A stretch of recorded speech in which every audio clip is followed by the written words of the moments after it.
this regard was Watson, and it came to 11 games. There you go. From Outkick.com, I'm Jonathan Hutton for the Fox News Rundown.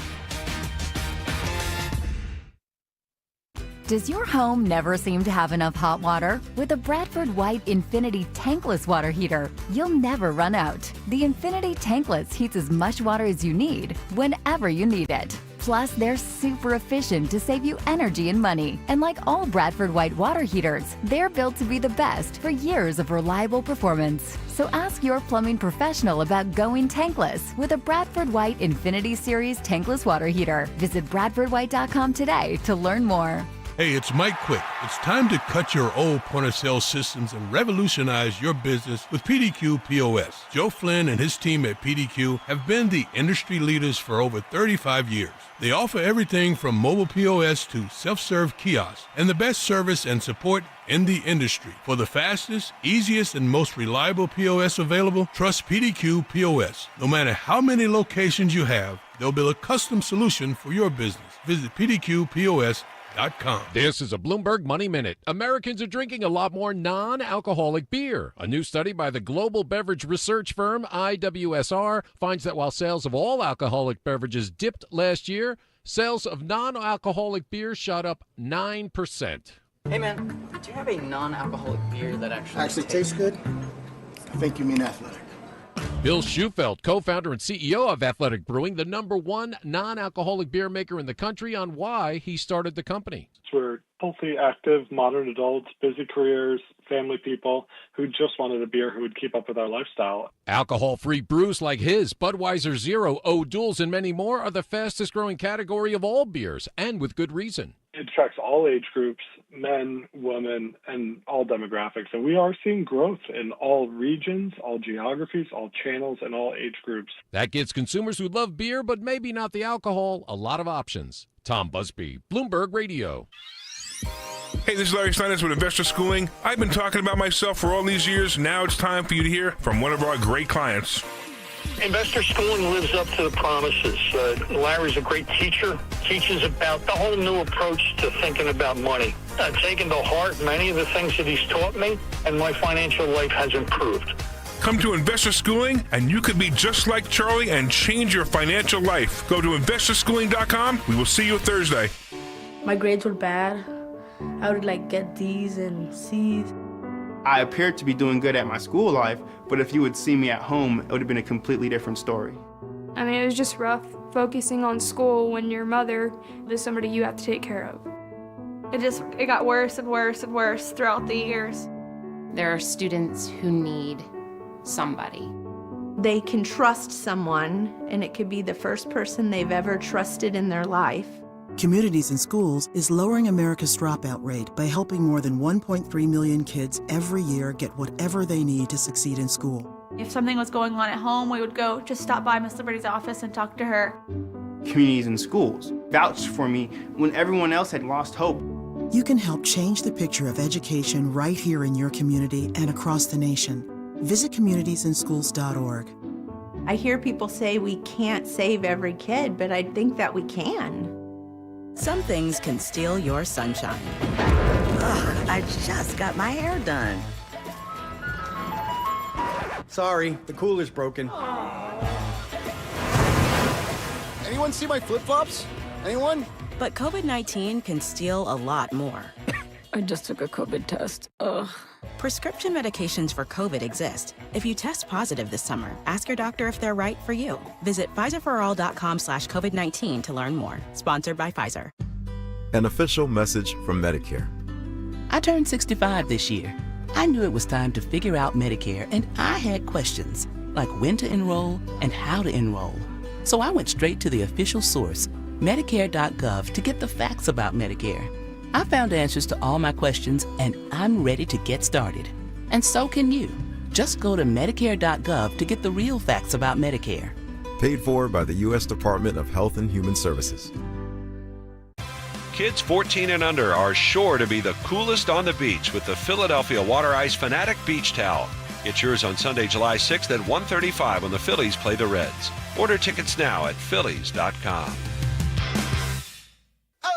Don't miss out on a hot ticket. The Nelly post-game concert presented by Jim Beam is on Tuesday, July 22nd after the Phillies host the Red Sox at 6:45. Secure seats and field passes today at phillies.com/theme nights. The very first thing you taught me was to be fair. No cutting in line. Play by the rules. Play by the rules. Don't pick on the little kids. It's important. It's the right thing to do. It helps create the world we want to live in. Well, there's something I need to tell you. Kids aren't the only ones that should be fair. Mommies and daddies should be that way too. Every time you go to the store, you have a chance to be fair. To do the right thing. To make a difference in someone else's life. It's easy. It's not expensive. And it makes a huge difference. Just look for the Fair Trade certified label on products in the grocery store. It means that farmers are getting a fair deal. That their kids get to stay in school. That they can look forward to a brighter future. And we're getting great products that were grown with care. Now that's fair. It's good for our family. It's good for our neighborhood. It's good for the whole world. Buy fair, be fair.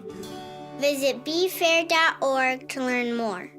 I'm glad we had this talk. They say no two people learn the exact same way. So how did Babbel become the award-winning language learning app with over 16 million subscriptions sold? Well, we thought of you. All of you. Take Sierra. She's an artist and absolutely a visual learner. She's doing a deep dive into our Babbel wordplay videos. Today I'll share a quick lesson on shopping in French. Merci beaucoup. Malcolm is very much a type A, say it to my face, listening learner. So he checks with Babbel's speech recognition to make sure that accent? Precio. Keith's a real people person and a curious learner, so he loves Babbel's Culture Bites, full of insights and native knowledge about the language he's learning. Like, what's served for Christmas dinner in Germany? Glühwein, Weihnachtsgans und Christmasstollen. Wherever you are, however you learn, Babbel is the best choice to break any language barrier.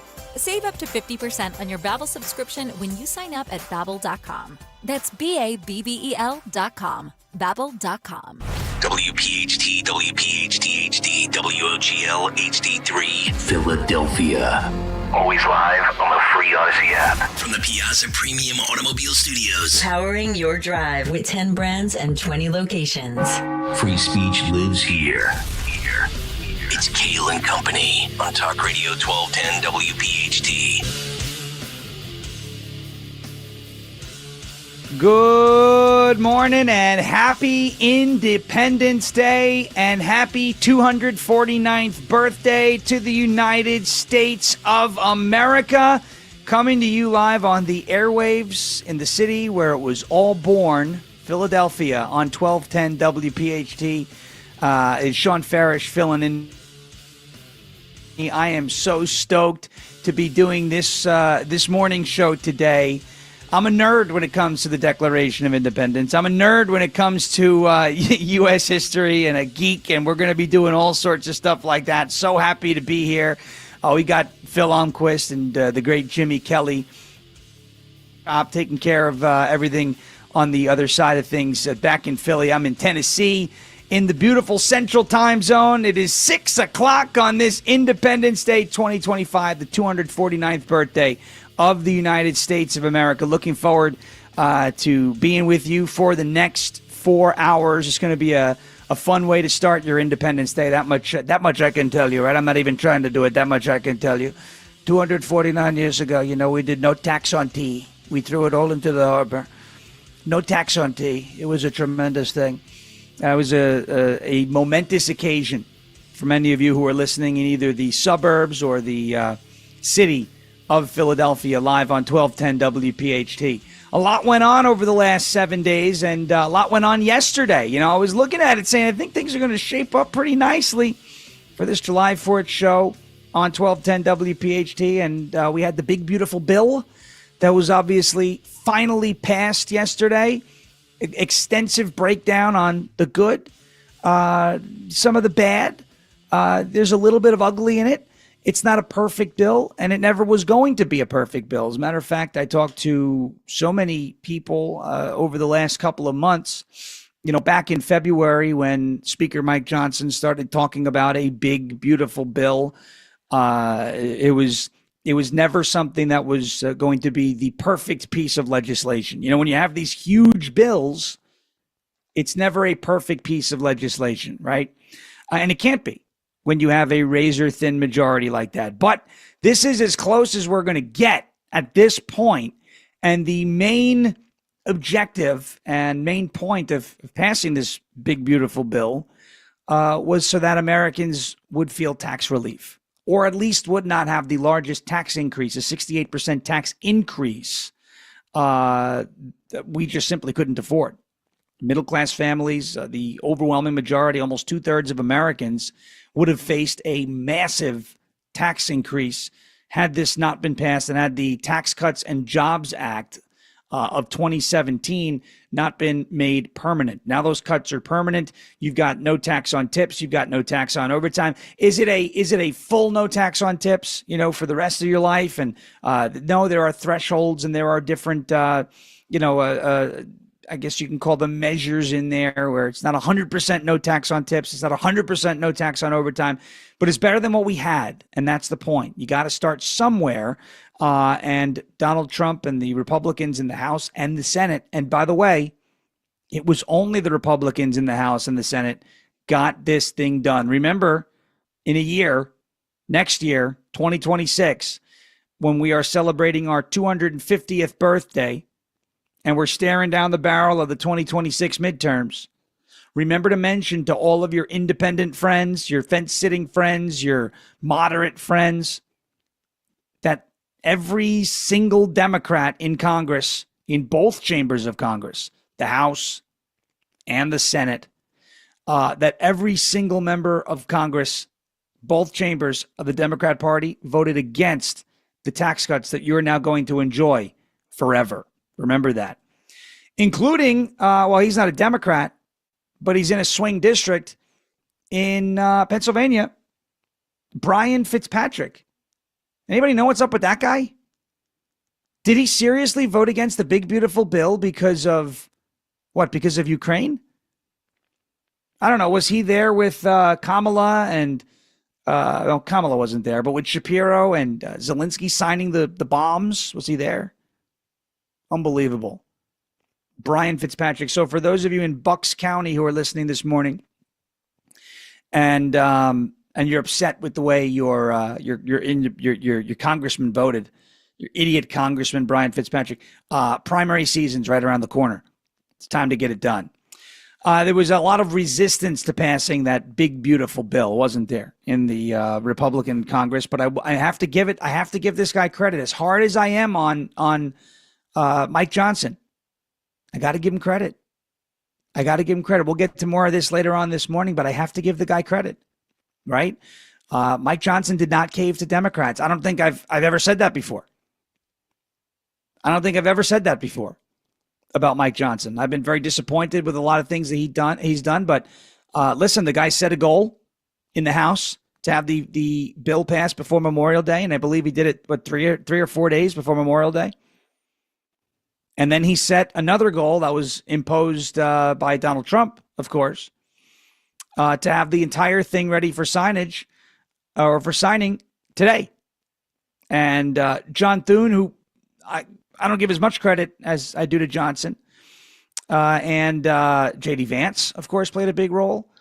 Hey, even Hakeem Jeffries played a big role, right? Didn't he? Hakeem Jeffries even played a big role in getting this thing across the finish line, because by the time he was done setting his record or doing whatever that was yesterday, and I still don't know what that was yesterday, before Hakeem Jeffries was done, I think everybody in the room was like, all right, let's just get this over with.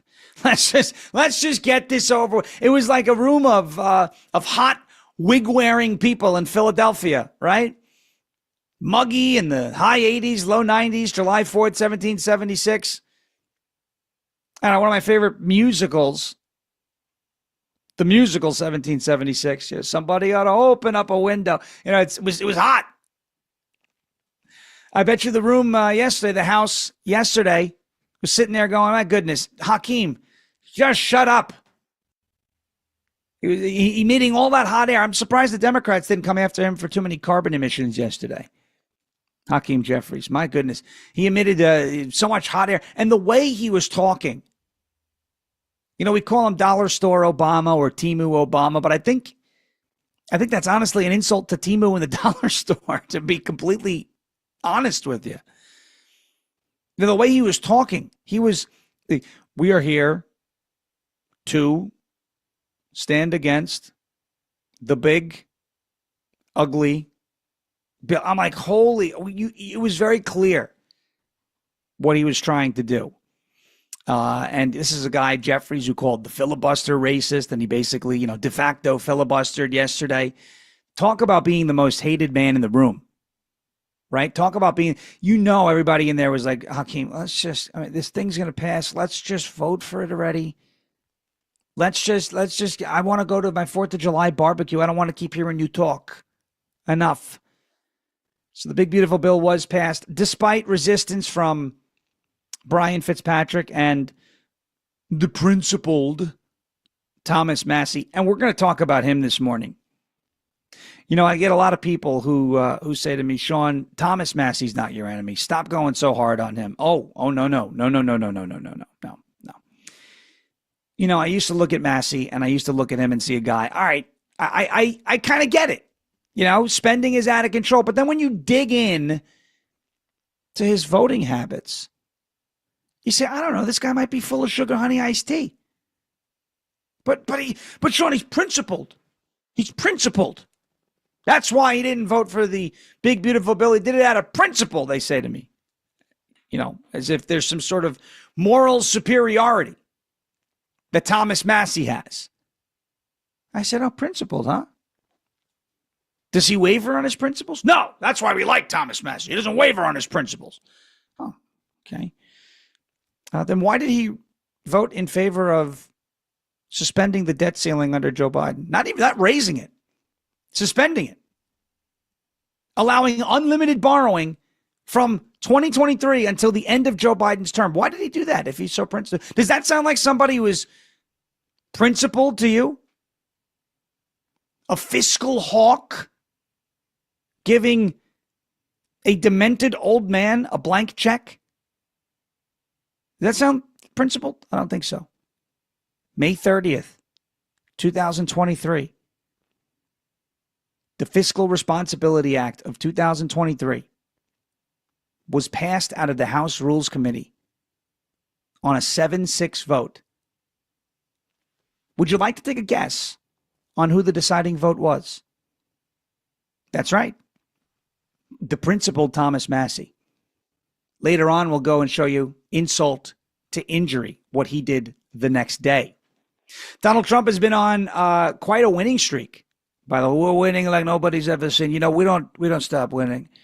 We win like nobody's ever seen before. We're not getting tired of it, too. Nobody's getting tired of the winning. It's winning like nobody has ever experienced before. We keep going.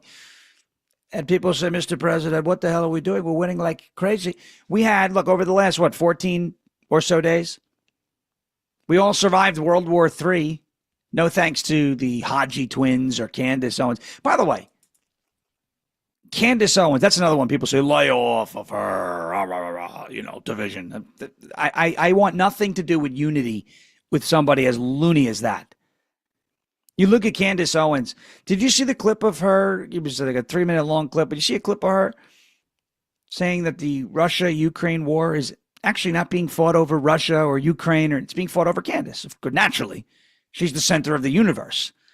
It's being fought over Candace. Because apparently Emmanuel Macron, right, is upset that Candace Owens keeps calling his wife a man. And granted, I would be upset with that too, but you're fighting a war. He's not doing peace talks because of that. Give me a break. Like, newsflash, and she unfortunately lives in my state, Tennessee. Newsflash, Candace, you're not that important. You're not that important. I know you think you're that important. You're not that important. No Democrats yesterday voted for tax cuts. Good luck running on that record, right? Good luck.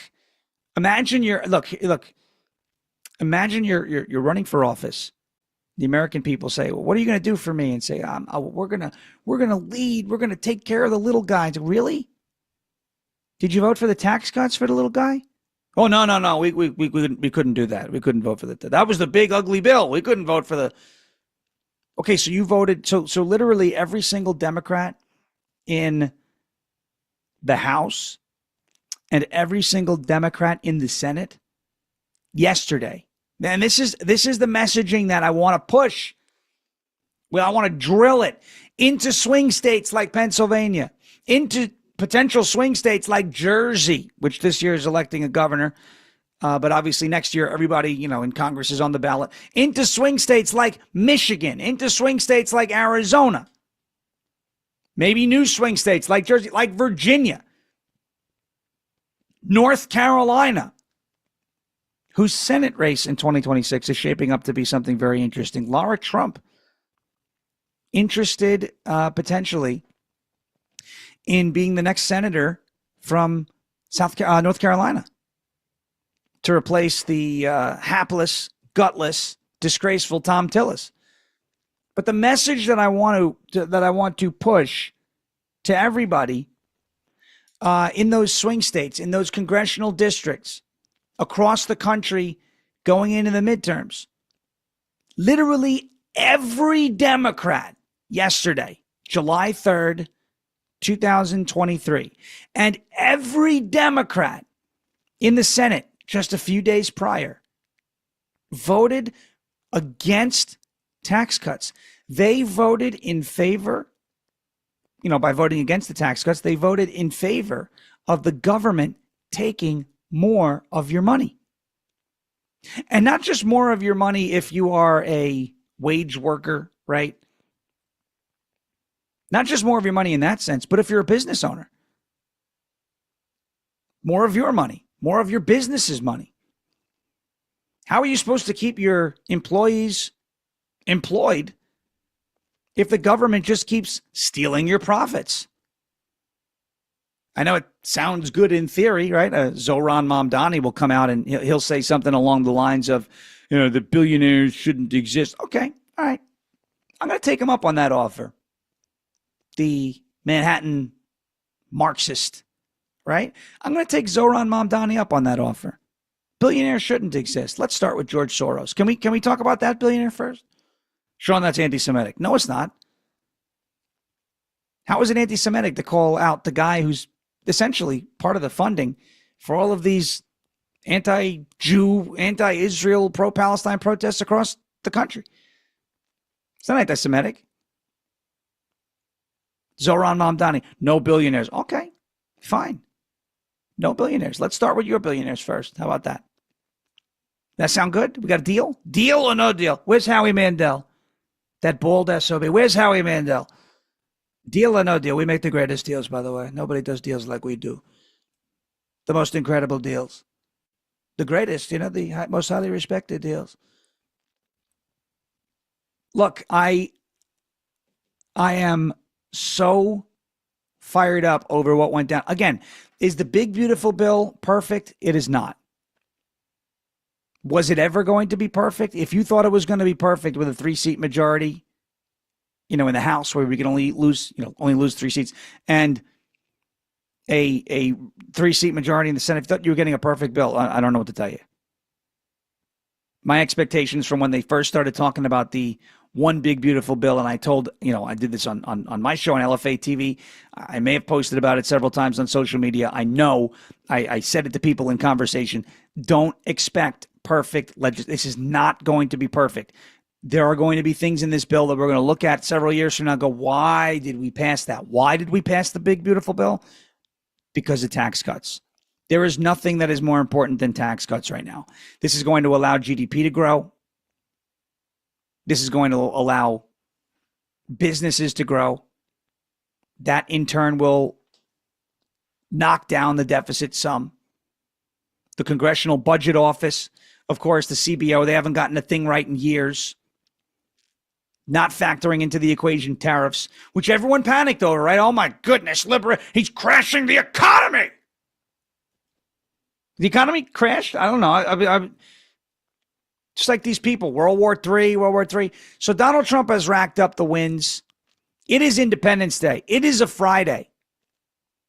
We are live right now on 1210 WPHT, celebrating not just America's 249th birthday, not just the big, beautiful bill being passed, but the last, 21 or so days of this administration Just clean it up. Doing the work for the American people. Israel ceasefire with Iran. Potential ceasefire as Bibi Netanyahu, I'm not a big fan of his, but Bibi coming to the White House next week. Potential ceasefire in Gaza. Peace talks are starting up again over in Ukraine, between Ukraine and Russia. Historic tax cuts. Major rulings from the Supreme Court that knock out those nationwide injunctions from those federal judges that I'm sure in, an hour or two are going to rule that the United States must undeclare independence from Great Britain. So many wins that we have experienced here with this administration. We're going to go through a ton of them. We will be celebrating the passage of the big, beautiful bill. We'll be doing it right here on 1210 WPHT. You can jump in and join the conversation and likewise the celebration at 855-839-1210. I want to hear from you this morning. I want to hear from you this morning about those tax cuts, about that bill, about the Declaration of Independence. You want to do history. You want to do, fun historical trivia. Let's do it this morning as we go till 10 o'clock Eastern time. Thank you so much for listening. We'll be right back after this on 1210 WPHT. Don't go anywhere. It's an Independence Day celebration coming up after this. Walter Sterling. What kind of version of myself are those kids going to allow me to have? Where's dinner? Can we go to the Apple store now? I want ice cream. Those are the versions of myself that my children want. When can I get new shoes? When can we go down the shore? Those are the versions of myself that I find in New Jersey. Sterling.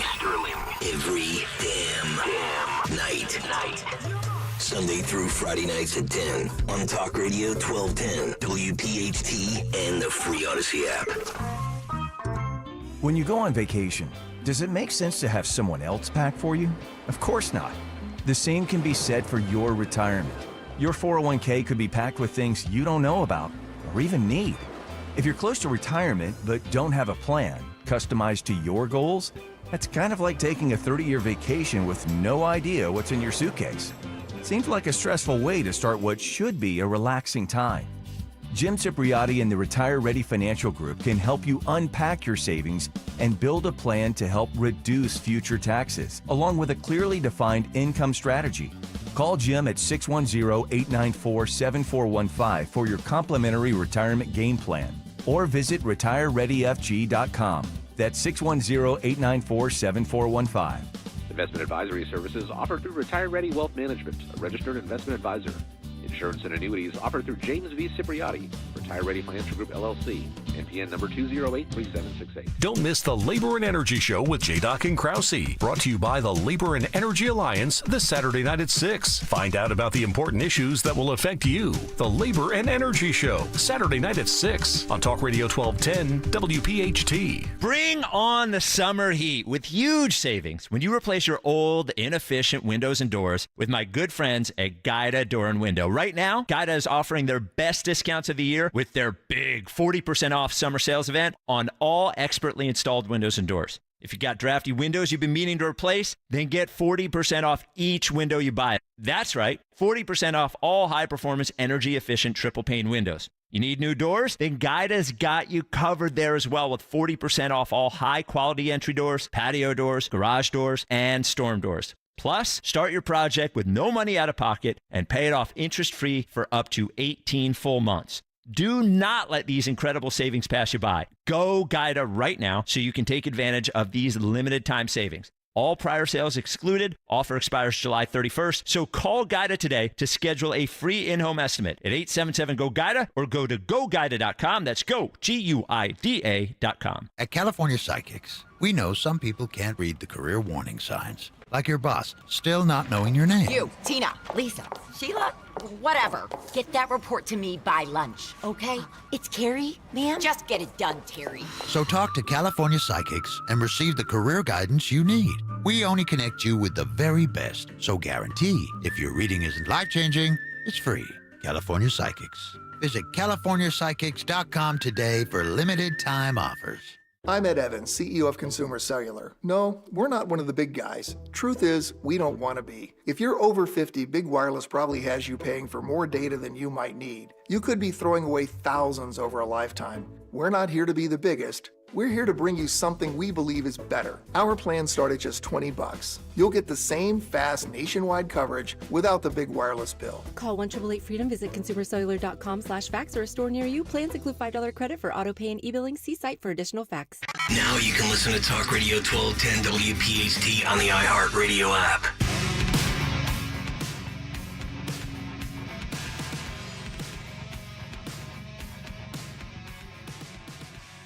Welcome back on this Independence Day, Friday morning. We are live, 1210 WPHT. Sean Farish filling in on this Independence Day, this 249th birthday of the United States of America.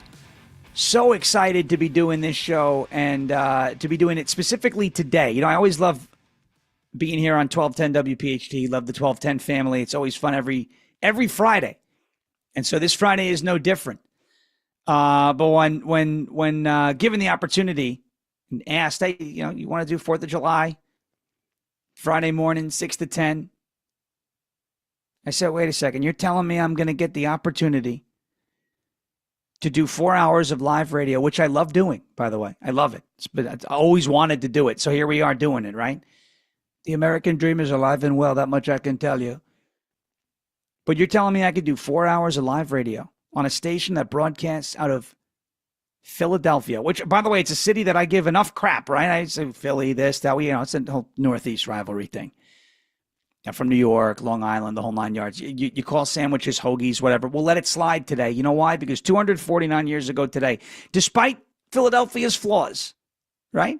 Despite the flaws, in your very city,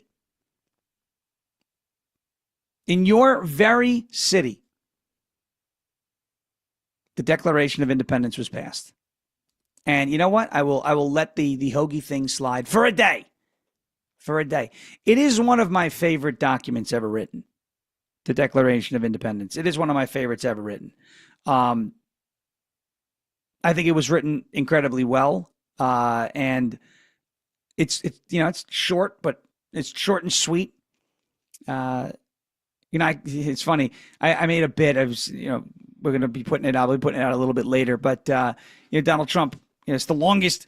I call it the longest mean tweet in history, right? The longest mean tweet in history. And I wanted to call King George a slob and a third-rate loser, but Thomas Jefferson wouldn't allow it. He wouldn't allow it.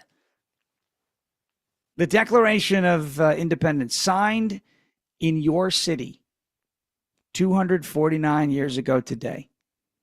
Think of that. Think about think about how different things were. So you had Congress yesterday passing the big beautiful bill, and all of that, the theatrics and the drama and everything that goes along with it, right? But they were sitting there, and these are guys, they go on vacation. They weren't under, there was no war being fought, despite what the Haji twins want you to believe. We're still in World War III. I say, listen, if you have to convince people that we're engaged in a world war, we're probably not in a world war, right? I mean, is that a safe bet? I think it's a safe bet. Because people are idiots. The World War III panicans, right? I'm not saying you couldn't be concerned about it. I'm saying if you're out there banging your chest, we're dragged into another war over Israel, yeah, you might be part of the problem. But our cushy little congressman like Brian Fitzpatrick, right? Bucks County, Pennsylvania. Acting like everything they got, it's so tough. Oh, I'm not voting for this bill because it doesn't give money to Ukraine. So you'd rather, let me get this straight, Brian Fitzpatrick. You'd rather jack up taxes on your constituents, send their taxes through the roof, have the government, on average now, with these tax cuts, have they expired? It would have taken from the average family $1,700 of their income extra, more than what they already pay. That's the equivalent right now about 9 weeks of groceries. 9 weeks of groceries, that's crazy. You got that money laying around? You want to just give it to Uncle Sam? So Brian Fitzpatrick votes no because there's not enough money going to Ukraine. Who does he actually serve? You know, if Fitzpatrick is your representative up there in Bucks County, out there in Pennsylvania, 855-839-1210. Let's you got any experience with him? Give me a call. How do you feel about that? How do you feel about the fact that your representative, who you may have voted for, who allegedly represents you, voted against giving you a tax cut because Ukraine wasn't getting your money? Does that sit well with you? It wouldn't sit well with me. That much I can tell you. It wouldn't sit well with me at all. But 249 years ago today, we had this beautiful document, the longest mean tweet in history, the Declaration of Independence, written just beautifully. And I don't think it's studied enough. I don't think the youth learns enough about it. They TikTok, you read Letter to America by Osama bin Laden, and that goes viral. You do something about the Declaration of Independence, and you're probably getting banned. But think about what Jefferson and the Continental Congress and the Founding Fathers, think about what they saw and what they wanted to, essentially what they signed their names to, knowing the risk, right? They signed their names to knowing the penalty if they lost the war, and were totally fine with that. What they wanted to put in place so that 249 years later, people like me, people like you, we can have these conversations, we can have these celebrations about freedom. And yeah, there's a lot of things that have changed, and there's probably a lot of things that are going on right now in our country, including taxes. Remember, they were throwing tea into the harbor over taxes, and now you have people, just signing away 30% of their income every year to the government. I mean, it's discussed. There's a lot of things. Don't get me wrong. There's a lot of things that if Jefferson and Washington and Madison and Adams and all these guys, if they were alive today, they would look at it and go, what? This is not the country that we wanted.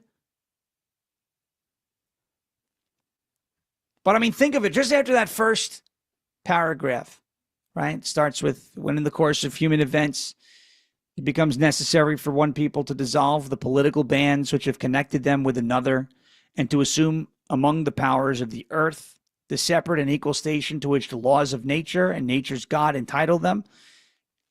A decent respect to the opinions of mankind requires that they should declare the causes which impel them to the separation. We hold these truths to be self-evident, that all men are created equal. Of course, you have the liberals that's, look at this. Oh, it doesn't say women. It was written in a different time, guys. Chill. That they are endowed by their creator with certain unalienable, was supposed to be inalienable, I believe, in his first draft. Certain unalienable rights, that among these are life, liberty, and the pursuit of happiness. Nobody can take those rights away from you in this country. Life, liberty, and the pursuit of happiness. And think about how that has been twisted. The pursuit of happiness. What do we hear when these illegals break into our country? Well, they're just, they're just here for a better life. They're here to chase the American dream. What's the American dream? It's not the world's dream.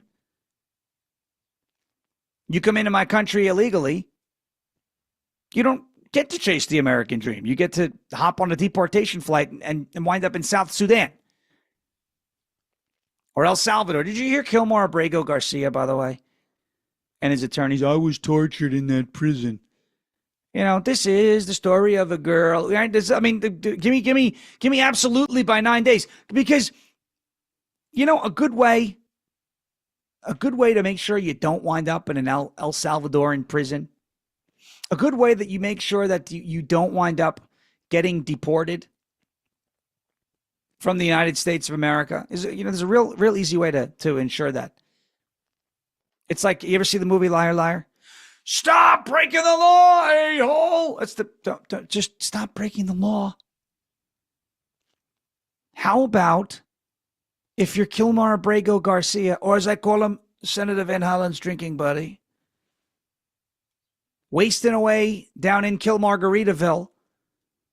How about if you're Kilmar Abrego Garcia? Oh, you don't want to get deported to El Salvador? How about don't break into the United States illegally? That's pretty easy, right? And he admitted that he did it, by the way. How about if you're in El Salvador and you don't want to wind up in that massive prison system? How about don't join a gang? I'm sorry, I'm supposed to have sympathy for that guy? Why? It ain't my responsibility to have sympathy for somebody to, Sean, you understand, he's just a Maryland father. He's not a Maryland father. He happens to be a father, and he happened to have been living in Maryland, but he is not a father with a legal claim to Maryland. No, he's not. MS-13 tattooed on his hand. Complaints from the wife, complaints from the ex-girlfriend. Oh, I think, he's dating a gang member. I thought he wasn't in a gang. The Krasensteins on X and all the people. You don't know he's in a gang. Oh, I'm pretty sure. Okay. When the Knuckles say he's in a gang, when the gang says he's in a gang, when his ex-wife or someone who used to is in a gang, when the wife says he's in a gang, you know what I mean? When everyone's saying this dude's in a gang. What do they say? If it walks like a duck, if it talks like a duck, what is it, a cow? What are we watching The View? If it walks like a duck, it talks like a duck, it's a cow. It's not Joy. It's Joy Behar. No. It walks like a duck. It talks like a duck. It's a duck. So if the Knuckles say he's in a gang, if the wife says he's in a gang, if other family members say he's in a gang, and the gang says he's in a gang, he's probably in the gang. Think about it. I'm supposed to have sympathy for that guy? Or he's just a Maryland father. Wrongfully deported. No, he was not wrongfully deported. He admitted to coming into our country illegally, I believe in 2012. That's when he crossed the border illegally. If you're deported, it's not wrongful. Let's say he breaks into your house. You know what? Hell. Let's say and this is a hypothetical for anybody who wants to be,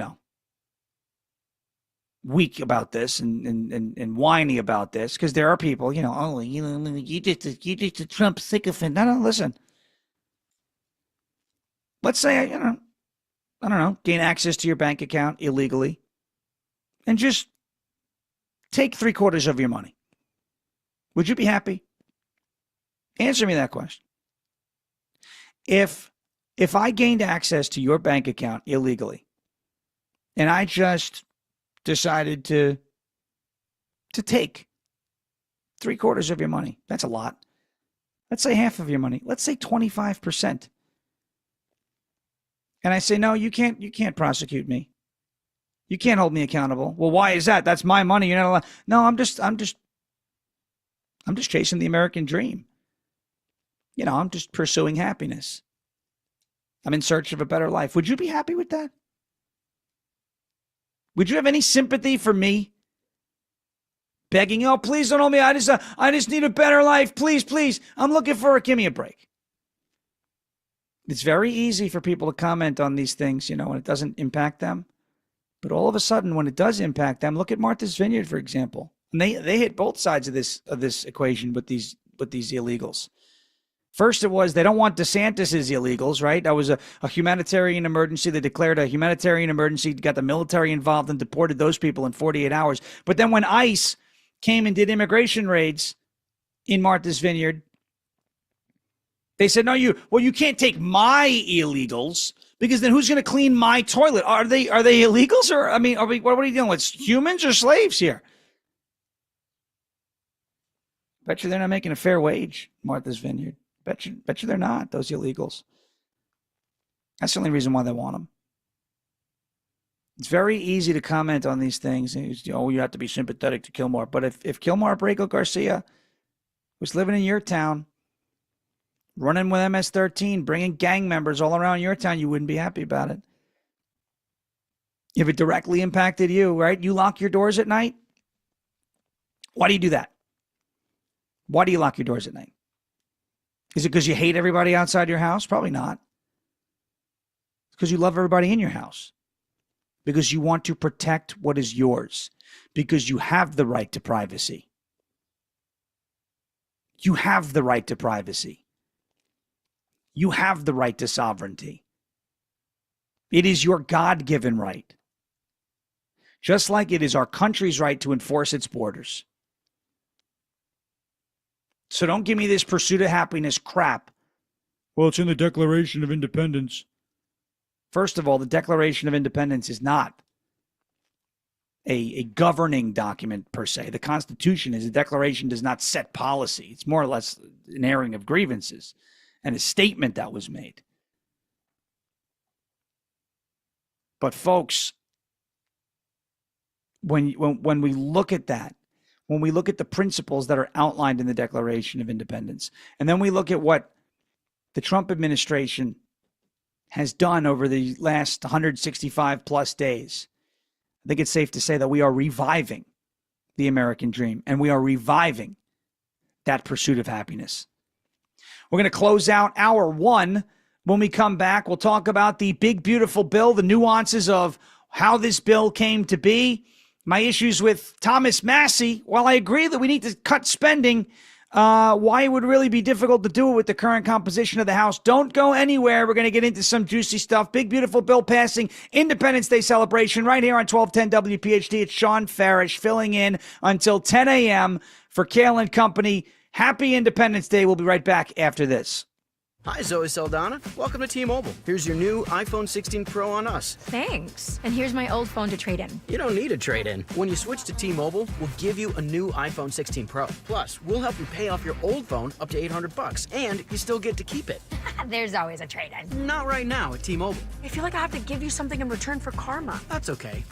I don't really have much in my purse. Oh, let's see. Hand sanitizer. It's lavender. I'm good. Seriously. Let me check this pocket. Oh, mints?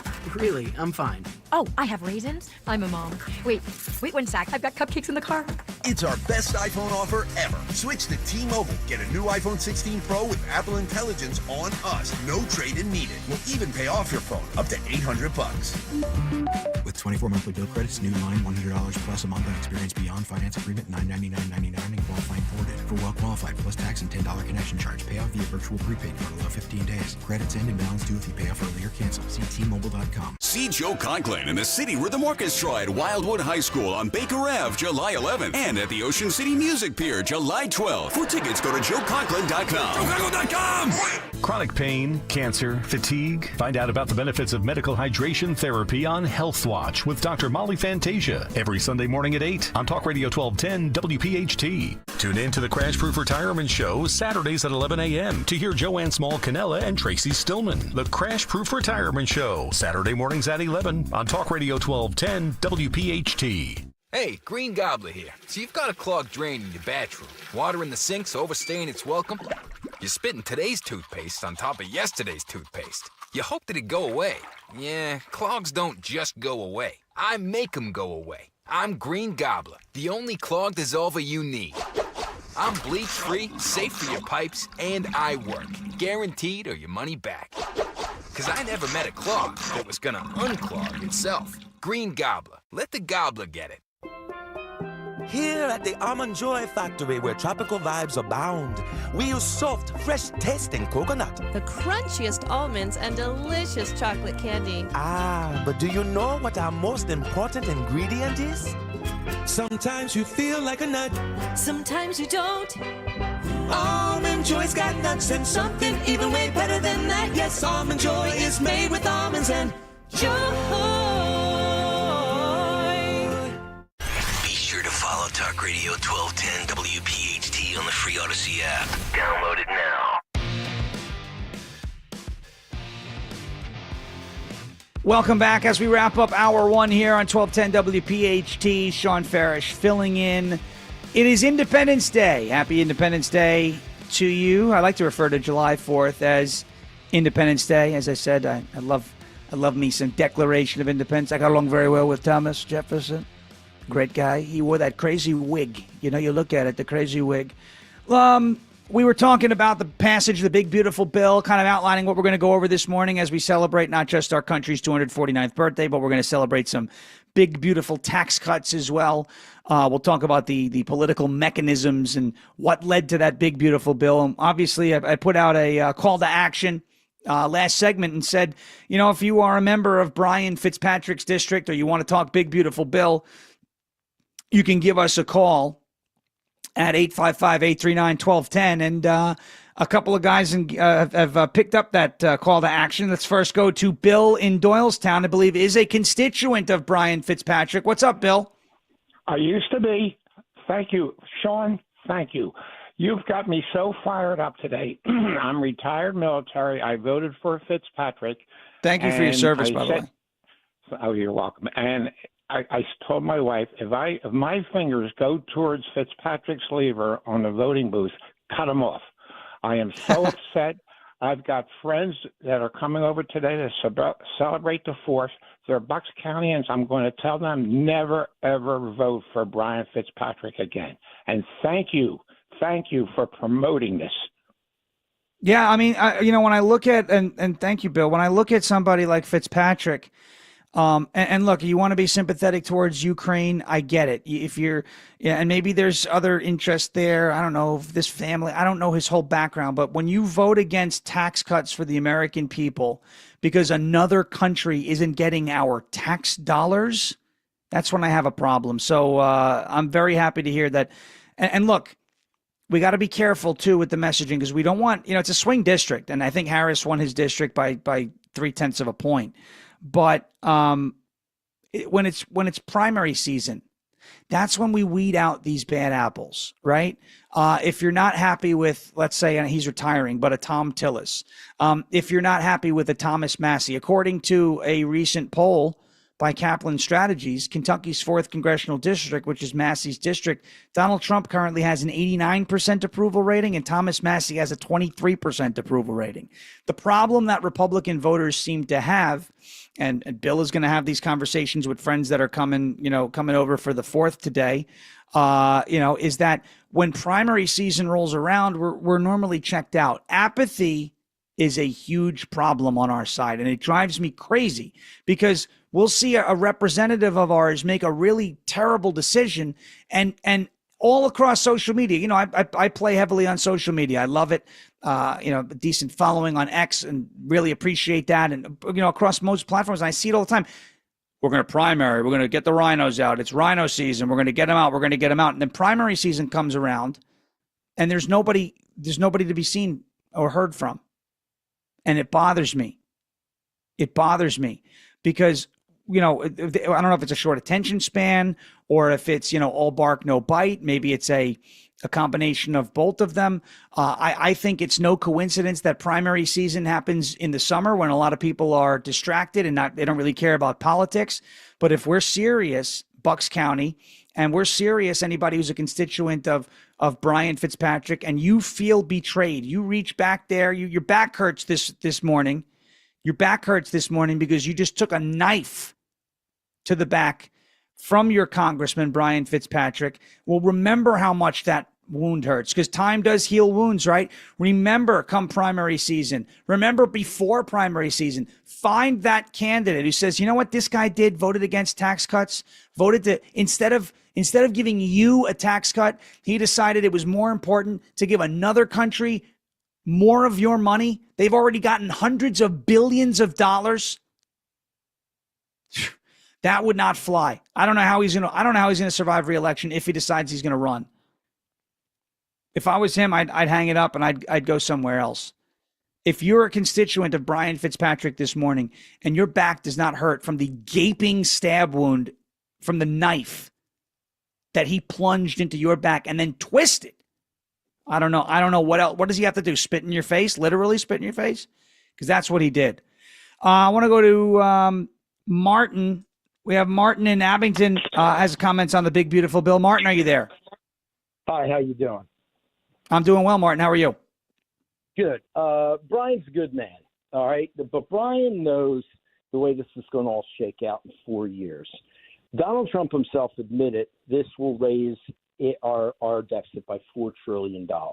That's dead on arrival for any conservative. I was a conservative when Donald Trump was a Democrat. I'm a Tea Party conservative. But when I look around at this country right now with 100% of the farms going under in Nebraska and Texas and California, and I see that we cut 1% of U.S. aids to Africa, and now Obama and Bush are on board with me, what I've been saying for months to this station, that it's going to cause between 5 and 14 million people to die who otherwise would be alive at 1% cost. But what responsibility of that is ours?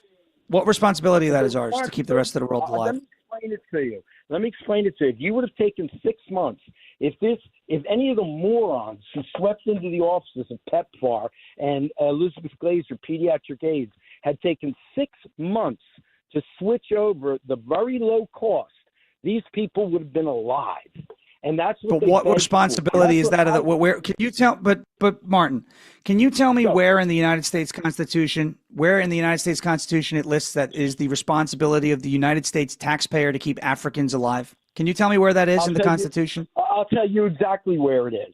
But first, I'm going to ask you a question. If I was to say to you, let's spend 1% of U.S. aid to save the 6 million Jews in the Holocaust, how many Republicans would say yes? 100%. I think a lot of people would be in favor of that, but that's a little bit different than saving people or trying to treat people from a virus. It absolutely is. No, it absolutely is. No, because you had it.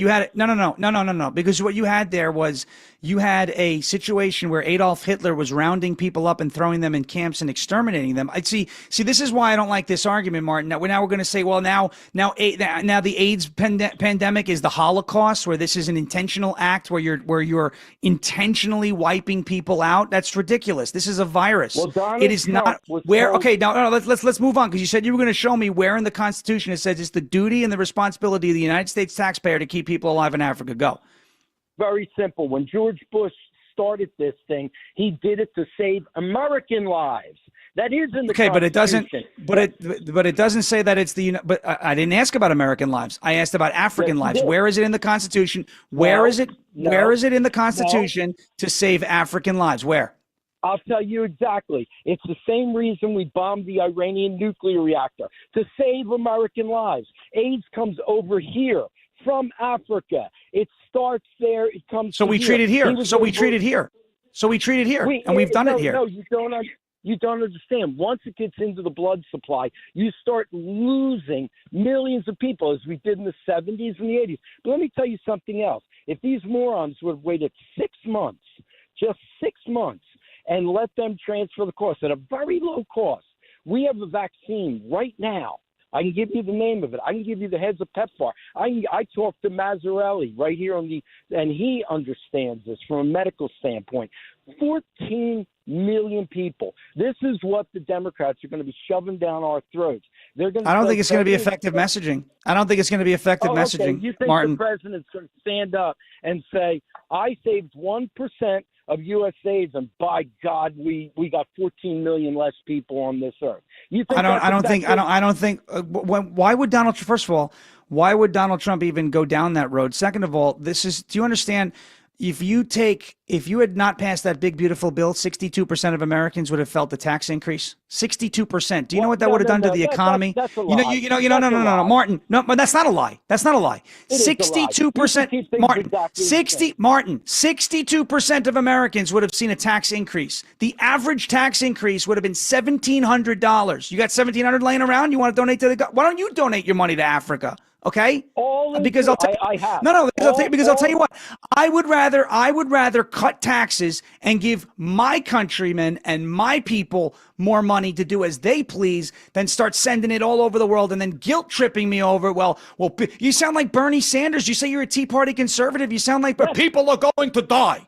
This is what you're doing. You could have written Hakeem Jeffries' speech yesterday. You're saying on the airwaves, you don't give a rat's behind about 14 million people dying. I absolutely care about them. I do care about them, but it's not Martin, it's not our responsibility.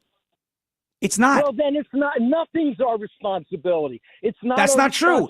Our country is our responsibility. Our country. I'll tell you what, Iranian nukes pose a far greater threat to the entire world than AIDS in Africa. You say. Okay? Yeah, all we got to go is back and forth here and say, let's be purely isolationism. Let me say, we're going that way. I didn't say go purely isolation. When did I say go purely isolation? I did not say go purely isolationism. Never. No, I supported the strikes on Iran, right?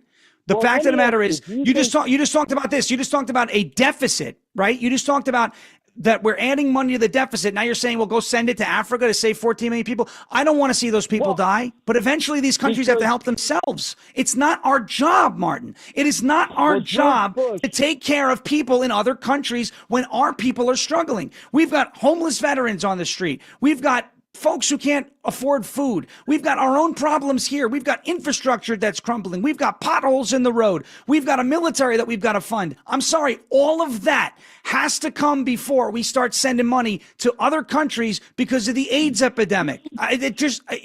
I don't understand. And the argument, it's this guilt trip argument of, well, people are going to die if you take the money away. It's ridiculous. That's a cheap way to argue this. It's a cheap way to argue this. No, you don't believe Bush, and you don't believe Obama. You don't believe all the people who say it's going to cost. No, I definitely don't believe those guys. No, when you, I'll go one further. If George W. Bush and Barack Obama told me that water was wet, I'd jump in a swimming pool to try because all they've done is lie. Obama, you can keep your doctor. Whoa. Obama, you can keep your doctor. You can keep your plan. A lot of people got screwed by that deal. Bush, Iraq has weapons of mass destruction. A lot of people, you want to talk about people who died? A lot of people died on that deal. So you're going to cite those guys? You don't trust them. You're damn right I don't trust them. That's enough. That's enough. You know what the great Rush Limbaugh would call him? A seminar caller. That's exactly what he is, a seminar caller. He calls with the same topic over and over again. Martin, don't call here no more. This guy called me one time, and I get it. He's compassionate about people. Yeah, I get it. I don't have a problem with that. He calls in with the same agenda all the time, wants to argue about people. And you're right. We need to do things in this country first. We need to take care. I mean, if you walk through Center City like I do on a given basis, okay, all you see are homeless people on the street. And it breaks my heart. It breaks my heart. Yeah. And it scares the living hell out of me because you know what? That could very easily be one of us in this day and age, the way things are. Absolutely. And if you're not afraid, we live on a very thin margin, you know? Exactly. And you see it all the time. And we got to start. We can't be the world's policeman. We just can't do it. Well, the crazy part about the call, and again, when it comes to he was, yeah, I like his compassion. Respectful. Yeah, I like his compassion. I'm totally fine with, wanting to help people, right? Like, that's good. There are foundations that you can donate your money to if you have it that will do this. I've made the same case for Ukraine and some of these. If you're, that's fine. Find somebody who's taking care. But, before we start sending money to keep people alive in Africa, can maybe we rebuild North Carolina from Hurricane Helene? Can we address the wildfires in Hawaii and Los Angeles? There are still people in East Palestine, Ohio, who are dropping dead because of that chemical spill how many years ago? All right, so my problem isn't, and when I asked, and I hope everybody noticed this, when I asked about where in the Constitution, I got Bush and Obama. Well, that's not, come on, right? Where in the United States Constitution does it say it is the duty and responsibility of the United States taxpayer to keep people alive in another country? That's not me saying I don't care about those people in another country. That's saying I care about the people in my country before I care about people in any other country. Exactly. Period. And to equate what's happening in Africa with AIDS to the Holocaust, that is at that point an MSNBC talking point. You might as well be Joy Reid saying, "Oh, Alligator Alcatraz is a concentration camp and Trump is Hitler." I mean, I've had enough of that talking point. And again, I'll never take anything away from people on a human level. If you want to be compassionate and you want to be pro-life and you want to keep, I never once said, he put words in my mouth, you just told people on the airwaves that you don't give a rat's ass if people die in Africa. Well, I never said that. I don't want them to die, but at the same time, it's not our responsibility. Look, if we had no problems in this country, if our infrastructure was 10 out of 10, we didn't have a huge homeless problem, we didn't have an illegal alien problem. If you ask, I bet you right now, you poll the entire country, where would you, what would you rather see United States taxpayer funds spent on? Deportations or AIDS in Africa? It's an 80-20 issue, and he's on the wrong side of that issue. And I'm not saying it's wrong to want to help, but it is not the duty of the taxpayer to help. If you want to organize a coalition of wealthy donors, you want to, reach into your Rolodex, go through and say, hey, you got $1 billion and you've got this, and let's organize a way to donate our own money, our own disposable income to those situations. I will root you on. I'll even promote it. Say, hey, look, this is a great thing that's going on right here. But to require that the United States taxpayer foots that bill. Well, you can't find that in the Constitution. That is not our job. And when I asked for that example, I didn't get it. I heard, well, Bush and Obama. Well, you know what? I mean, Bush and Obama, these are people that have made a career of lying. They have screwed this country over. It's nothing against, it's not personal with Martin. No, it's not. He's a very good caller, but his agenda is the same every time he calls in, and he just doesn't realize that, yeah, we need to help people here first. That's where our tax dollars have to go to the problems that are happening within our borders first. If you want, and I say this not just to Martin, because I don't want him to feel like we're singling him out, but this is the call. This is a common thing, whether it's Ukraine, whether it's how much aid we send to Israel, and I support Israel, whether it's any other country, whatever it might be. The duty and the responsibility for taxpayer funds to be spent is to America first. If you want to organize and put together a coalition of people, donors, dollars, etc., and send it out to another country, that is something that I support your right to do it. I support you doing it. You want to help people in another country, whether it's Ukraine, whether it's, Africa, whether it's Israel, whether it's anywhere that there's a bad situation happening. I totally support it, right? What I don't support is forcing the United States taxpayer, right, to foot that bill and to fund that. That's wrong, okay? If you want to help, help. But to tell me that I now have to help because if I don't sign up for this, people are going to die, well, that's not necessarily true. If funding is going to solve the problems, then source the funding privately. Don't take my money and send it to another country when there are outstanding problems in this country that need to be fixed first. When we come back on the other side, we'll start hour 2. We'll get into the nuances of the big, beautiful bill. If you would like to chime in and have a conversation, that was a good conversation, 855-839-1210. Open line, open invitation to join the show. We'll be right back beginning hour 2 here on 1210 WPHT on Independence Day, coming up right after this. Hey everyone, this is Dom Giordano. Celebrate your freedom by doing something good for your health. Rescue Natural Supplements Independence Day sale is going on now. Save 45% on 4 or more of their specially formulated supplements with the code FREEDOM. Mix and match single bottles to support a healthy heart, immunity, energy levels, or simply to up your nutrient intake. Rescue has you covered with proven natural solutions to feel your best every day. To take advantage of this star-spangled deal, call 800-26-ALIVE, 800-262-5483. Speak to a Rescue product consultant or shop online at res-q.com, res-q.com. Rescue's Independence Day sale ends Sunday, July 6th, so don't miss out. Remember, shop res-q.com. Use that code FREEDOM. Again, the code is FREEDOM for 45% off 4 or more single bottles. Here at the Almond Joy Factory, where tropical vibes abound, we use soft, fresh-tasting coconut. The crunchiest almonds and delicious chocolate candy. Ah, but do you know what our most important ingredient is? Sometimes you feel like a nut. Sometimes you don't.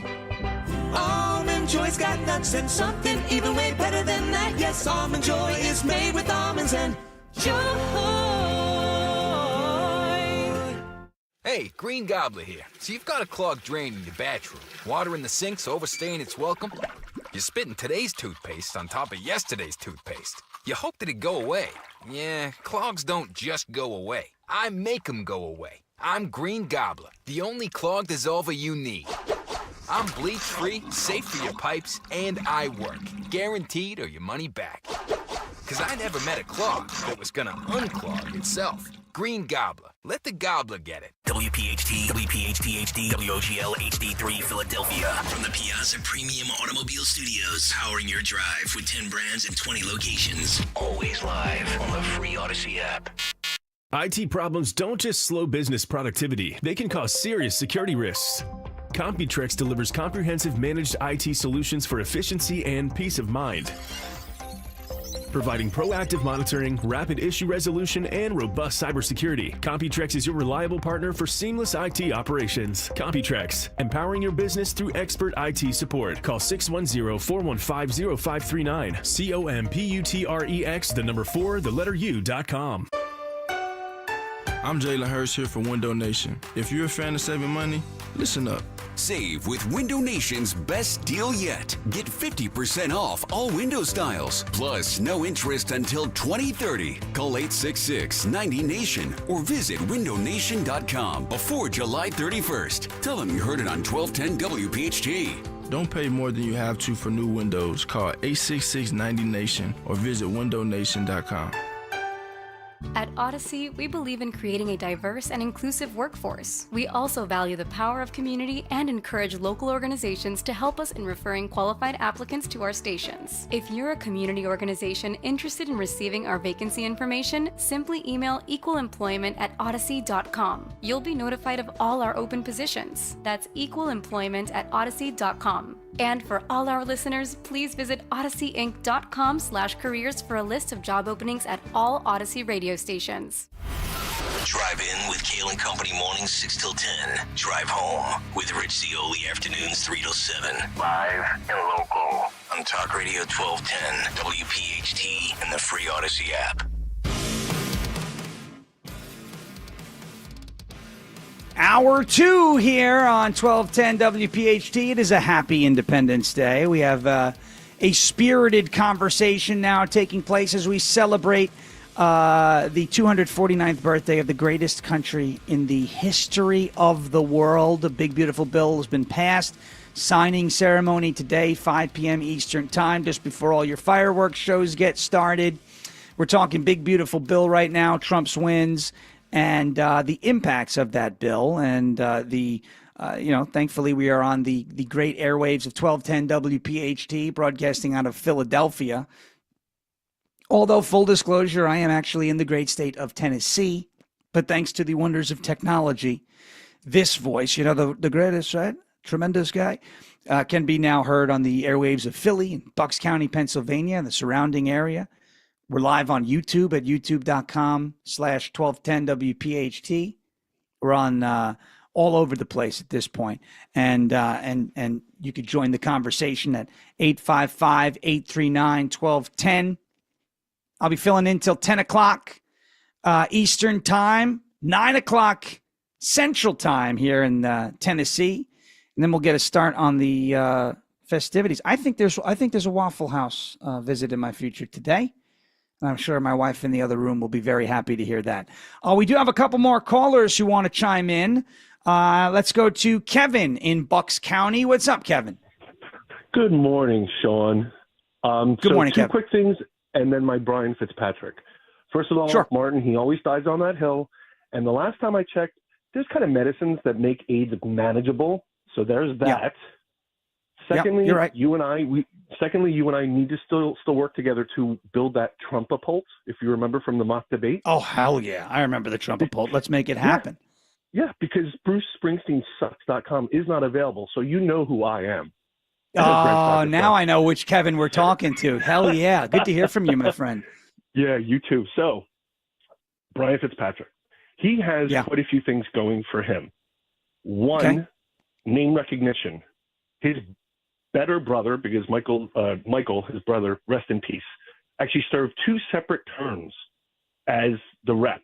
He would break bread with Nancy Pelosi back when Pelosi was, moderate. Sure. Michael had cancer. Would that be down. Kevin? Would that be the Nancy Pelosi who 20 years ago said that we need to put tariffs on China? Yes. Yeah.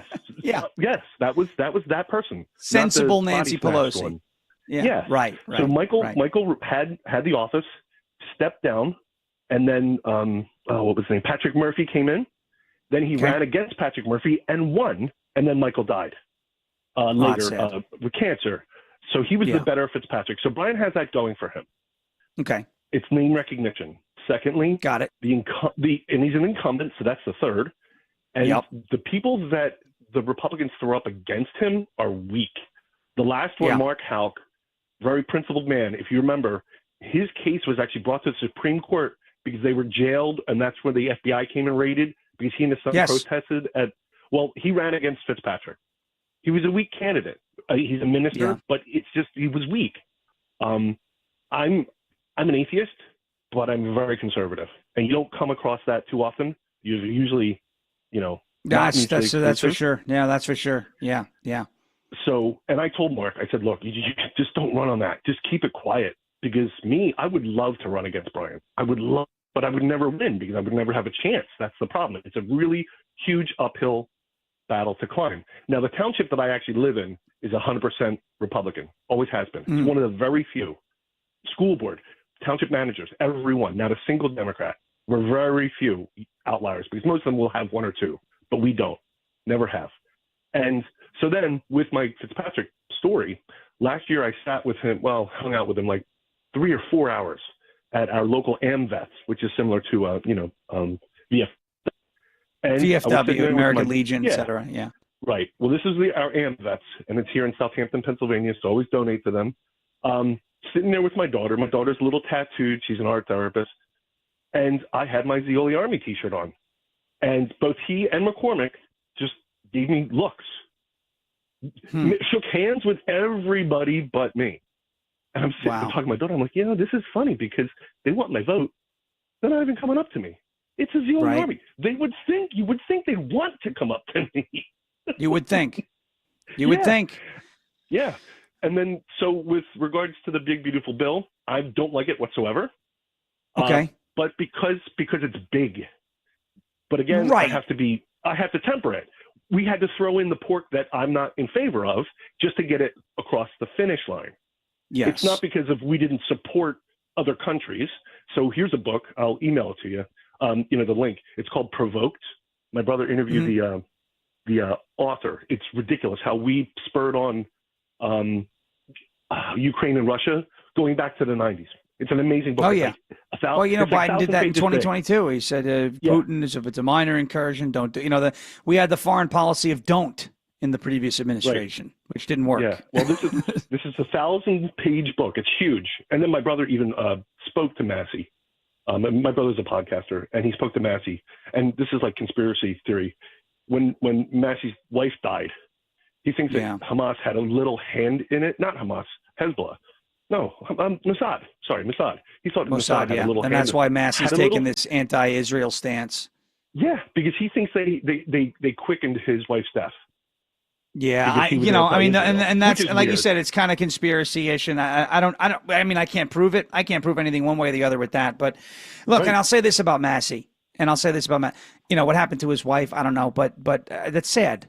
But it seems like after that something changed in him, which to me would mean he genuinely loved his wife, and I don't hold it a grudge against him for losing his wife and being upset about it. But the way he's carried himself the last 12 or so months has been questionable. When it comes to Brian Fitzpatrick. Yeah, when it comes to Brian Fitzpatrick, I hear what you're saying, and that there are weak candidates going up against him in the primary. I think if people are mad enough about this vote on the bill, and again, it's not a perfect bill. I don't love the size. One of the things, Elon has been a little all over the place with his messaging, but one of the things that he did say is that, a bill can be big or it could be beautiful, but it can't be both. And he's generally right in that regard. However, I looked at it and said, just like you kind of put forth, and I said, I think the good outweighs the bad here, maybe just barely, but I'm a huge fan of tax cuts and keeping these Trump tax cuts in place. And that's why overall I support it. And not just that, but all the funding for ICE and for deportations, which, you want to talk about, spending a ton of money in this country to house illegals and process them.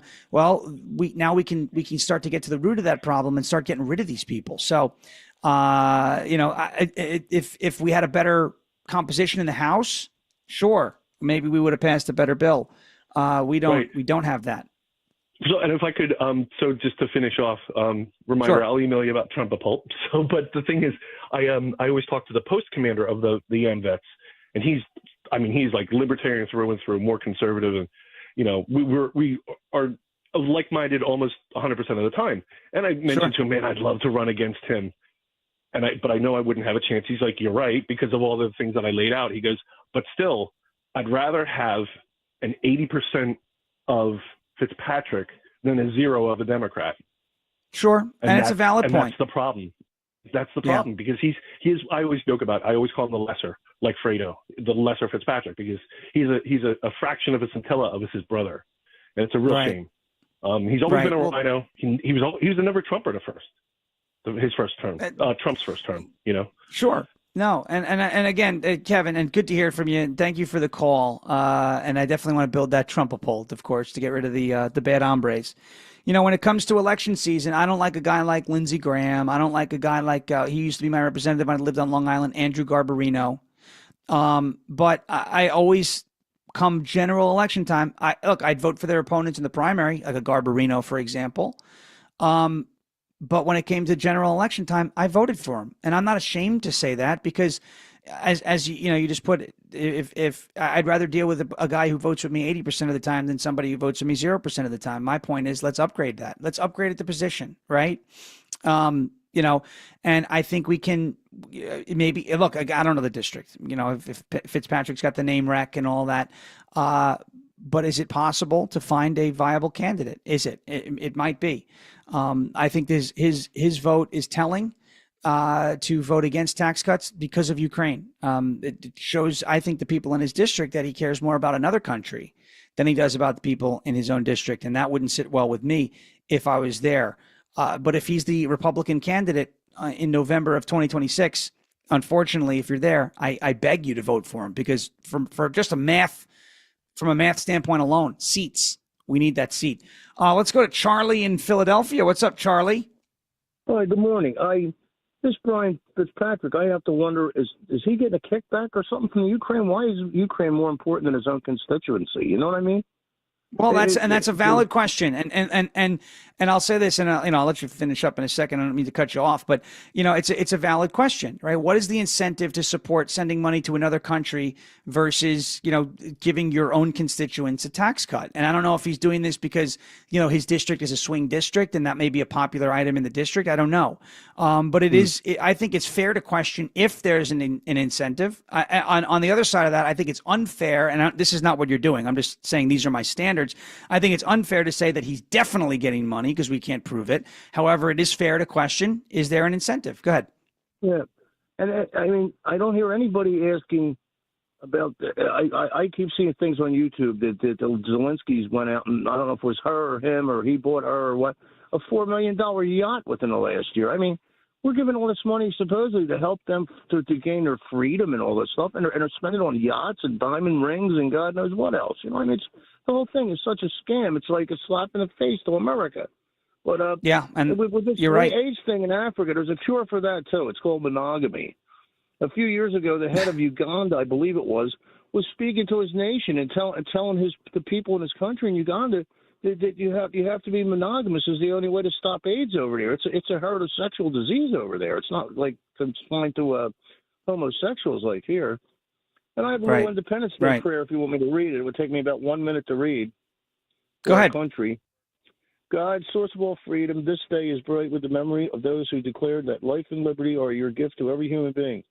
Help us to continue a good work begun long ago, make our vision clear and our will strong, that only in human solidarity will we find liberty and justice, only in honor that belongs to every life on earth. Turn our hearts toward the family of nations to understand the ways of others, to offer friendship and to find safety only in the common good of all. We ask this through Christ our Lord. Amen. Amen. Thank you so much, Charlie, for the call, and you have a very happy and healthy and safe Independence Day. Appreciate it. Charlie in Philly with the prayer. That was a nice touch to that conversation.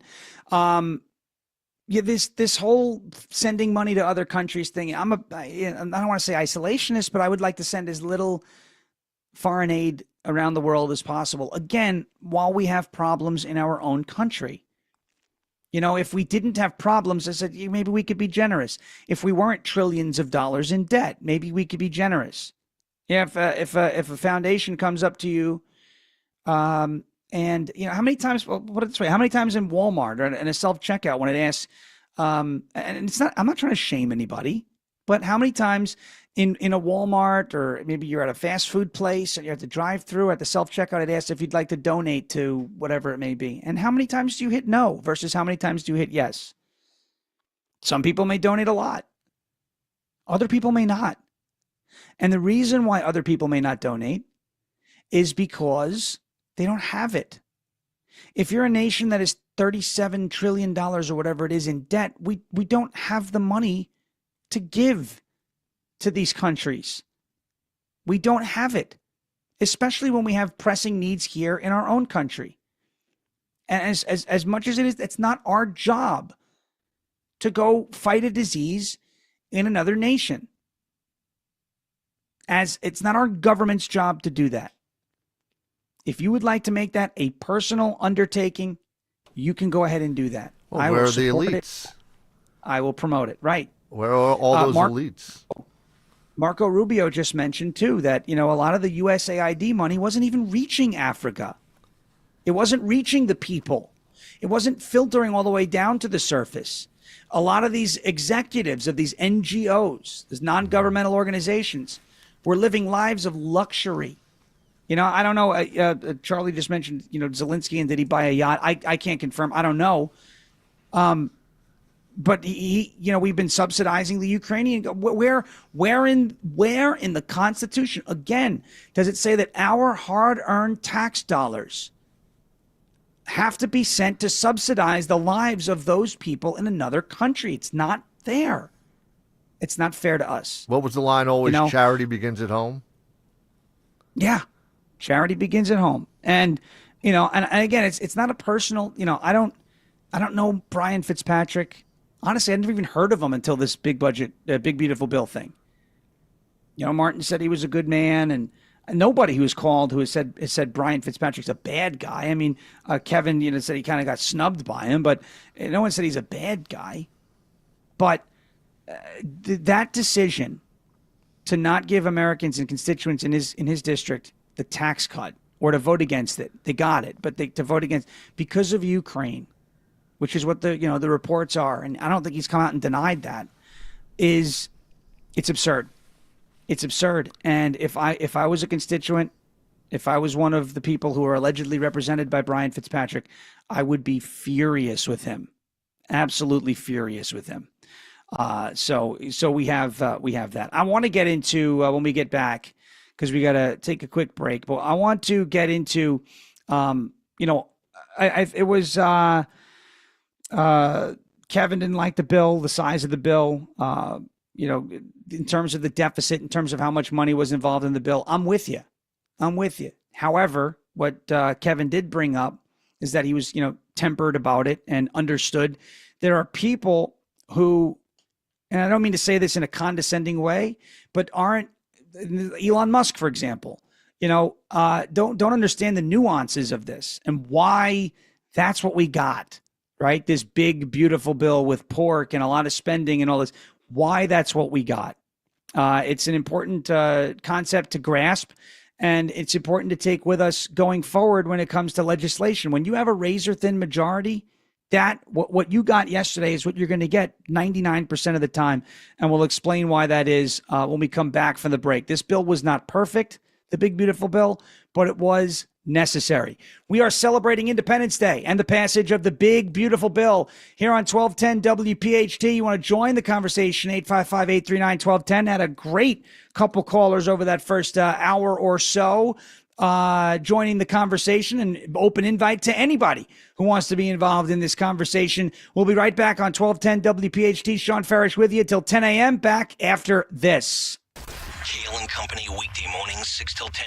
We've raised over $3,500 just this morning. Another $500 donation from Lynn. Lynn! Let me see. There's a couple of other big ones. We had Mike donated another $100. Thank you, Mike. Major announcement. Thank you to this audience. We have just reached 10,000. Oh, wow. Thank you very much. Come on. I mean, this audience is the absolute best. Keep the donations coming. We need some video highlights to make the cut sheet of Stalker on the Bike. Yeah. Just saying.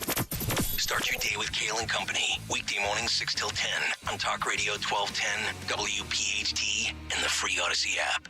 Hey, what's up, flies? This is David Spade. Dana Carvey. Look, I know we never actually left, but I'll just say it. We are back with another season of Fly on the Wall. Every episode, including ones with guests, will now be on video. Every Thursday you'll hear us and see us chatting with big-name celebrities. And every Monday you're stuck with just me and Dana. We react to news, what's trending, viral clips. Follow and listen to Fly on the Wall everywhere you get your podcasts.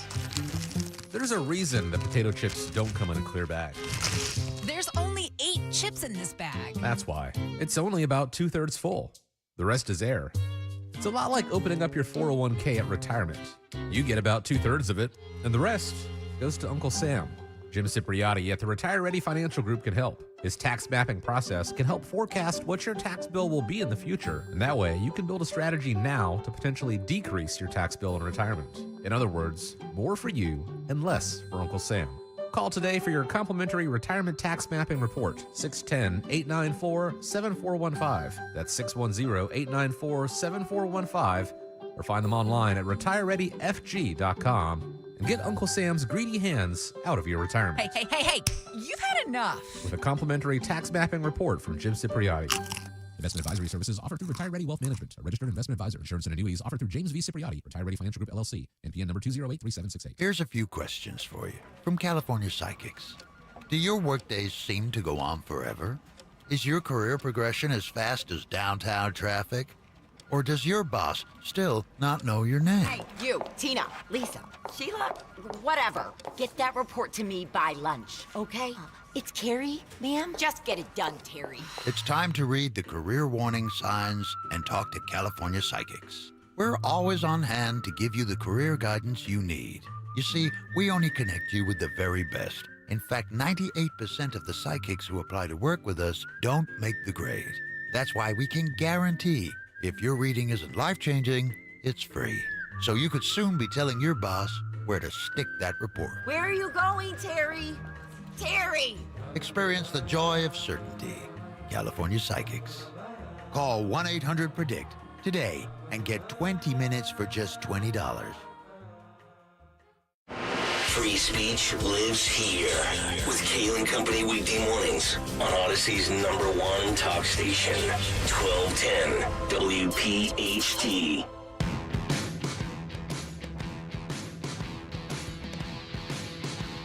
Welcome back. It is Independence Day. Happy Independence Day. 7:24 in the Eastern time zone in the city of Philadelphia on 1210 WPHT. Sean Farish with you on 1210 WPHT on this Independence Day 2025, this 249th birthday of the United States of America. We've had a lively conversation this morning regarding the big, beautiful bill, regarding spending.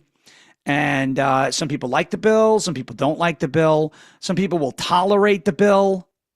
Like, I think it's worth tolerating the bill.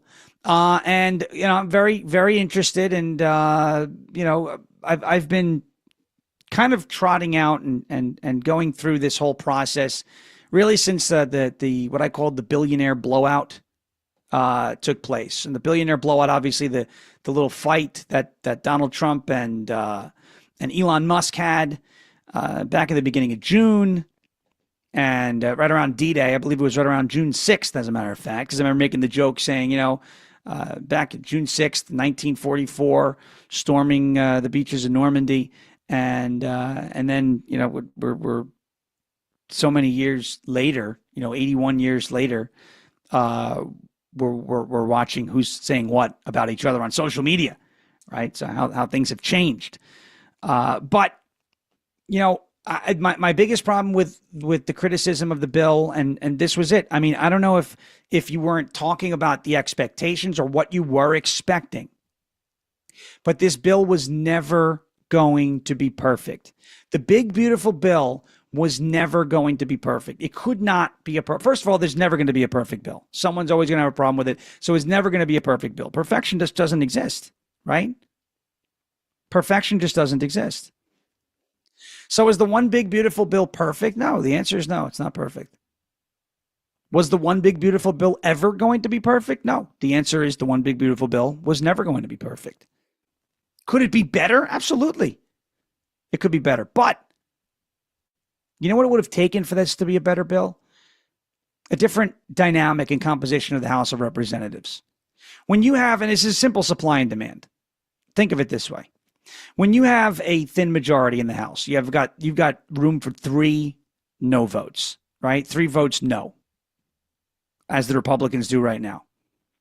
Everybody's vote weighs a whole hell of a lot more than if you had room for 15 no votes, right?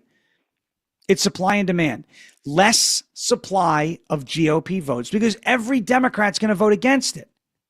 So you could not rely on Democrat defectors to vote in favor of this bill. They were all voting against it. They'd signaled that they were all voting against it. And by the way, kudos to Mike Johnson and House Republicans for doing this without them. They didn't want to be a part of the largest tax cuts in American history. Fine, you guys vote against it. You got to defend your record now.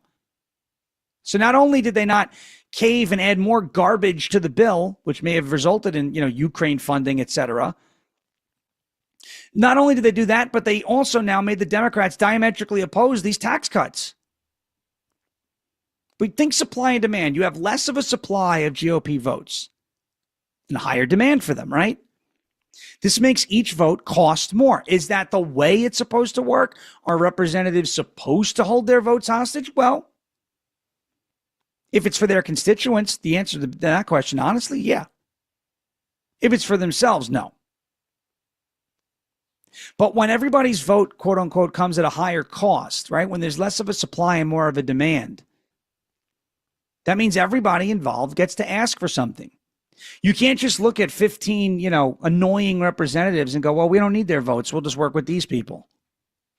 Right? If we had a 30 seat majority where we could afford to lose, 15 votes, I bet you, for example, you don't see the SALT deduction go from 10,000 to 40,000 because the SALT caucus only, composed of, I think it was the New York delegation. So you had Garbarino, LaLota on Long Island, Stefanik, Lawler, Molinaro, I believe. There was, a bunch of the New York delegate. That's what, 5 or 6 representatives?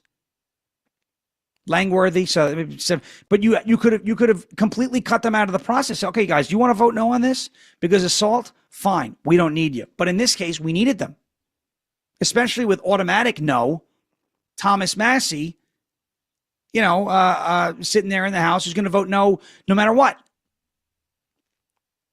So when everybody has to give something for these bills, or when everybody asks for something, that means everybody else involved has to give something.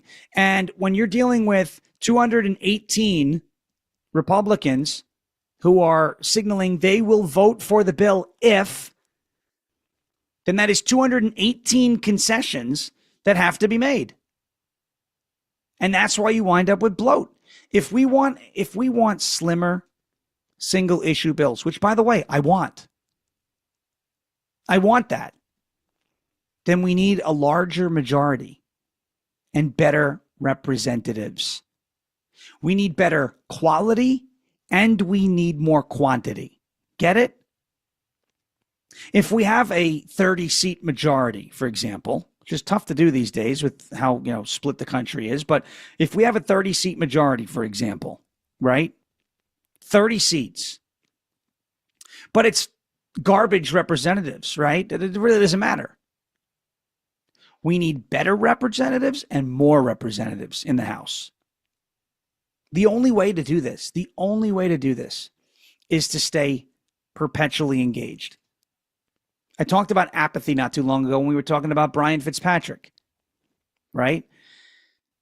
Everybody's upset. A lot of people, not everybody, but there's a lot of people who are upset with how he voted on the big, beautiful bill and his reason for voting no.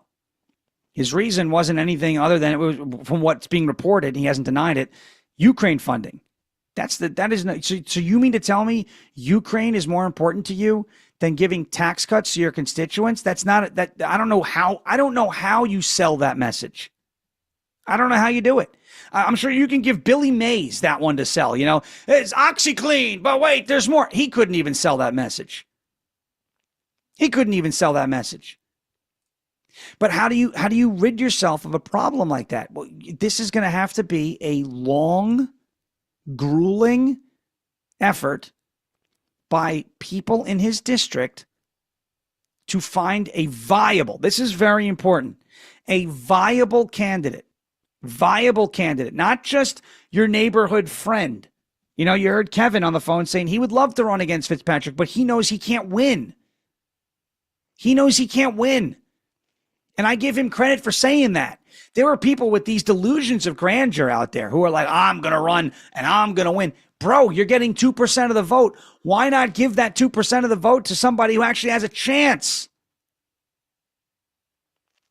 You have to find a viable candidate who can raise money, who is about the right issues, and you've got to do everything in your power for the next, 18 months to get them over the finish line. That's what it's going to take. The apathy problem is a real problem, and the swamp loves it. They rely on it to stay in power. If you're listening right now and you're somebody who votes once every 4 years, that's not enough. That's not enough. Or you're not participating in primaries. That's not enough. The beach is nice, not on primary day, right? That's where your candidates are selected. You want to know why there's so many rhinos in the House of Representatives? It's because, ask yourself, look in the mirror and say, was I involved in selecting this candidate? Was I involved in the process? When you go on the ballot and you're like, why is Brian Fitzpatrick the Republican nominee? Was I involved in finding somebody else? If the answer is no, then we got to take some accountability here.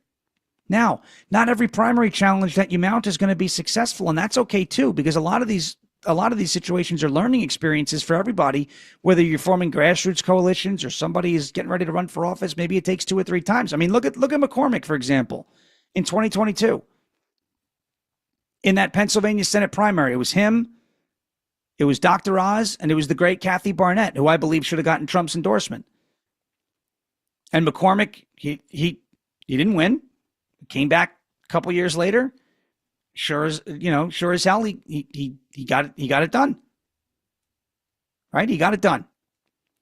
That's what we have to do. If we want better bills, we want slimmer bills, we want the single issue bills, we want more responsible bills, we want bills that actually cut spending. It's very hard to cut spending when you have 218 representatives that are holding their votes hostage for a lot. Meanwhile, if you had a larger, field of reps, you could make deals with the people who are asking for the least. And you could wind up with responsible bills. It's simple supply and demand. Less supply of GOP votes, higher demand, higher price, bigger and more bloated bills, spending goes up. More supply, more wiggle room, more leverage to work with the representatives that are actually going to put forth the fiscally conservative and responsible bill. Now you're dealing with a bill that can actually make deep spending cuts. Now you're dealing with a bill that can actually trim the deficit by more than what you projected. Now you're dealing with a bill that's not going to include so much pork because the people who are involved in drafting that bill and passing that bill aren't holding their votes at the highest possible premium because they have the leverage. They don't have the leverage at this point in that hypothetical situation.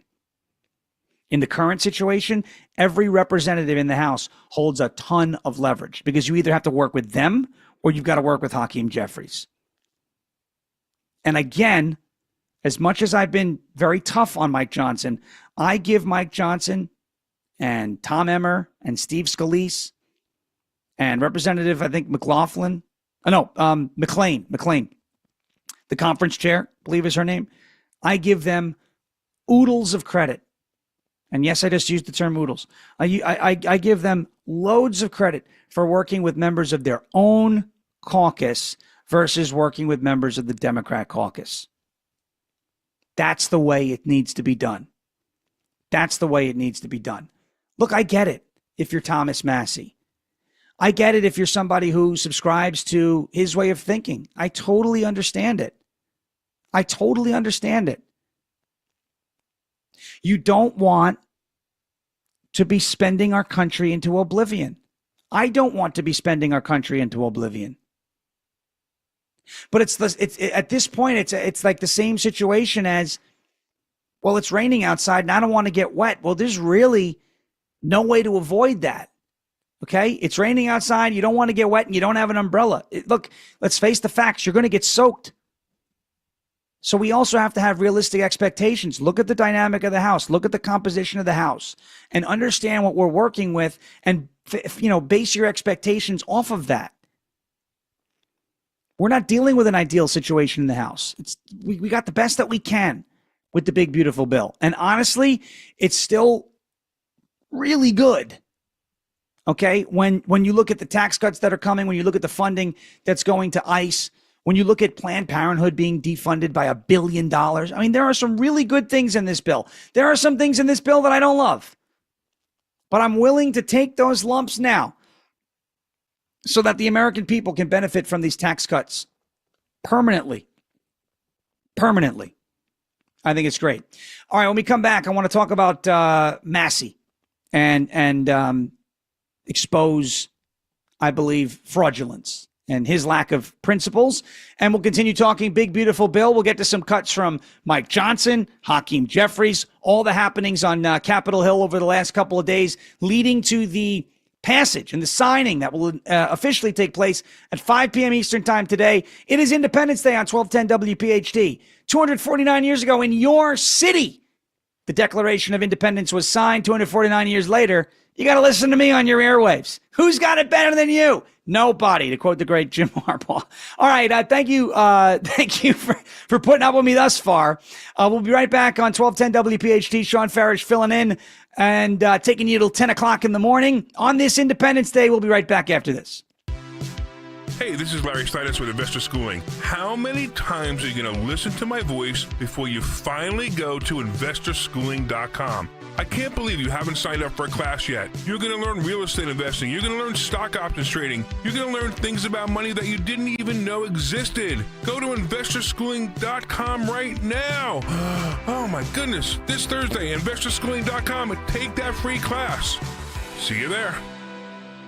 Hi, this is Merrill Reese. My wife Cindy and I had a new roof installed by Impriano Roofing, Siding, and Windows, and we're delighted. When it comes to your roof, it's like football. Good planning is essential. Jack Impriano and his 4 sons are a true family business, serving our area for over 5 decades. If you need a new roof, call Jack Impriano Roofing. Online at Impriano.com. That's Impriano.com. It's good to hire Jack and his team. Remember, the best homes have an Impriano roof.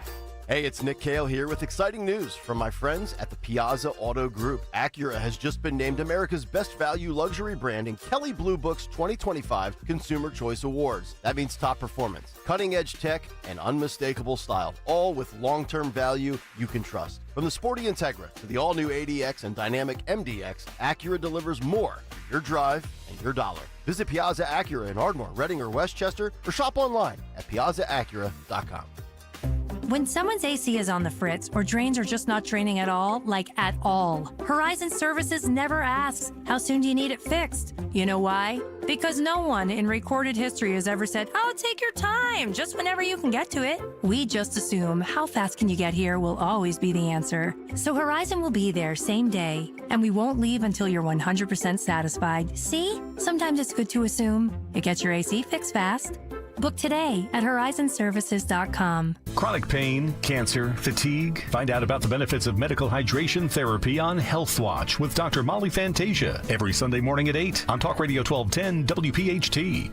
Stop buying gold online. Edelman's Coins is the Philadelphia area's largest buyer and seller of gold and silver bullion. Family owned for 99 years, Edelman's Coins has continued to provide ultra-competitive pricing paired with unparalleled customer service. With transparent buy-sell spreads, you know you will always get a fair deal. When buying or selling bullion or coins, think Edelman's Coins. Call 215-572-6480 or visit edelmanscoins.com. Follow Talk Radio 1210 on Instagram and Facebook at 1210 WPHT.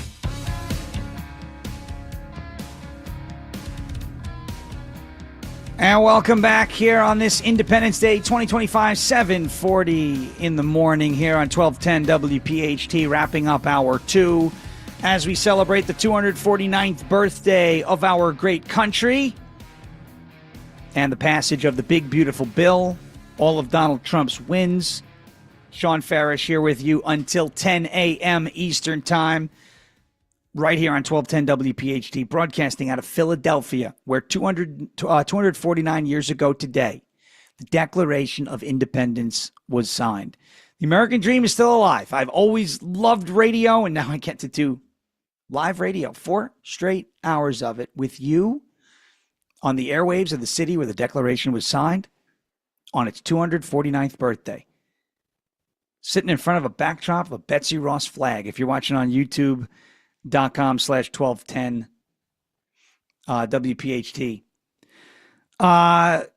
We're talking about different representatives and their roles in this big, beautiful bill and the roles that they played and why the bill was what it was and why people opposed it or supported it. And some of the people that opposed it, and they did so for reasons that I would agree with if it was consistent with their record. I do understand we have a call waiting at 855-839-1210. Jim in Wilmington would like to chime in about this big, beautiful bill. What's up, Jim? Hey, Sean. Thanks for taking my call. I'd like to tell you that I really enjoy your commentary. And Thank you. When Zioli moves on to bigger and better things with Fox, I hope to hear you every day. That would be cool. Thank you. Appreciate it. My question is if you know anything about negotiating with Rand Paul. You know, I heard him a couple times, more than once on video, saying that, okay, he didn't want to go with the $5 trillion on the cap.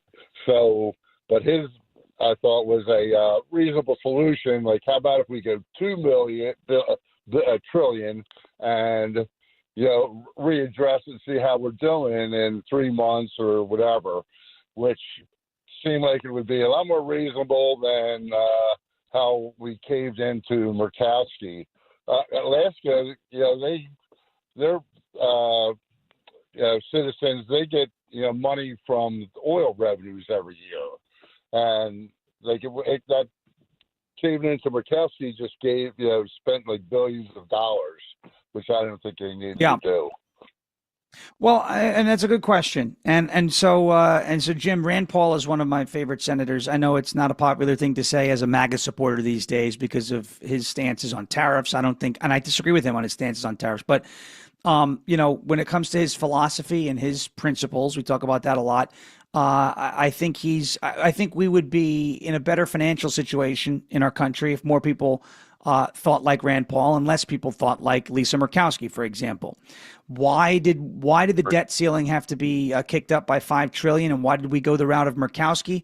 Well, let's face it, right? ICE needs the money, and tax cuts, unfortunately, when you build these into these plans, these reconciliation plans, budget plans, et cetera, it's classified as spending because the government looks at that as lost revenue. Even though you know, Art Laffer, Ronald Reagan, et cetera, has proven that incorrect, it's classified as a spending item. A tax cut is classified as a spending item. So when you extend these tax cuts, it goes down as spending, and you can't pass it without kicking that debt ceiling up because of the amount of quote unquote spending that's in it, even though this isn't new spending, right? The tax cuts are already in place. So I think because of what Trump wanted and what to deliver those tax cuts to the American people because they're about to expire, and because the debt ceiling is, the deadline is upon us in August, I think because of what the general goal of this bill was for the next, year and forward, they had to go the route of Murkowski.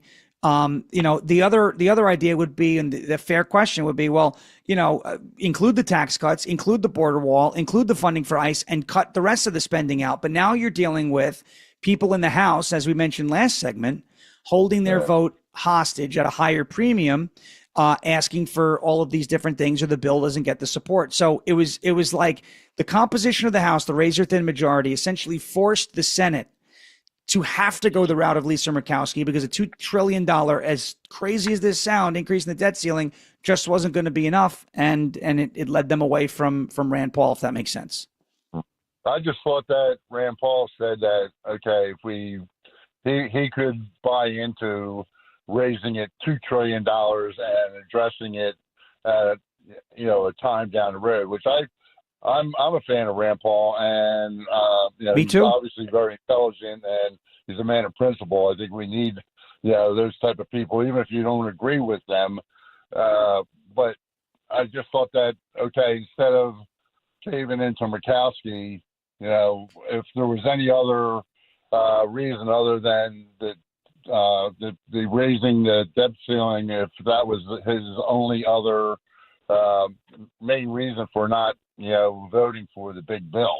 Well, yeah, and I'll make this pretty simple. Like I'll explain, because that was a long-winded answer I gave before, but this is what I was. So if you go the route of Rand Paul and you only raise the debt ceiling by $2 trillion, you lose, let's say, 20 votes in the House, and now the bill doesn't pass. You see what I'm saying? So they had to go the route of Murkowski because of the dynamic and how it was constructed in the House. If that makes sense, I'm not saying I like that. That's just the math and the dynamics of the situation. Thank you for Jim. Thank you. Have a good day. Thanks for the call, Jim. Happy Independence Day. Absolutely. It's a good question. Rand Paul was reasonable with his take. We'll move the debt limit up for by what, $2 trillion, by $2 trillion, and work with that. But the problem is, as I said, if you do that, you're going to make too many people upset in the other chamber, right, in the House. And then you lose the votes, and now it doesn't pass the House. Now you need Democrat help, and now you're dealing with a mess. Which again goes back to my original point that if we want slimmer and more responsible bills, we have to make each GOP vote cost less. We need to increase the supply, and we need to decrease the demand. That's the problem here. Now, as Jim said, I'm glad he said this. I didn't know that he was going to even go down that road, but thankfully he did, because I wanted to get to this. He mentioned that Rand Paul is a man of principle, and this is why I've always had a lot of respect for Rand Paul. Love him or hate him, I don't see him flip-flopping. I don't see him, saying one thing and then doing another. He may not be the biggest fan of Donald Trump. It seems like Trump and him have like a love-hate relationship. But you see what Massey has done in the House. See, it looks like Trump has a much bigger problem with what Massey does than with what Rand Paul does. I don't see Donald Trump calling for Rand Paul to get primaried. But I see, and he's not up for a while, but I do see him calling for Massey to be primaried a lot, right? Why is that? And I think it's because Donald Trump can understand that Massey's principled stance, as he calls it, and as his supporters call it, is fake. He said, whoa, that's quite the accusation. And I'll tell you what, I have a personal problem with Thomas Massey. It's not because I made it personal, it's because he did. I asked the simple question on social media, on X, why did Thomas Massey, did Thomas Massey vote against a rule that brought the first Doge cut rescissions package to the floor? That's all I asked. He came into my comments. He said, how much did you get paid to make this post? And then he blocked me before I could respond. Which, if you're a principled constitutional conservative, is actually an unconstitutional act. It was on his official government account. It is a violation of my First Amendment rights. It is a violation of the public forum doctrine, which, as a lot of people come, oh, well, you're not his constituent, you can do it. No. The public forum doctrine applies to any U.S. voter. Doesn't matter if you're a constituent or not. It's a violation. There is Supreme Court precedent to back that up. Mr. Principled is out there trampling on people's First Amendment rights every time he blocks somebody on social media, and he does it a lot. Then you may say, that's ticky-tacky, that's petty. Fine, okay, let's move on to something different then. Here's why, another reason why he's not, in my opinion, actually a principled conservative. May 30th, 2023. Thomas Massey, on the House Rules Committee, one of the most powerful committees in the House of Representatives, delivered the deciding vote and ended 7-6 to move the Fiscal Responsibility Act of 2023 out of the House Rules Committee to allow it to come for a full vote in the House. It was a 7-6 vote, And Massey was the deciding vote on the Fiscal Responsibility Act. Sounds like a good thing, right? The Fiscal Responsibility Act? Okay. The following day, the so-called principled Thomas Massey voted yes to pass that same bill, which suspended the debt ceiling until January 1st, 2025, and allowed unlimited borrowing until January 1st, 2025. This is a guy right now who says, I am not voting for the big, beautiful bill because of the debt ceiling. We can't do that. He voted under Biden twice. He got it out of committee, and then he voted for it on the floor of the House for a bill that allowed the debt ceiling to be suspended until January 1st, 2025. He, Thomas Massey, the principled conservative that we hear so much about, had the power alone in that committee to kill that deal, to kill that bill, if he truly cared about spending, if he truly cared about the debt, and he passed on that opportunity not once, twice. Massey essentially gives Joe Biden at that point a blank check. Of course, Congress has the power of the purse. You can't just unilaterally spend. But bloated budgets that would be, discussed in spending bills and reconciliation in the House would no longer have to worry about the debt and the debt ceiling, because the debt ceiling was non-existent from May 30th, 2023, all the way up until January 1st of this year. He doesn't care about debt. He doesn't care about spending. And in my opinion, that just proves he's not principled. Look, this is not me. I'm not saying that. I already told you, full disclosure. Personally, I have a problem with him. I don't care if you block me on social media. I couldn't care less. Don't act like a principled constitutional conservative, though, and then step on my constitutional rights. And not just mine, by the way. Thousands of users on X he has done this to, which is unconstitutional. He doesn't care about debt. He doesn't care about spending. And he is not a principled conservative. He may be a conservative. He may be a libertarian. And I don't really dislike him for that, because I have a very strong libertarian streak. Again, I have a lot of respect for Rand Paul most of the time. But Thomas Massey is a little different in that he says he stands for all these things. But when you go back to his record and you look at the way he voted under a President Biden who didn't know where he was, so he voted to suspend the debt ceiling under Joe Biden, and he wouldn't vote to give Donald Trump the flexibility that he needed to implement these tax cuts, to carry out the mass deportations that needed to be carried out. He wouldn't do that.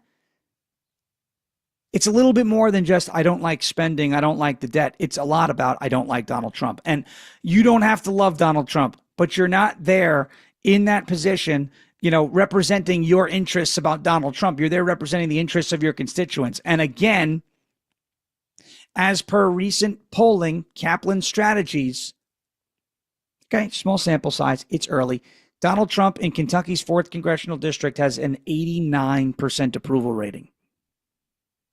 Thomas Massey has a 23%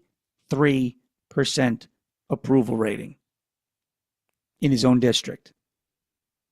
Because people can see he's a grandstander. He does nothing but complain about legislation. He rarely, if ever, offers anything in its place. This is too high. Spending bill's too high. We should do a skinny bill. All right, Thomas, did you write one? No.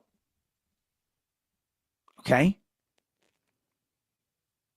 He should be primaried and he should be replaced. And I hope they replace him with a fiscal conservative who cares about the debt, but also understands the nuances of this game. That when the House is a 3-seat majority, you're not going to get everything you want. When the House margin is what it is at this point, it's impossible. But why don't all the representatives do the right thing? Because they don't. Right? Why isn't water dry? Because it's wet. We can say, oh, this should happen, that should, but sometimes, again, we have to be realistic about what we're talking about and understand the nuances of this game. Period. But Massey May 2023 voted to take that Fiscal Responsibility Act, which was not a responsible bill. Oh, but he said that it was going to cut spending by 1%. Okay, so did he lie or did he get it wrong? And why, if he either lied or got it wrong, do we continue to trust his judgment? Well, he said it was going to cut spending by 1%. It added, by the way, you know what this bill, it got passed, what the result of that was regarding our national debt? Because the debt ceiling was suspended after the passage of the Fiscal Responsibility Act of 2023, we added $3 trillion to the debt. And that happened, why? Single-handedly because Massey let it out of committee and Massey voted for it in the House.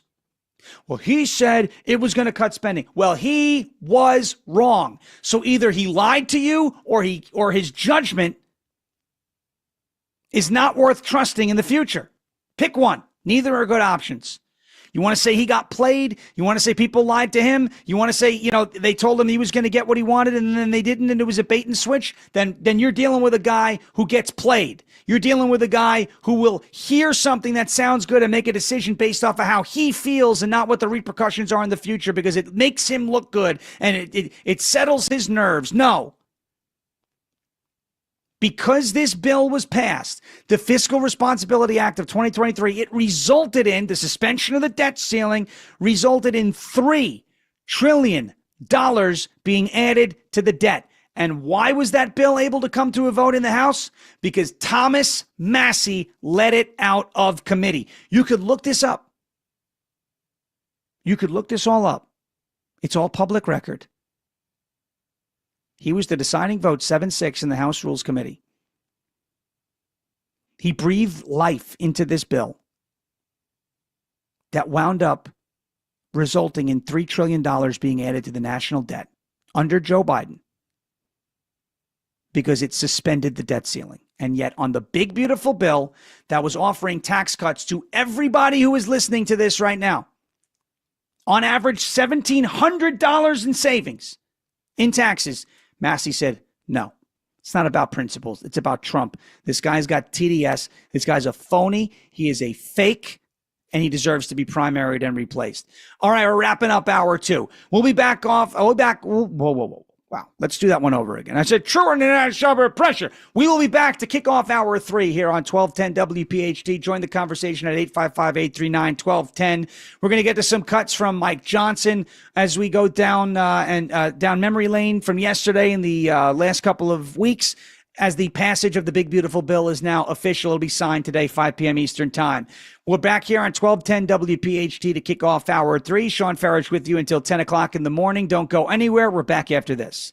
Hi, Zoe Saldana. Welcome to T-Mobile. Here's your new iPhone 16 Pro on us. Thanks. And here's my old phone to trade in. You don't need a trade-in. When you switch to T-Mobile, we'll give you a new iPhone 16 Pro. Plus, we'll help you pay off your old phone up to $800, and you still get to keep it. There's always a trade-in. Not right now at T-Mobile. I feel like I have to give you something in return for karma. That's okay.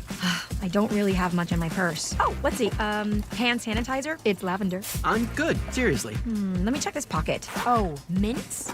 Really, I'm fine. Oh, I have raisins. I'm a mom. Wait 1 sec. I've got cupcakes in the car. It's our best iPhone offer ever. Switch to T-Mobile. Get a new iPhone 16 Pro with Apple Intelligence on us. No trade-in needed. We'll even pay off your phone up to $800. With 24 monthly bill credits, new line $100 plus a month and experience beyond finance agreement $999.99 and qualifying ported. For well qualified plus tax and $10 connection charge. Pay off via virtual prepaid card. Allow 15 days. Credits end and balance due if you pay off early or cancel. See T-Mobile.com. WPHT, WPHT HD, WOGL HD3 Philadelphia. From the Piazza Auto Group Studios, experience the power of one with 8 brands and 25 locations. Always live on the free Odyssey app. We asked parents who adopted teens to share their journey. Nathan has taught me to embrace the moment. Age-wise, I'm in my late 60s. I'm old enough to be his grandfather. Will he be embarrassed to acknowledge me as his dad? I think the most important thing we can do is let them know that they're safe, that they're valued and cared for and loved, and that they're important. I knew I wanted to be adopted by him because of how he taught me to be the person who I am today. And it's coming from a dad that didn't expect to become a dad. And I feel very proud to be his son. I was what he needed, and he was what I needed. Every day is full of new opportunities. That's what it's been about, realizing the simple things that it takes to make such a huge difference in these kids' lives. Learn about adopting a teen from foster care at adoptuskids.org. Brought to you by Adopt US Kids, the U.S. Department of Health and Human Services, and the Ad Council. Hey, this is Larry Steinhaus with Investor Schooling. Listen, I know sometimes you worry about coming to see me because you don't want to invest in real estate, because you don't want to deal with toilets, trash, or tenants. I'm going to teach you a way that you don't have to deal with toilets, trash, or tenants, or even own any real estate and invest in real estate at the same time. You want to learn this, so go to investorschooling.com. That's investorschooling.com, and take a complimentary class this Thursday, and I promise you, no toilets, no trash, no tenants. Everyone has a fave Wendy's Frosty flavor. And when you're choosing from chocolate or vanilla, it's not that hard. But now, there's all new Frosty Swirls and Frosty Fusions. So try picking your fave from Oreo Brownie Fusion, Pop-Tarts Strawberry Fusion, Strawberry Swirl, Brownie Batter Swirl, Caramel Swirl, and Caramel Crunch Fusion. Not so easy now, huh? For a fresh way to Frosty, gotta be Wendy's. Open till midnight or later. At participating U.S. Wendy's. Hours may vary by location. Oreo is a trademark of Mondelez International Group. Pop-Tarts is a trademark of Kellogg North America Co., LLC. Used with permission. Dom Giordano at noon. Kayal and Company now on Talk Radio 1210, WPHT, and the free Odyssey app.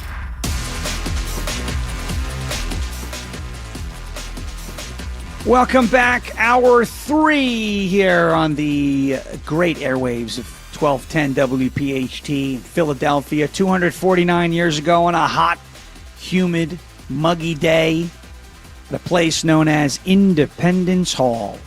The Declaration of Independence was being adopted and signed by the Continental Congress. 249 years later, this voice is gracing the airwaves of Philadelphia. How the tables have turned. How the tables have turned. I am so excited to be here with you on Independence Day here on 1210 WPHT. It is one of my favorite days of the year. Obviously, on deck a little bit later, Independence Day, the movie, The Patriot. Got to do it every year. Great movies. Independence Day tradition, of course. Bill Pullman's speech in Independence. Today we celebrate our Independence Day. Randy Quaid. I picked a hell of a day to quit drinking. Man, it's a fun day. Obviously, the Patriot's a great movie too. I wish it was like a true story. It's not. Benjamin Martin, he was a person, but wasn't it was not the same as what you saw in the movie, the ghost. But it's pretty cool. All right, I want to get into. Let's get into the MVPs. The MVPs of the most of the big, beautiful bill. The MVPs. I've got 4 people who I would consider the most valuable players when it comes to passing the one big, beautiful bill. And if you'd like to join the conversation, by the way, 855-839-1210. Would love to hear from you. I'd love to hear from you when it comes to your MVP list. Who would your MVPs be? Or maybe they'd be the same as my list. We'll see. But MVP number 1 is President Donald Trump. No doubt about it. And let me explain to you kind of, why that is. Okay? Why that is. Donald Trump imposed that that July 4th deadline, right? Which wasn't actually a deadline, but it was symbolic in nature. Trump wanted to sign this bill on the 4th of July. He wanted to get it done before the 4th of July. Obviously, the debt ceiling, now there was a deadline, a hard deadline on the debt ceiling in August coming up, and Congress, wouldn't you know it, isn't going to work that entire month. It's they're off that entire month. They're not in D.C. from what their calendar shows online. So Trump imposed that July 4th deadline. Obviously, it's been a goal of his, a stated goal of his, an objective of his, to from today up until July 4th of 2026 to celebrate what he's calling America 250, the 250th birthday of the United States. That celebration begins today, and he wanted to start the celebration today with the signing of the big beautiful bill, which obviously grants tax cuts, and it's very friendly to small businesses, gives Americans relief, a little bit of added relief, no tax on tips, no tax on overtime, things like that. So he threw that 7-4, that July 4th deadline that Independence Day deadline, and he leveraged that symbolic holiday, right, of July 4th, the 249th birthday of the United States going into 250, kicking off America 250. And he leveraged that, and he combined that with the mandate that he won in November of 2024. He said, look, we had a beautiful mandate, right? We won by a lot. All 7 swing states, including Pennsylvania, where we did very well. All 7 swing states. We won the popular vote because we're the most popular president in the history of our country. We made so many votes. It was so popular. And we did tremendously well. I have to say that. We did tremendously well. He won in the mandate. Look, when Donald Trump won the popular vote in that 2024 election, when it was clear that that was going to be the way it went, it really took a lot of the teeth out of the argument of the left. Think if Donald Trump hadn't won the popular vote, what they would be whining about is, oh, well, a majority of the country voted against Donald Trump. More people voting for Kamala Harris. And they'd be screeching at the sky and doing all this stuff. Okay. Now they're still screeching at the sky, but they don't have that talking point. But the mandate that he won and the ability of that rising tide to lift all boats, right, got a lot of these representatives over the finish line who are currently serving in the House and the Senate. It can be asked. I don't know if it can be determined, but it certainly can be asked. Does Senator McCormick in Pennsylvania, does he win without Donald Trump being at the top of the ticket?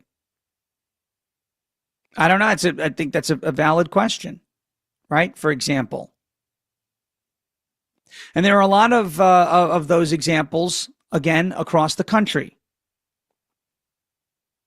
Does that happen without Trump at the top of the ticket? It's maybe not. Maybe not. So Donald Trump is my MVP number 1 for the passage of the One Big Beautiful Bill. He was on the phones. He was visiting the chambers. People were visiting with him. He was driving hard bargains, whether it was, publicly on social media or privately in conversations. He's MVP number 1. Number 2, Vice President J.D. Vance.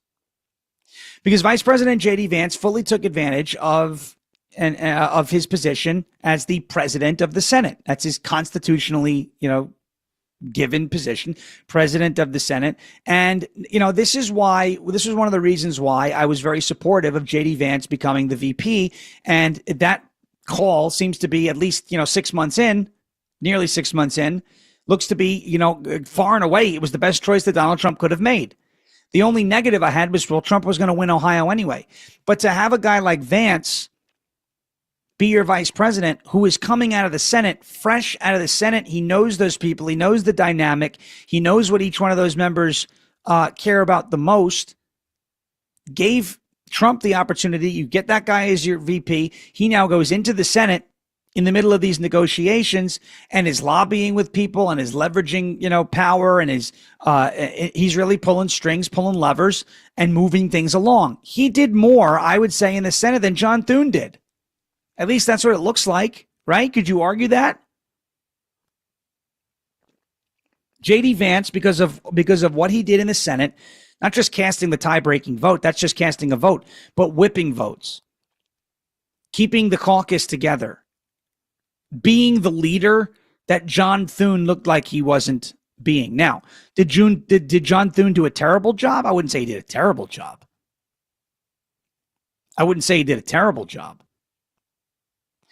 Could he have done a better job? He could have. But that's where Vance stepped in and filled that void. So J.D. Vance, MVP number 2. MVP number 3. I'm very hard on this guy. I've been very critical of this guy. I prefer him to his predecessor. MVP number 3 is Speaker Mike Johnson. Look, say what you want about him. Does it mean I trust him? Does it mean I'm a fan of him? No, it doesn't mean any of those things. But what it means is I want to be fair and give credit where credit is due. Mike Johnson deserves a ton of credit for not just getting these bills passed, okay, but doing so according to, his timeline, right? Doing so, he said he was going to get it done by Memorial Day, getting that first bill out of the House. He did it 4 days early. And then he said he was going to get it done before the 4th of July, and that's exactly what happened. Again, I'm not the biggest fan of his, but did he pander to Democrats to get this bill passed? Did he? No. He had a razor-thin majority. I don't want his job. I don't want his job. Do I think Kevin McCarthy, if he was the Speaker of the House, would have caved to Democrats? I think absolutely he would have caved to Democrats. The fact of the matter is Johnson and the team that leads the House of Representatives, whether it's Speaker Johnson, Majority Whip Emmer, Steve Scalise, I think he's the House Majority Leader, and then Conference Chair McClain, I believe is her name. They kept everything in-house. They kept it within their own party, and they got it done. Is it a perfect bill? Is it my favorite bill? Do I want more of these types of bills in terms of the size? No. But did they deliver on something they said they were going to deliver on without caving to Democrats? Yes. Yes, they did. Yes, they did. That doesn't mean I think Mike Johnson's the best speaker in history. That doesn't mean I think Mike Johnson is, my new favorite representative. Nope. But it was a promise made and a promise kept. And he did not consult the Dems. And that's the first time I think we could say that House Majority did it without the Democrats with something this meaningful and this big. Doesn't that feel nice? Right? It should prove to that caucus in the House, we can get things done without them. Look, we can get rescissions packages sent easy. Simple majority through both chambers. We send it through in the House. Even Massey would probably vote for that because it's a spending cut.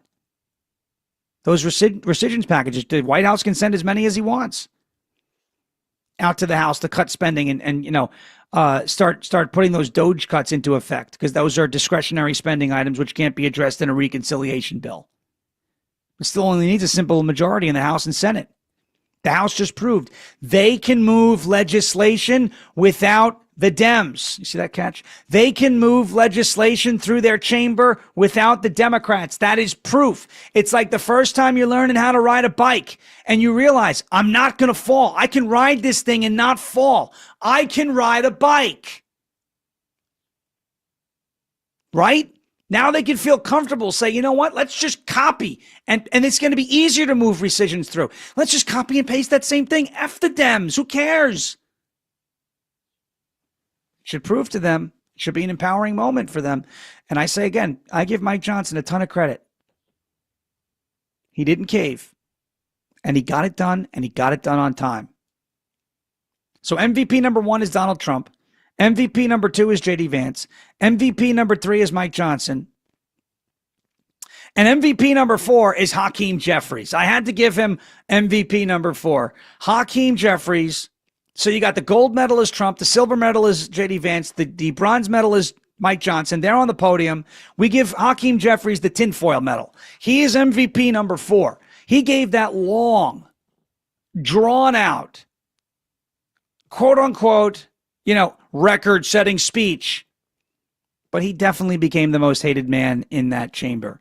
Why don't we go to this? I want to go to this cut from Hakeem Jeffries of him talking about how the United States is going to become a deportation machine. Let's roll that one. Hakeem Jeffries listen to the way he's speaking about the United States. They're going to become a deportation machine. Yeah, tell me another reason to support the bill. Let's play Jeffries here. Speaker, that's not what this country should be all about. Manu wasn't the only one. The only American citizen who's been targeted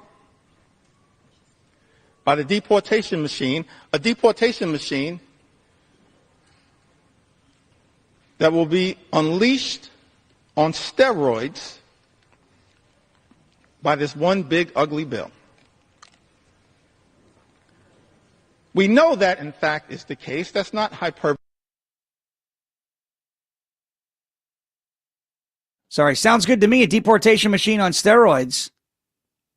A deportation machine on steroids. That sounds like a plan. Sounds like what I voted for. Sounds like what 78 million people voted for. Hakeem Jeffries winning MVP number 4 because, you know, you saw the little ticker on there. If you're watching on YouTube, youtube.com/1210WPHT, you would have seen, the visual there. And that was when he was 6 hours into the speech. And obviously, you know, he spoke for a record-setting amount of time. Kevin McCarthy had the record, and now Hakeem Jeffries has the record. And these are two useless individuals. But what did Hakeem Jeffries do at that point? You know, you have a room full of people. It's July 3rd. The procedural vote just passed the night before after a lot of drama. But Johnson and the Republican Party got it over the finish line in the House to get past the procedural vote. You got people who kind of feel like it's inevitable. He's stalling. Another indicator that that's inevitable. Jeffries is stalling. He's using his quote-unquote magic minute. He's in hour 6. These people... They know this bill's going to pass. And what is Jeffries doing? He's doing for his own personal gain. So he could say he broke a record.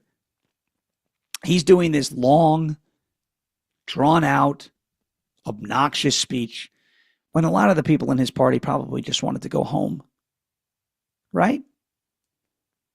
They just wanted to. Let's unfortunately, wave the white flag and let's just get out of here. Shall we? He was the most hated man in that chamber. And J.D. Vance, I don't know if he joked or if this was actually serious, but he posted on X about it, said, I just heard from a representative that was And that representative said, a vote, but Hakeem Jeffries just forced me to vote yes. Thank you, Hakeem. MVP number 4. So to recap, my one big beautiful bill MVP list: Trump, the gold medal; J.D. Vance, the silver medal; Mike Johnson, the bronze medal; and Hakeem, aluminum foil medal. I'd love to hear who your MVPs of the one big beautiful bill were. You can let us know at 855-839-1210. When we come back, we're going to get to more of Speaker Johnson and some of his best moments yesterday. Because again, I'm not here to be his defense attorney or his advocate. But he pleasantly surprised me yesterday. He definitely did. Because we've seen Johnson fold. We've seen it look like he's in disarray. But it seems like he's starting to kind of find his footing. And I think we are better off with him than we were with Kevin McCarthy. I don't think that even, I don't think it's controversial to say that. I don't really know if there's an argument and a better speaker. I think McCarthy would have very quickly done a deal with Pelosi and the Democrats and Hakeem Jeffries, and you would have passed this. You think this bill, this big, beautiful bill, wasn't beautiful. If McCarthy was still your speaker, wait until you would. You don't even want to know what that bill would have looked like if McCarthy was your speaker. You don't even want to know.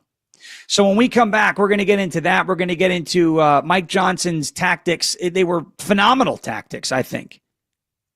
Phenomenal tactics, and showed you that when he wants to be a hardliner and when he wants to be a strong leader, he can do it. And that should give us a pretty good amount of confidence going forward that this House may not be as useless as we once thought they were. So congratulations to them. We'll recap some of Johnson's best moments as we get going. We're in hour 3 here on 1210 WPHT. It is Independence Day 2025 on 1210 WPHT. Sean Farish with you until 10 a.m. Eastern Time. Keep it locked right here. We'll be back with more after this. 1210 WPHT Sterling every damn Sunday. Our misfits explain how Philadelphia government works. They sit there in their office and they think they know everything and they're going to fix this and fix that. They have no clue of what's going on out in the world. That's the way it is. And it's not only them. It's every company that you could think of. This is what it is. They sit up in their big office. They make all these rules and regulations, and they have no idea what's going on. More Sunday, 10 p.m., 1210 WPHT. Heading to the shore and dreaming about upgrading your home? Kitchen Magic can help you fall in love with your kitchen again. We're family-owned, American-made, and tariff-proof, so your remodel stays on budget. Enjoy 24 months same-as-cash financing. Don't wait. Get started today at kitchenmagic.com or call 1-800-237-0799. Kitchen Magic since 1979. Hi, it's John Ashell, the car czar from Colonial Hyundai. It's the 4th of July Flash Sales event here at Colonial. This Thursday, Friday, and Saturday only. Save up to 20% off any new Hyundai in stock. That's a savings of up to $10,000. Or get 0% financing on any new Hyundai. Declare your independence from your old vehicle and get into a new Hyundai with no increase in your monthly payment. July 3rd, 4th, and 5th, save up to 20% off any brand new Hyundai in stock or take advantage of 0% financing. Plus, I'll give you $6,500 for your trade, no matter the condition, guaranteed only at Colonial Hyundai. And every new Hyundai comes with a 3-year complimentary maintenance and America's best warranty, a 10-year, 100,000-mile powertrain, and Hyundai Assurance. Take advantage of these deals before they sizzle out. 3 days only, July 3rd through 5th. Shop us online 24/7 at colonialhyundai.com. Colonial Hyundai, the faster, easier, better way to buy a Hyundai. In stock vehicles only. Tax and tags additional. Vehicle must be purchased at dealer list price. Finance offer 20% down required. Term for 36 months. Offers cannot be combined. See dealer for full details. Offer expires July 12th, 2020. At California Psychics, we know that sometimes you can wake up thinking, I don't know if I'm in the right career. Ew. Or the right relationship. but whatever your life dilemma, at California Psychics, we'll give you the guidance you need to feel certain about your life choices. And because we only connect you with the very best, we guarantee if your reading isn't life-changing, it's free.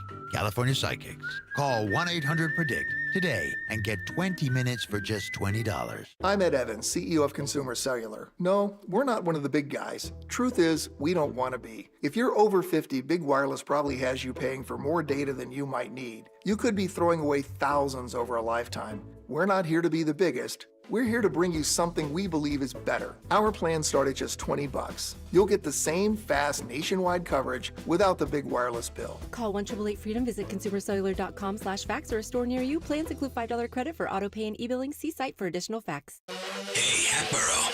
Tell your smart speaker to plug 1210 WPHT. WPHT.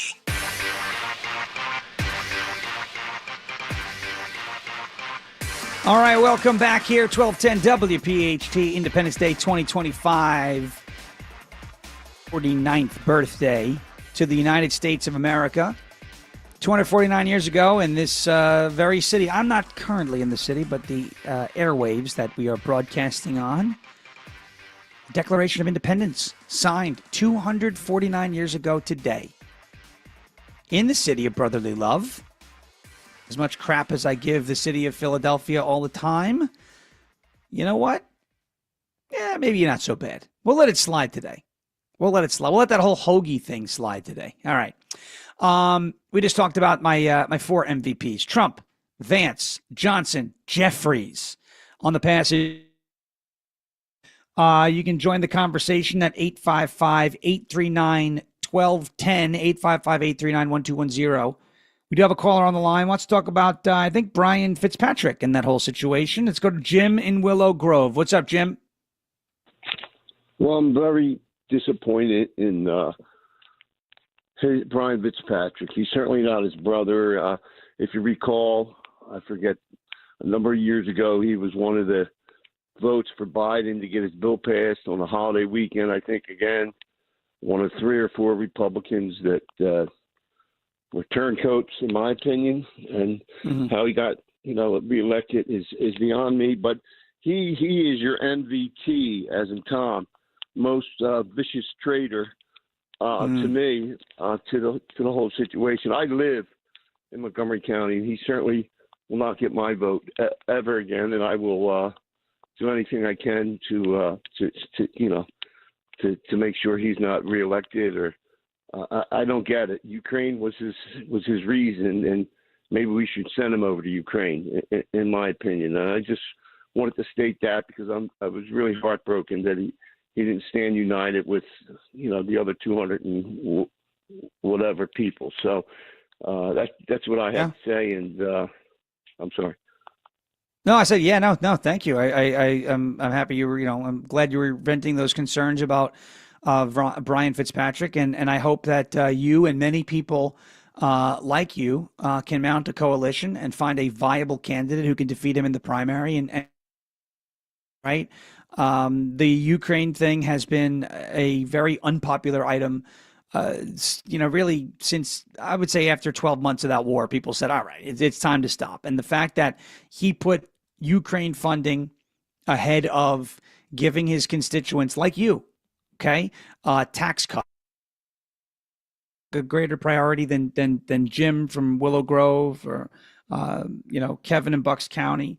The fact that you guys matter less to him than Ukraine does, it should hurt. It should sting. It should feel like a kick in the teeth. It should feel.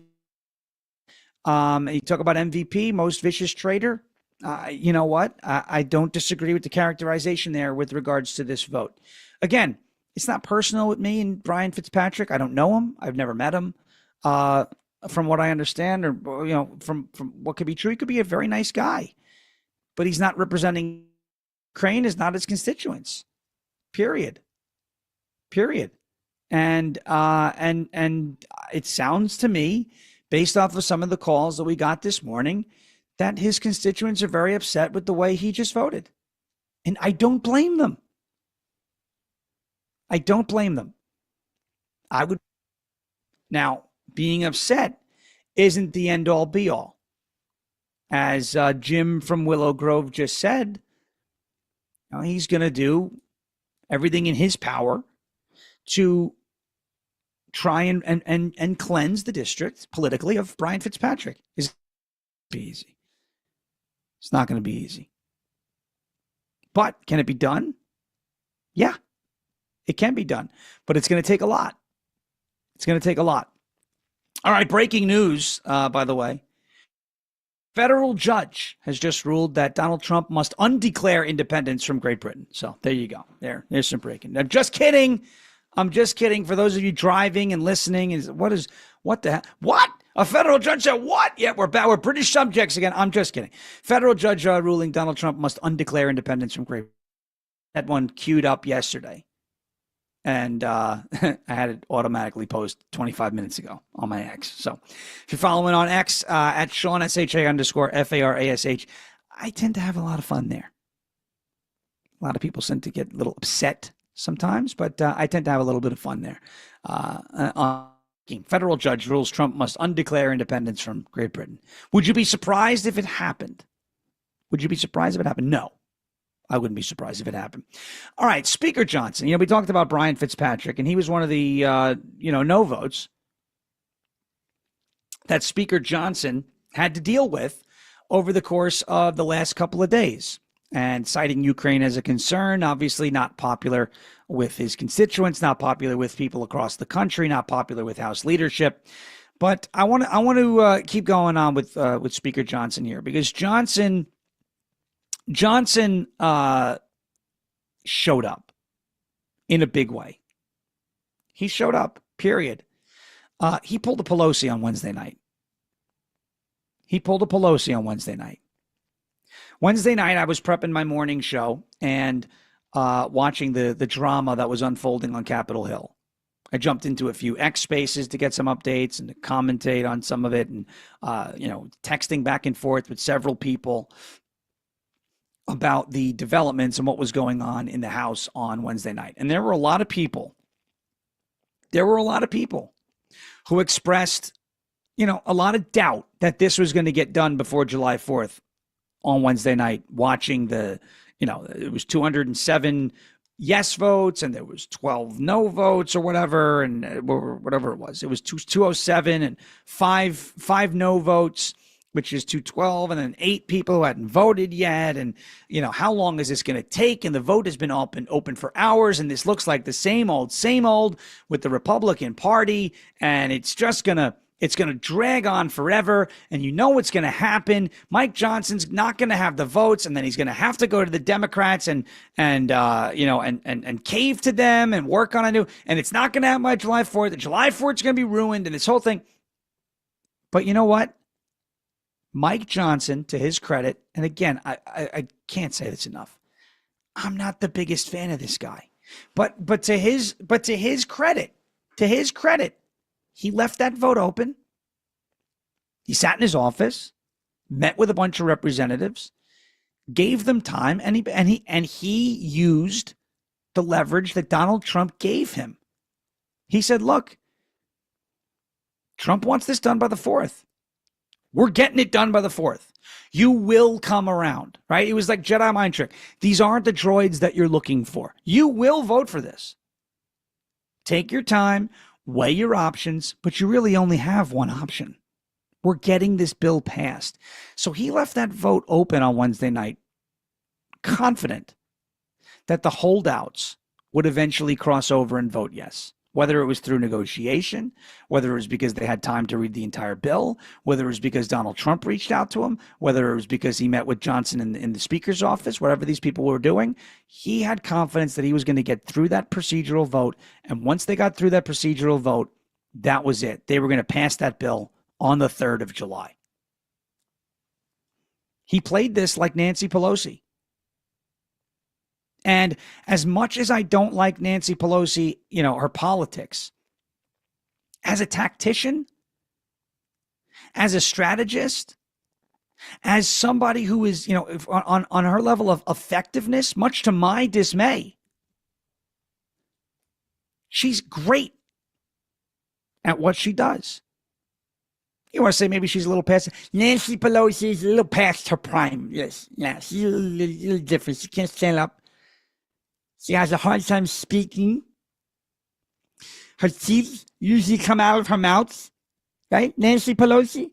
But she's still effective. And back in her heyday, even just go back 6 or 7 years, she was effective, right?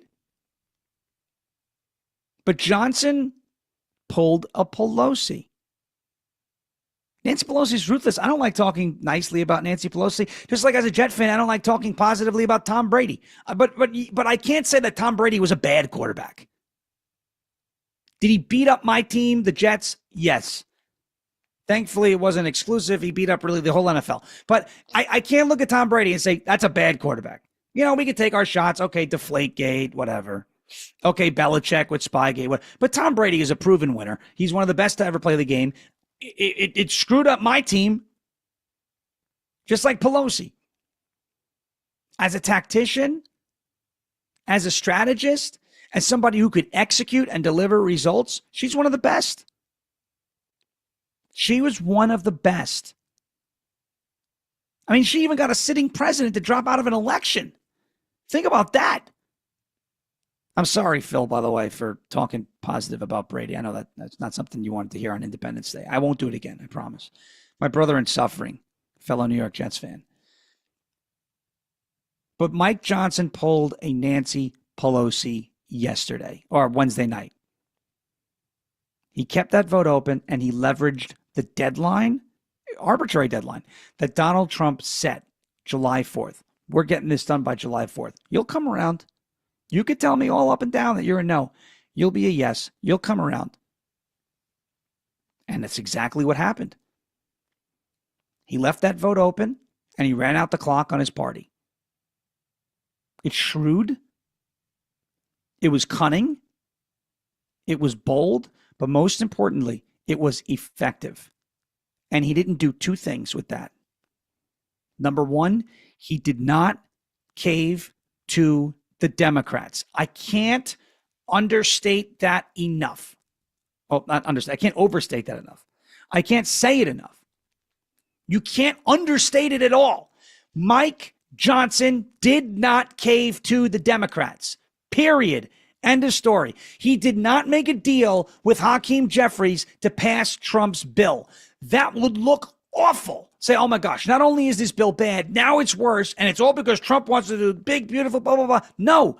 Mike Johnson, Steve Scalise, Tom Emmer, Representative McClain, conference chair, they got it done. They found a way to get it done without the Democrats. All the Democrats could do was put dollar store Obama behind a podium for 8.5 hours and have him blabbing on, or 9 hours, whatever it was, blabbing on and on and on, just prolonging the inevitable. That's all they could do.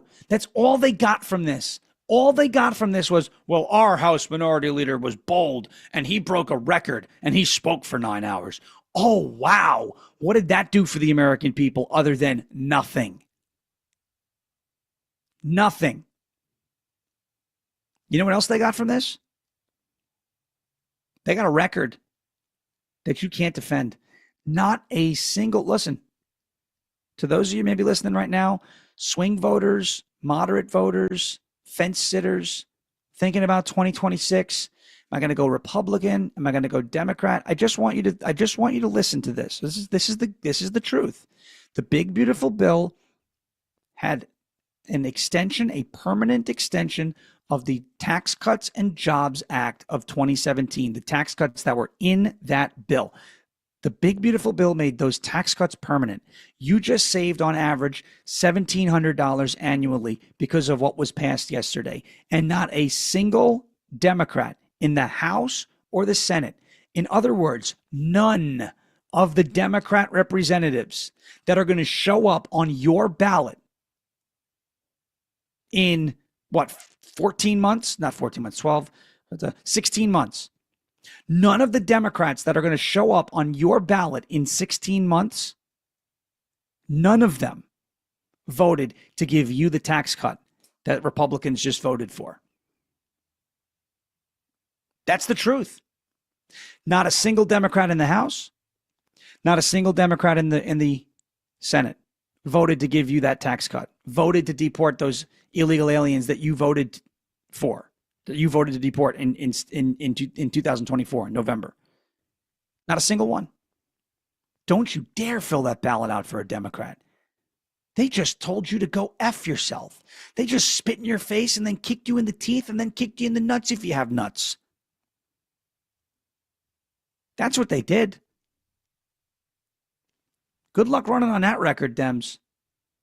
Good luck running on that record. That is not an easy record to defend, I can tell you that. Kudos again to Mike Johnson for stepping up and for standing strong. He played this like Pelosi. I don't think McCarthy would have been able to do it. He would have folded. He's got a good relationship with Nance. Oh, they're both from California. The whole thing, nope. Johnson did what he was tasked with doing. He beat the Memorial Day deadline. He beat the July 4th deadline. They stayed up all night. Did they wait till the last minute? Yeah, they did. Should they have done it sooner? Absolutely. But it got done. Results matter. Outcomes matter. And we got the outcome that we were looking for yesterday. And now we're getting tax cuts because of it. So thank you to Mr. Mike Johnson, Speaker Johnson, and Vance, and a little bit Thune, and Trump, and especially Hakeem Jeffries for the tinfoil medal. Thank you for speaking so long and making sure that once the vote came to the floor, people were like, I want to vote and get out of here. And it was never in doubt. All right, we'll be right back to wrap up hour 3 here on 1210 WPHT. We'll be a little bit more on Mike Johnson, some of his comments from yesterday, a few cuts from Johnson as we wrap up hour 3. We'll be right back after this, 1210 WPHT. Sean Farish with you until 10 o'clock in the morning. You want to join the conversation, 855-839-1210. Love to hear from you on this Independence Day. We're back after this.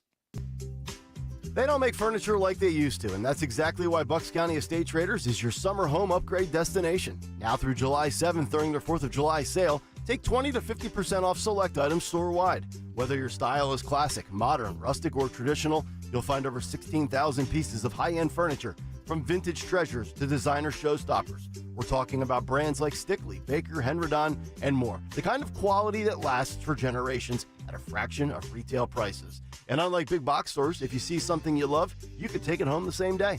Every piece with a QR code for instant info, and their team, well, they're straight shooters who know their stuff. No pushy sales tactics. Shop the sale at buckscountyestatetraders.com with code USA25, or visit their Hatfield showroom, now open extended hours and Sundays. The 4th of July sale is underway right now. Again, 20 to 50% off select items store-wide. Tell them Nick Kayal sent you.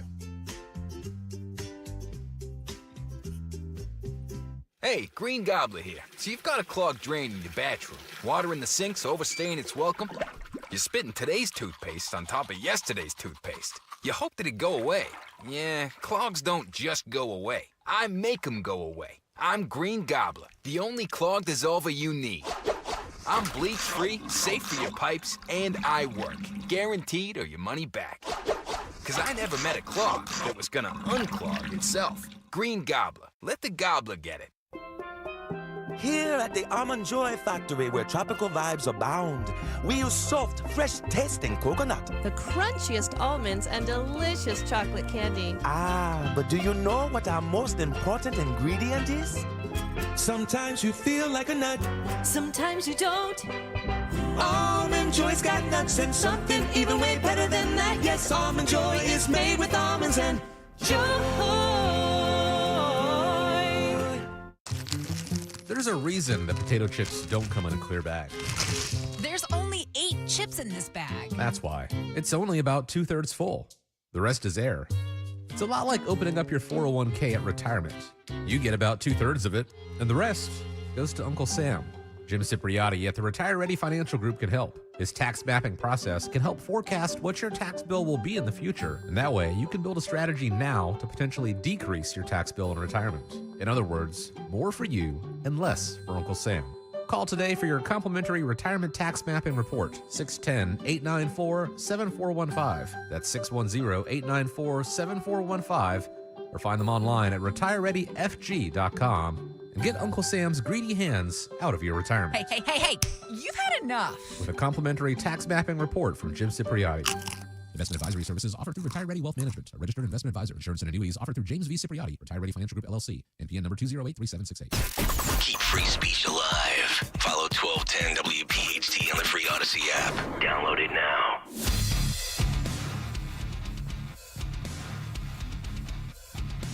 Welcome back as we wrap up hour 3 here on 1210 WPHT on the airwaves of Philadelphia, where 249 years ago today, my favorite document ever written, the Declaration of Independence. Oh, that sounds like a nerdy thing to say. Shh. It's the best document ever written, okay? The Declaration of Independence was signed in that very city on a hot, muggy day. All those guys in those wigs, by the way, which all those wigs are all better than Thomas Massey's haircut. I just want to say that. But the wigs and the long clothing, I mean, I just couldn't imagine. I mean, I couldn't imagine. I couldn't do it. I just couldn't do it. By the way, July 3rd, which was yesterday, was that 162 years ago, the conclusion of fighting at the Battle of Gettysburg, and when Grant broke the siege at Vicksburg as well. Ulysses S. Grant. Democrats have a very bad history with the date July 3rd, it seems. Obviously, Southern Democrats, Confederate, etc.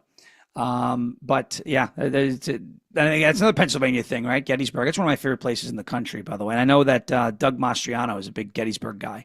I spoke to him once about that. Really, just a fascinating place. And it's one of the drawbacks of being in Tennessee. I'm further from Gettysburg, but we are close to the Stones River battlefield down here, so pretty cool. A lot of Civil War sites in Tennessee. All right, we're going to get to some of Mike Johnson's best moments in a second. Before we do that, I want to get to a call. We have a caller, Richard in Philadelphia. What's up, Richard? Hey, how you doing? I'm okay. How are you? Not bad, but I keep hearing all these complaints about aid to Ukraine.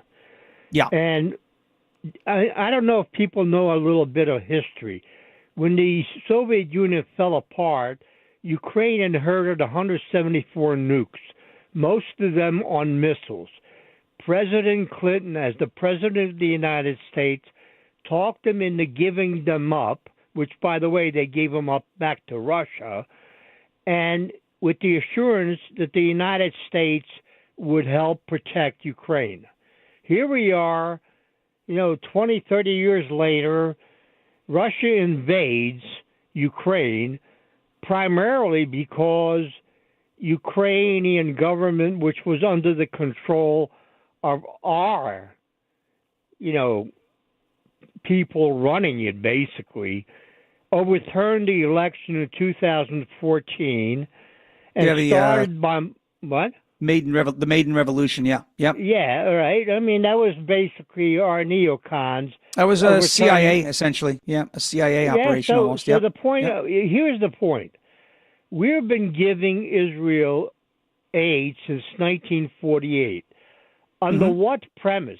No premise except of our Jewish citizens in the United States wanting Can I add context? Can I add a little context to the Israel aid? Because I don't like foreign aid, right?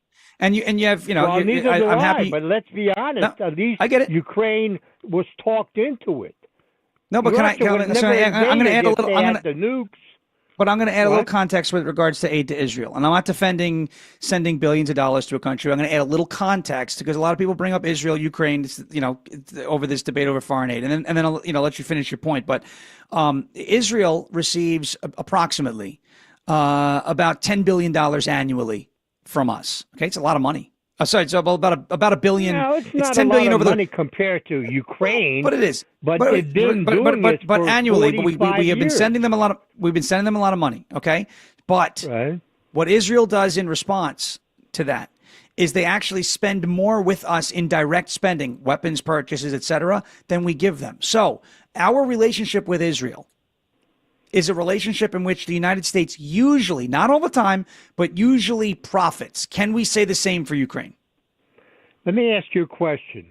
How many can we wars answer that have one we first? fought? Can we say? How many wait. wars have we fought for No. Israel? Richard. Well, I know. Let me ask you, but can you answer my question first? Okay. What? Do we profit off of the aid that we send to Ukraine? Because we do profit off of a majority of the aid we send to Israel. Sense, give me free money and I'll buy your stuff. That's a great trade. But they're spending. Okay, so if I give you, this is the way it's going though, right? If you give me $10, okay, Richard gives Sean $10, but I'm spending 15 with you. Who makes money? Do I make money or do you make money? Let me ask you a question. No. You can't answer. No, Richard. Richard, why are you not answering these very simple questions that I'm asking you? If because you it's give a me stupid 10, question. Richard, then tax it's not a stupid question. Answer this. If you give me $10 and I turn around and spend $15 and give you $15, you make money off of me. You are making money off of the investment that you give me. Do you get it? We're giving Israel money. They're turning around and giving us more money in sales and transactions after the fact. So my question again, and if you don't answer it, we're going to cut this conversation short. Let me ask you, fine, I'll answer your question. Richard, you're not, no, I let you talk. Now answer this. Do we profit off of the aid that we give to Ukraine? Yes or no? Yes. How so? They spend money buying equipment. You are telling me that the hundreds of billions of dollars that we have sent to Ukraine, we have been repaid with more than those hundreds of billions of dollars? You're telling me that right now? We gave an assurance to defend them. I didn't ask about an assurance. I know you didn't ask, but Sean, are we? Look, I like you. I like the fact that you have a great, mimic of Trump. Okay, but I like the fact that you're calling. I go ahead, get it over with. Go ahead, let's go. You do Trump, and then you don't have a good opinion anywhere else. You telling me this? You're telling me that we are profiting off of the aid that we sent to Ukraine. Richard, that is a lie, and you're not going to lie to me on the air, and you're off. That's the end of that. The fact of the matter is, we do not profit off of the aid that we send to Ukraine. We do not profit off of the aid that we send to Ukraine. Period. End of story. Look, I don't like sending any country tens of billions of dollars. I wish we didn't have to send Israel tens of billions of dollars. However, and notice that Richard couldn't answer this question. I don't know. Maybe he doesn't invest. I don't know. But I seem to think if I spend $10, if I invest $10, if I give somebody $10, and they turn around and then give me $15, I like that deal. On average, we give Israel about $10 billion, right? We're bringing in $12 billion off of them. Look, it's only $2 billion a year. I'm not saying that it is a wildly successful program. What I'm saying is, at least in the case of Israel, there's something in it for us. It is not a black hole. Are they a perfect country? No. Am I a fan of Bibi Netanyahu? Not really. There's a reason he has the nickname Dick Cheney of the Middle East. Yeah, he's a little too war hungry. I get it. I don't want to be involved. I get it. I'm with you on that. But at least when we send Israel money, we get it back. We get weapons sales. We get intelligence. Listen, say what you want about them. Their intelligence is second to none. Second to none. They have been the benefactors, both the benefactors and, I don't mean to say this in a nasty way, but the guinea pigs of the Iron Dome. We're going to build a very similar missile defense system in our country, the Golden Dome, as Trump called it, because everything's got to be gold. So we do have a symbiotic relationship with Israel. Do they take sometimes more than they give? Yes. We get nothing from Ukraine. Nothing. We certainly have not I asked him, have we profited off of those hundreds of billions of dollars? He said, yes. Where? We gave them an assurance. I didn't ask if we gave them an assurance. I asked, are we profiting on the investment? If I give somebody $100 under the idea that they're going to give me my money back plus some, I don't think it's such a bad deal. But if someone comes to me and just goes, give me $100. No. For what? That guy's being mean to me. Fight your own fight, bro. Someone comes to me and says, you give me $100, I'll buy $120 worth of goods for you in the future, from you in the future. Okay, well, now I'm profiting. Now I'm getting my money back with interest.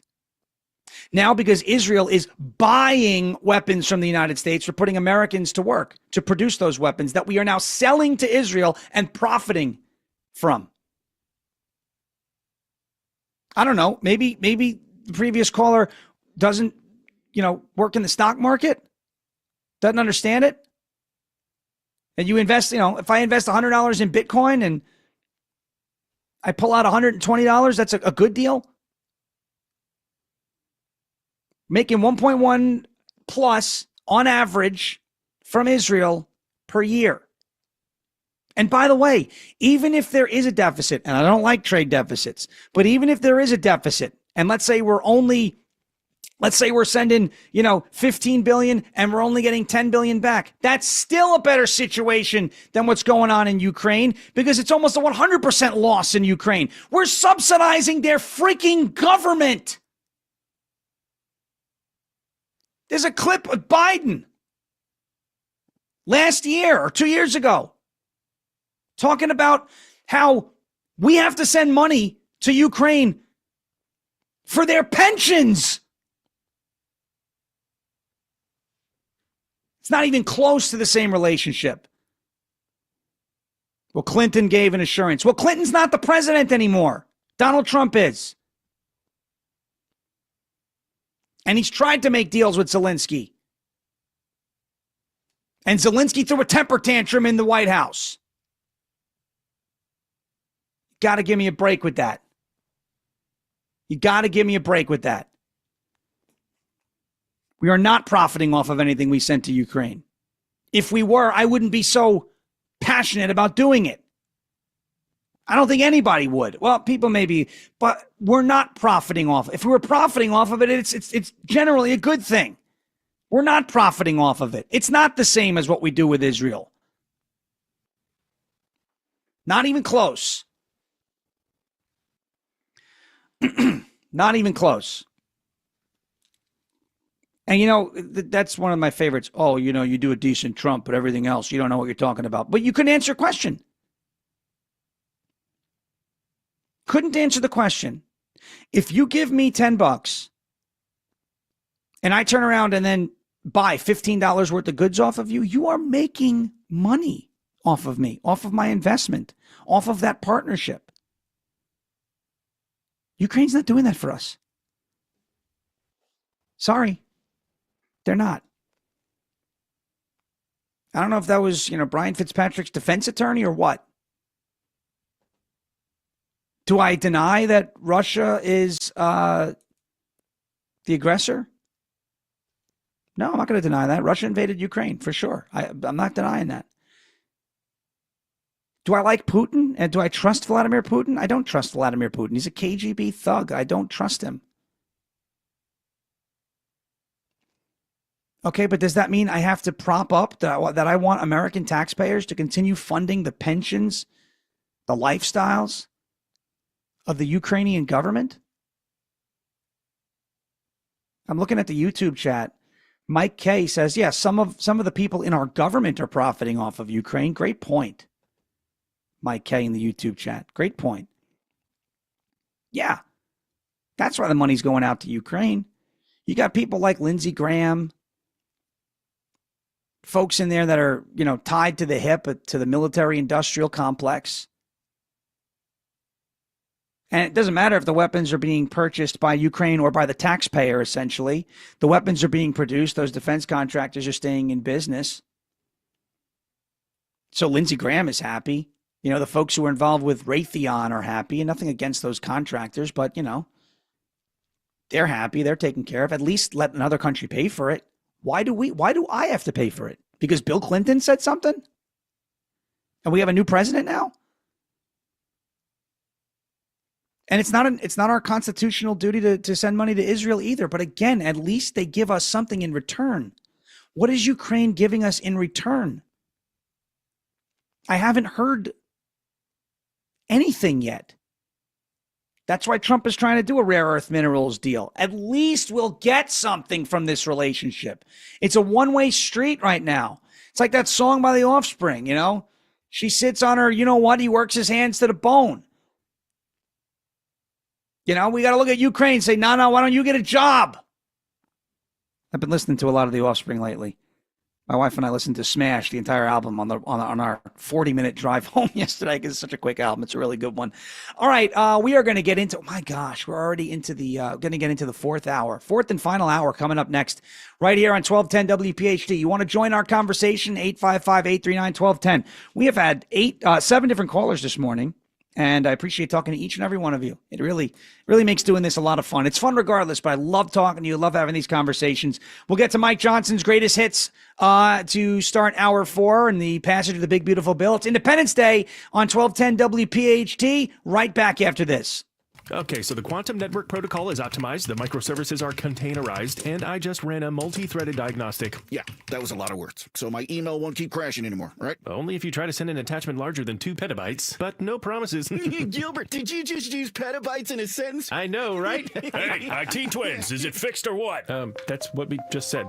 Computrex. All that matters is we know what we're talking about. IT for your small business. You want to talk? We're here. More at Computrex4u.com. Want money back for your home improvement projects this summer?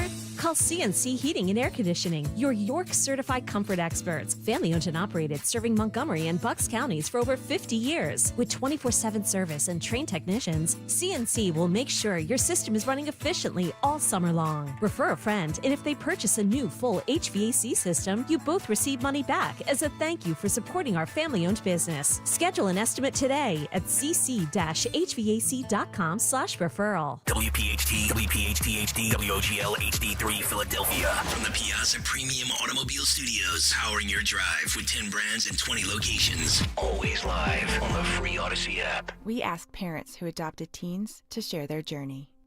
I think my biggest challenge was getting through to him to understand that love is real and you have goals in mind, you have things that want to happen, and I want to help you get there. Sometimes people tend to shy away from wanting to adopt teenagers because they feel like they've lost so much, but there's still so much to gain. Just knowing that there's just that other person that cares and loves me out there, it feels great. And they've done so much for me, and I can only be appreciative every single day for just having them in my life.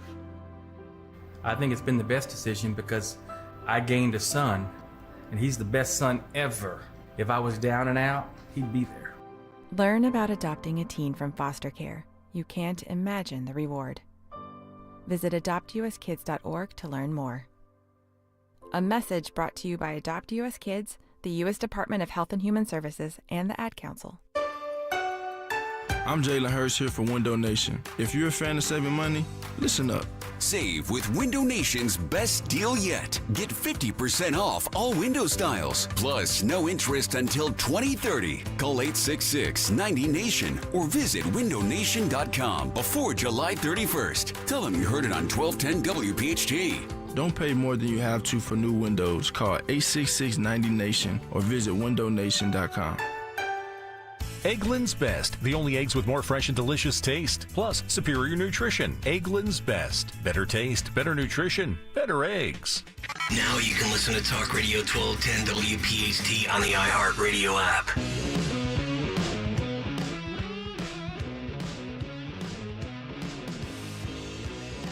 All right, welcome back. Fourth and final hour. How did we get here so quickly? I could do this all day. I really could. I'll be honest with you. I could do this all day. It is Independence Day.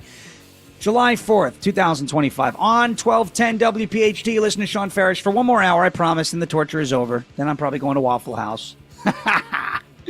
Oh, it's been a fun morning. We have spoken to a bunch of people. And we're going to get to Mike Johnson's greatest hits from yesterday, from the passage, the successful passage of the big, beautiful bill. Johnson clapping back at some of the lousy Democrats, of course, that decided to vote against giving you a tax cut. Unacceptable. Good luck running on that record, guys. Good luck running on that record.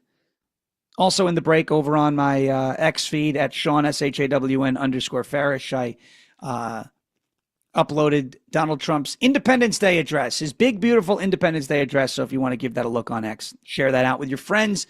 We'd greatly appreciate it if, of course, you like it and you deem it worthy of a share and a little interaction there. We'd greatly appreciate that. All right, Mike Johnson. I mentioned that he pulled a Pelosi, right? He pulled a Pelosi. He played hard. He played hardball. And I want to get to some of his greatest hits, some of his best moments from yesterday.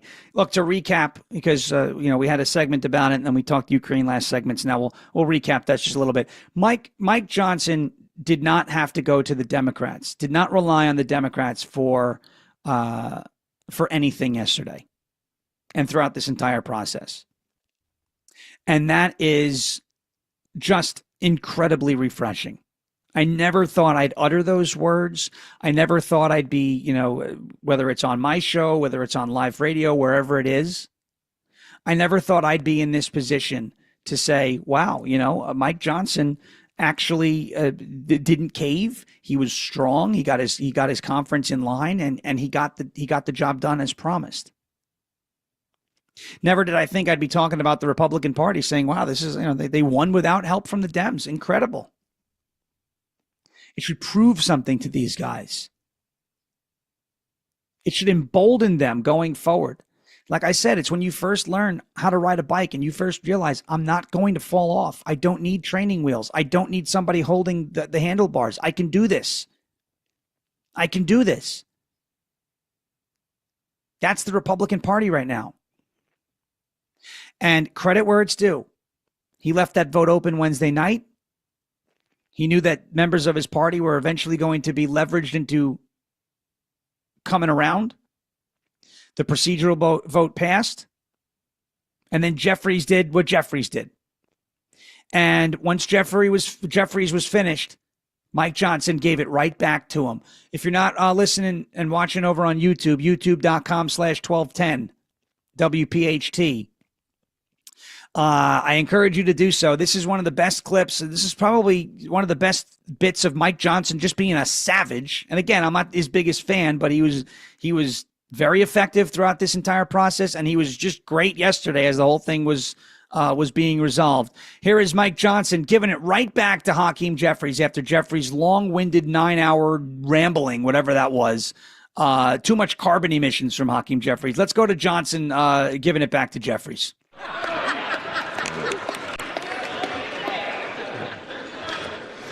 Ronald Reagan said one time that no speech should be longer than 20 minutes, and unlike the Democrat leader, I'm going to honor my colleague's time and be a little more brief than that, all right?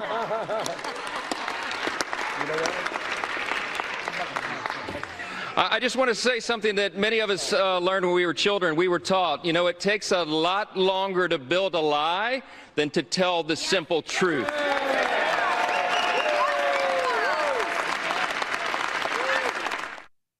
Less is more, right? Less is more. He didn't have to go on for 9 hours, 10 hours. He kept it 20 minutes long. And let's think about what he said. It does take a lot longer to build a lie than to tell the simple truth. Why? Because the truth is the truth. Right? Because 2 + 2 is 4, and that is the truth. No matter how you feel about me, I had to say this to a couple people on X the other day. You like Trump too much, or you like this guy too much, you like that guy too much. Okay. But no matter how you feel about me, what I'm saying is the truth. Right? No matter no matter how much you hate me, right? No matter how you think I'm dumb, whatever, right? Or the other way, you can think all good things. It's fine. The truth doesn't change. 2 + 2 will always equal 4. You see what I'm saying? Your personal feelings about a person aside, right? I mean, I could have somebody I disagree with 1,000,000% of the time. But if that person said to me 2 + 2 is 4, I may check his math. But if he's right, he's right. That person said to me, water's wet. I'd say, if Alexandria Ocasio-Cortez was like, listen, and water is like wet, and 2 + 2 is 4, and the sky is blue and the grass is green, I would have been like, you know what? I mean, she's right about that. That might be all she's right about, but she's not wrong about that. The sky's blue, the grass is green, 2 + 2 is 4, and water's wet. Congratulations. The truth is not subjective. The truth is absolute. Think about it. Take the example of 2 + 2 is 4. It's easy to say that. Why? Because it's the truth. Think about the lie you have to construct in order to support the idea that 2 + 2 is actually 5. Well, how is it 5? Well, when you see that the 2 actually identifies as a 3, and then in this property of mathematics, the 2 can identify as a 3, and then you build this in it this way, that way, you go over here, you go left, you go right, you go right, you go left, you go east, north, south, west, all over the place. Then you take a plane over there, you go across the prime meridian, also across the international date line, into the equator, out into a black hole, and back. Now 2 + 2 equals 5. Well, that's a whole hell of a lot of things to support your lie. Or not just a lie, in some cases, a situation that isn't true. You see this a lot, and I hate to go down this road, and I may get not in trouble, but I may get some people upset with me. There were those drones that everybody talked about over New Jersey. That was my pet peeve situation, right? That was one of my pet peeves in December of 2024, was the drones. Everybody thought they were seeing drones, including, former governors in Maryland who saw Orion's belt and was like, drones. We're like, no, that's a constellation. But as people started to realize that they weren't these malicious things, there was a confirmation bias that started to go around. And it was like, well, it could be a drone that's looking for a nuclear bomb, and because the administration's not telling us anything, it's definitely something bad, and you start adding details, and really obscuring the truth. What Mike Johnson is essentially getting at is it takes a lot longer to build something that is not true than it does to do it right and just speak the truth, period. And that's why Hakeem Jeffries went on for 9 hours yesterday, or 8.5 hours, whatever it was. And he did it for selfish reasons. Now he's going to fundraise. I stood for 9 hours, and I pushed back against Trump's big, ugly bill. And I fought for the little guy. I fought for the American people, and I set the record, and I am the standard. Great. I, me. Great, wonderful. Good for you. Hilarious. Have a freaking party. But the whole thing, you can huff and puff and blow that entire house of cards down. Down it goes. Right?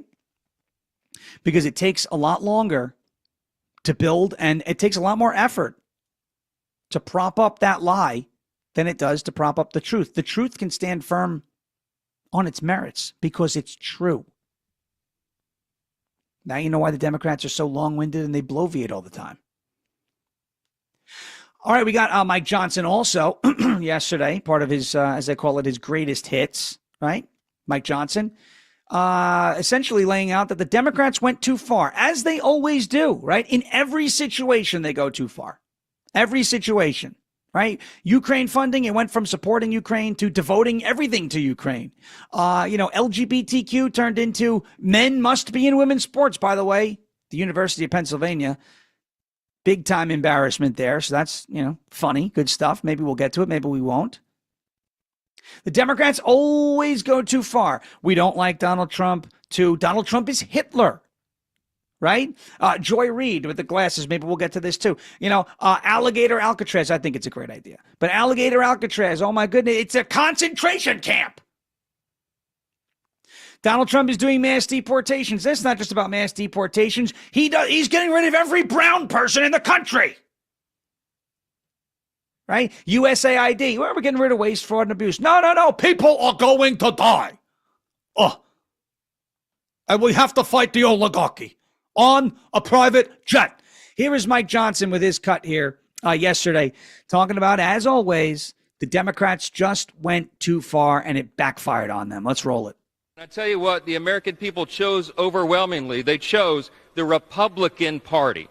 And the reason they did that, they didn't come hesitantly. They came with hopeful anticipation. You know why? Because this is not your father's Democratic Party, okay? They went so far, full speed to the far left. And their radical, woke, progressive agenda, that nonsense that they tried to push on the people, was rejected by the people. Yeah. Look, can you argue with what he said again? And the biggest criticism that I've had over, of Mike Johnson has been that he's been all talk, no action, all bark, no bite. But he finally bit yesterday. He finally bit back throughout this process, right? He finally stood firm. He finally did what he said he was going to do. And using the election, the 2024 election, as a pretext, right? To give context on this whole thing. That's what I want to hear. That's what we need to hear. That's what the American people need to hear. In 2016, when Donald Trump won and the fake news went right out there with the Russia hoax. And not only did they pull Russia, but they also did the whole,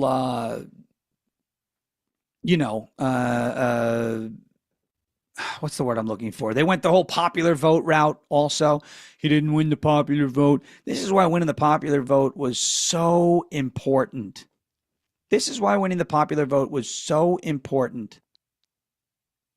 In the 2024 election. Because it allowed the Republican Party, from a messaging standpoint, to say, there is a mandate. There is a mandate. The majority of Americans did vote for Donald Trump. He did get more votes than Kamala Harris. There was no Russia. And so now for people like Speaker Mike Johnson, whether you're the House Speaker, the Senate Majority Leader, or different senators, different representatives, you can refer to that mandate, and the left can't come back and go, no, they went to the mandate because he lost the popular vote. No, he won the popular vote. He swept the swing states. And Johnson using that as his justification and his license to say, screw you to the Democrat Party, right? Screw you to the Democrat Party in the House, for J.D. Vance, for John Thune in the Senate to go, screw you. They didn't vote for you. Some of your people voted, but we voted for the Trump agenda. The American people, 78 million strong, voted for mass deportations, voted for tax cuts, voted for border security, voted to revitalize our military, voted to make America great again. And the big, beautiful bill was a big step in the right direction to make that possible and to make that happen. And Johnson telling everybody, showing everybody, hey, I was given the license to do this by the American people. By the American people. Well, there you go. There you go. What more needs to be said? All Mike Johnson is doing at that point is saying, listen, we represent the American people, and the Speaker of the House, this is the federal government. The people voted one way. I mean, obviously, district by district, it's going to be different, but I'm just doing what I'm told. I'm just following orders. People wanted tax cuts. People wanted border security. People wanted money to go to ICE. People want the mass deportations. It's still wildly, wildly popular. And as usual, the Democrats went too far. I'm going to go to another cut with Hakeem Jeffries, showing you that he went way too far. This is Hakeem Jeffries just telling people straight up, yeah, you're all going to die.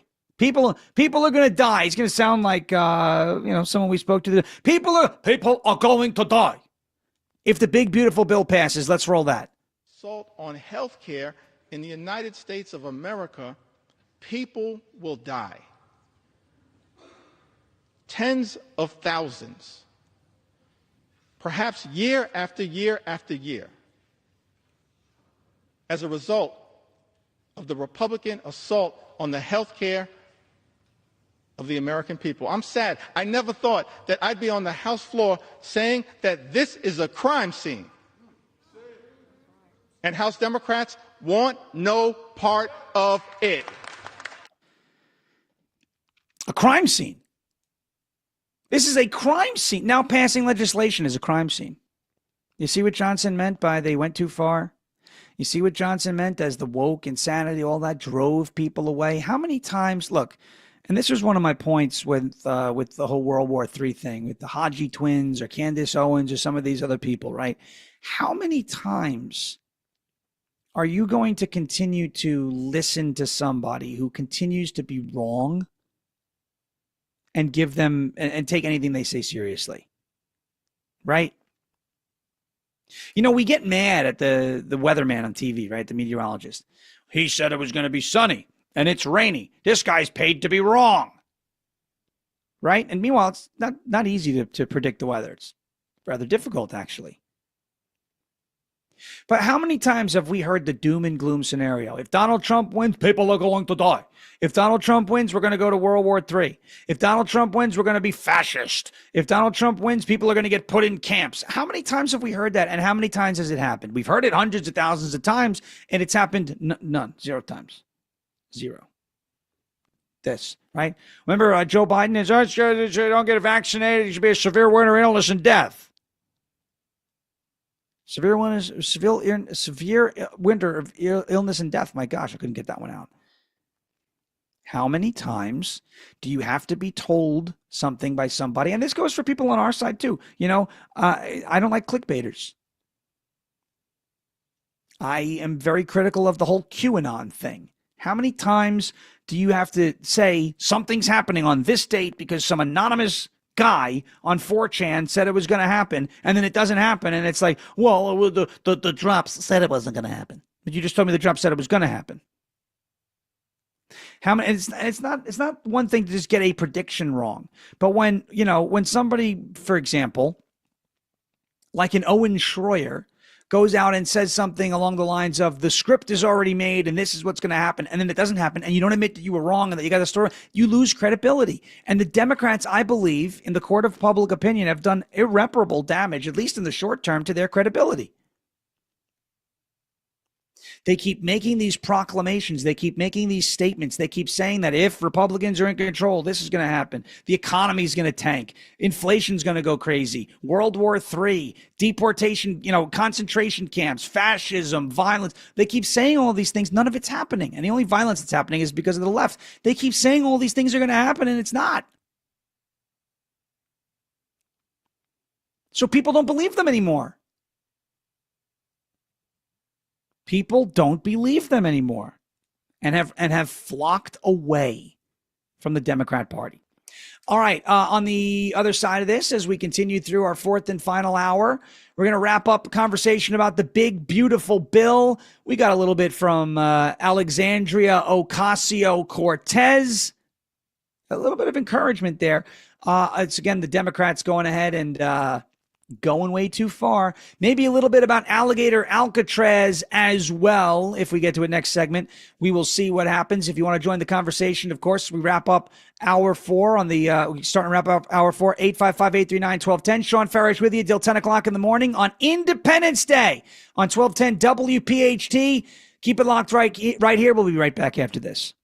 Every month, we shine a spotlight on one outstanding local veteran in partnership with the Travis Manion Foundation. It's Talk Radio 1210 WPHT's Veteran Spotlight. Hey, it's Nick Kayal here, and on Wednesday, July 9th, we will be honoring U.S. Army veteran Chris Hoover for his service and commitment to the veteran community. The Veteran Spotlight is presented by Window Nation. For all of your window and door needs, visit windownation.com. Be here this Wednesday morning on Talk Radio 1210 WPHT. As we celebrate our nation's independence, over 5,000 crash-proof retirement clients like Rochelle Porto of Bucks County enjoy financial freedom from the pitfalls of Wall Street. They are free to celebrate the birth of our nation, knowing all they worked for is protected and growing. Independence Weekend, July 4th, we celebrate our nation's independence. I feel that same independence with crash-proof retirement because there's no fees, no risk, and growth every year. My principal has never gone down. I've always earned every year. Everything I've earned in that year creates a new principal, so I'm never going to lose what I actually put in. I've got the freedom to live out my dreams, and I've got the peace of mind to know that my retirement's going to go the way I want. Schedule an appointment or register for our next event at Springfield Country Club, July 22nd, 800-722-9728 or crashproofretirement.com. And happy Independence Day from all of us at Crash Proof Retirement. You know you have pride in your team when you offer a guarantee for the life of your roof. That's right, for decades and thousands of roof installations, the award-winning team at GP Martini lives for roofing. That's why homeowners trust GP Martini to protect their largest investment. Whether you're considering an asphalt, shingle roof, metal roof, or even a solar roof, you can trust GP Martini Roofing. Visit martiniroofing.com. There's probably a satisfied GP Martini customer in your neighborhood. martiniroofing.com. Hi, this is Larry Steinhaus, and I want to let you know that I buy houses. I buy houses from people that may be a tired landlord, maybe somebody who's having trouble selling their house, or maybe someone who needs to sell their house quickly. Well, all you need to do is call 855-939-1137. That's 855-939-1137, and I promise to answer the phone and help you with your situation. That's right, your house may be cluttered. It may be a house that a relative left you, or it may just be a house you just want to get rid of. 855-939-1137. Here at the Almond Joy Factory, where tropical vibes abound, we use soft, fresh-tasting coconut. The crunchiest almonds and delicious chocolate candy. Ah, but do you know what our most important ingredient is? Sometimes you feel like a nut. Sometimes you don't. Almond Joy's got nuts and something even way better than that. Yes, Almond Joy is made with almonds and joy. Hey, Green Gobbler here. So you've got a clogged drain in your bathroom. Water in the sink's overstaying its welcome. You're spitting today's toothpaste on top of yesterday's toothpaste. You hope that it go away. Yeah, clogs don't just go away. I make them go away. I'm Green Gobbler, the only clog dissolver you need. I'm bleach-free, safe for your pipes, and I work. Guaranteed or your money back. Because I never met a clog that was gonna unclog itself. Green Gobbler. Let the gobbler get it. Be sure to follow Talk Radio 1210 WPHT on the free Odyssey app. Download it now.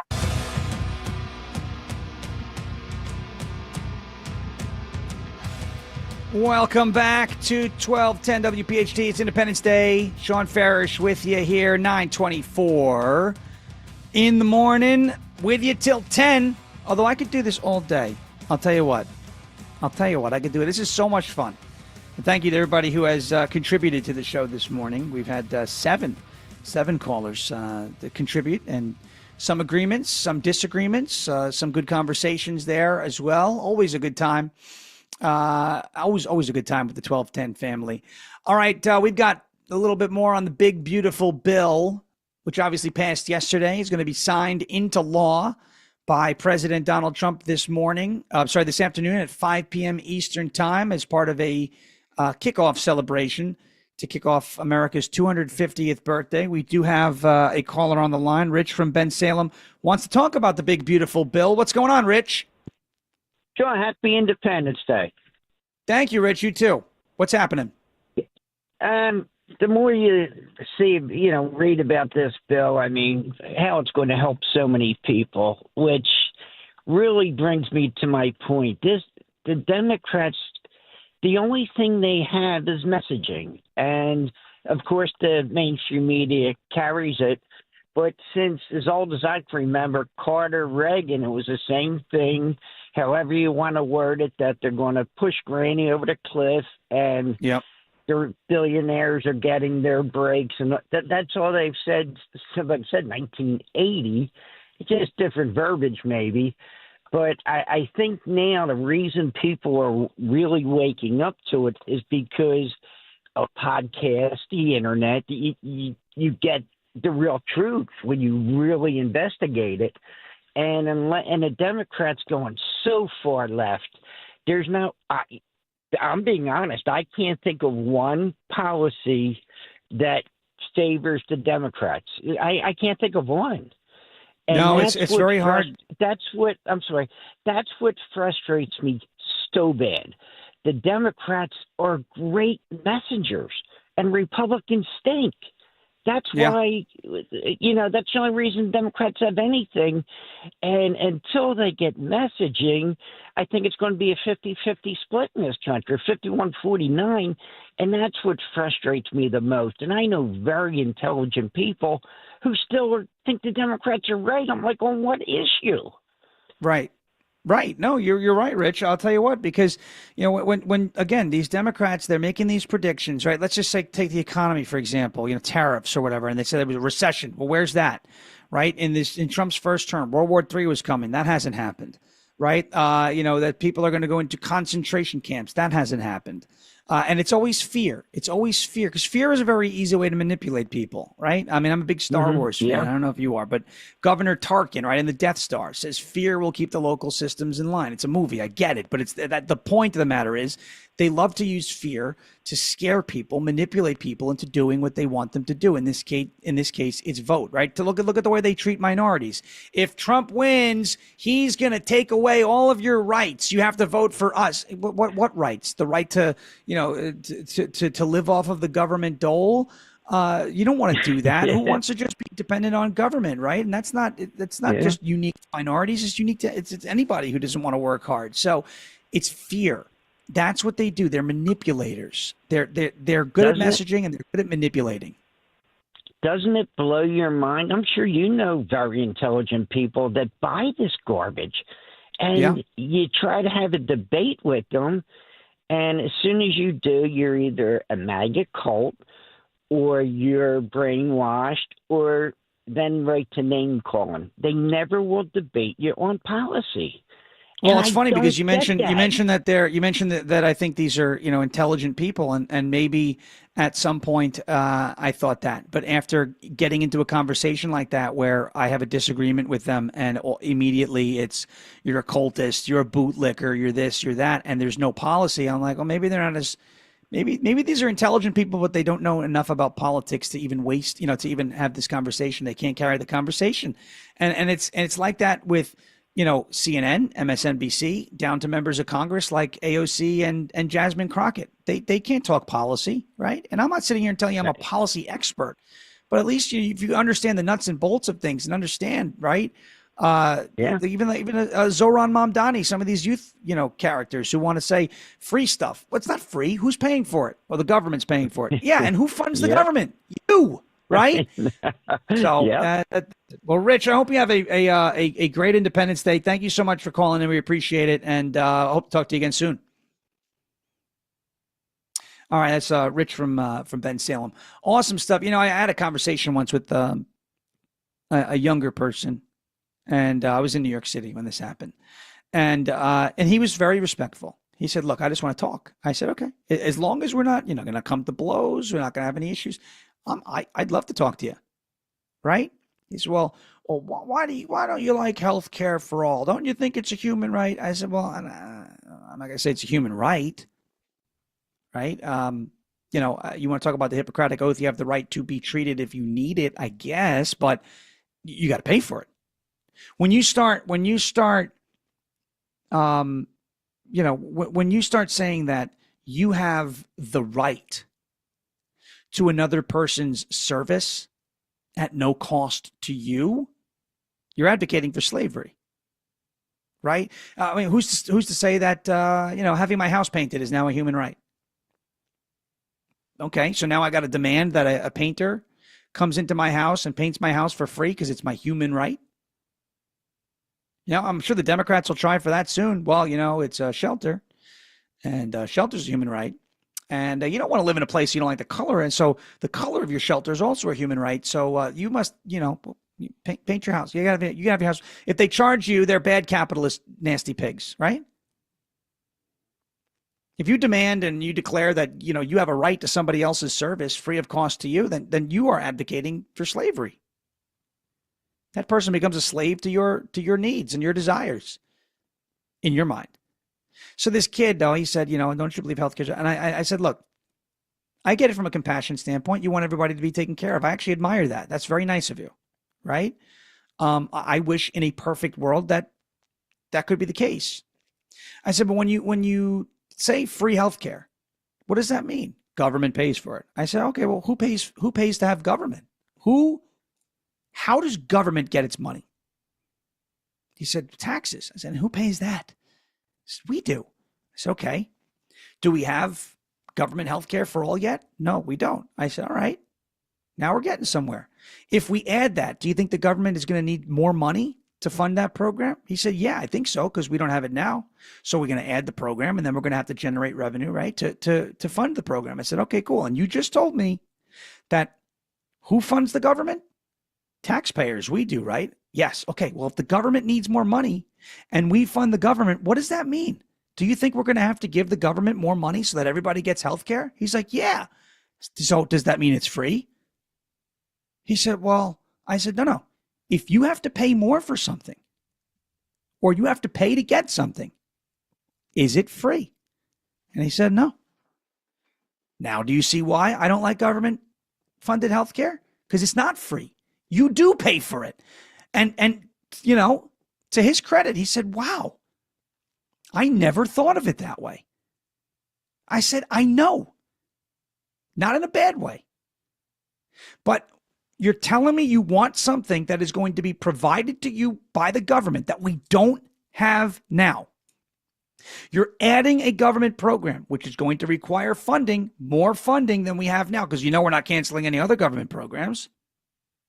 If the government needs more funding, where are they going to get it from? Well, now Democrats have avoided that and said the 1%. Okay. Those people are going to move their money out of the country and you're going to be, that's where the income tax is supposed to start and stop too. You pay for something that the government gives you. I said, it's not free if you're paying for it, is it? I said, no, it's not. And that's one of those rare conversations that I had with a sensible person. But if you walk them down that logic road and you're dealing with a sensible person, you can have that conversation. Now, as soon as you start doing that, you're a cultist, you're a bootlicker, you're a fascist, you're a Nazi. You can't even start to say, all right, well, if government needs it, who gets the money? Oh, no. You're trying to give tax cuts to billionaires. I'm like, well, how did we get there? How did we get there? It's bizarre. I'll say that. It is a very bizarre situation. All right. Let's wrap up a little bit on Big Beautiful Bill. I want to play something really quick, and then we're going to cut out for a little break after that. But this is the reaction. The Democrats' reaction says it all. I want to play this cut, I'm sorry, from AOC, who had a very dramatic characterization of what took place with the One Big Beautiful Bill. Can we play this cut from AOC calling this a sad day for America? Break out your Kleenex, by the way. I think this is one of the saddest days in modern American history. This is the largest withdrawal and ending of health care in American history. 17 million people in our country, 17 million Americans in our country are going to lose their Medicaid. They're going to lose their ACA insurance. Small business owners are going to have their health care costs skyrocket. And people are going to have their SNAP and WIC cut back. People are going to go hungry. People are going to get sick. On a scale unlike anything we've ever seen. And it's all of it is just to finance tax cuts for billionaires and the wealthiest corporations who don't even need it. And I can't stand that. And people are going to get sick. And so nobody's going to get sick if we didn't pass the bill. Everyone's going to be healthy. AOC, is that what I'm hearing? And it's giving 1% the tax cut for the billionaire. Oh man. But do you hear the drama? These are the same people, by the way. Think about it. January 6th. It was the worst attack on our country since the Civil War. January 6th was the worst attack on our country since the Civil War, 9/11, Pearl Harbor, the Boston Massacre, and everything in between. The Oklahoma City bombing. It was the worst attack ever in the universe. January 6th. They're so dramatic. And the thing is, if you're going to go down the drama road, you better be able to back it up. That's all I'm saying. And our previous caller, Rich, was basically saying, I don't know.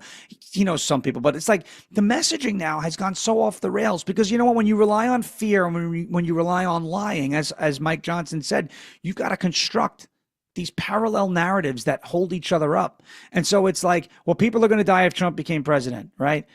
Because World War III, and then World War III doesn't happen. And it's like, well, that's because, and then you have to find some other reason, and then some other reason, and some other, it's like these people who blame the Jews for everything. Everything is the Jews. I have no idea how they were able to do this, but apparently the Jews control everything, but they're also really bad at it, right? So, they're like, the Jews control elections in New York City. Really? Is that why a Muslim just got elected? Because the Jews did it?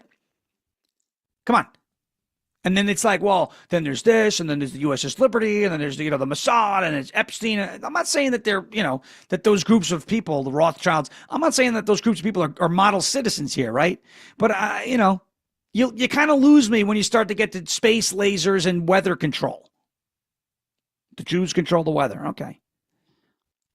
Oh, the dramatic. You better be able to back. What is the old cliche? Extraordinary claims require extraordinary evidence.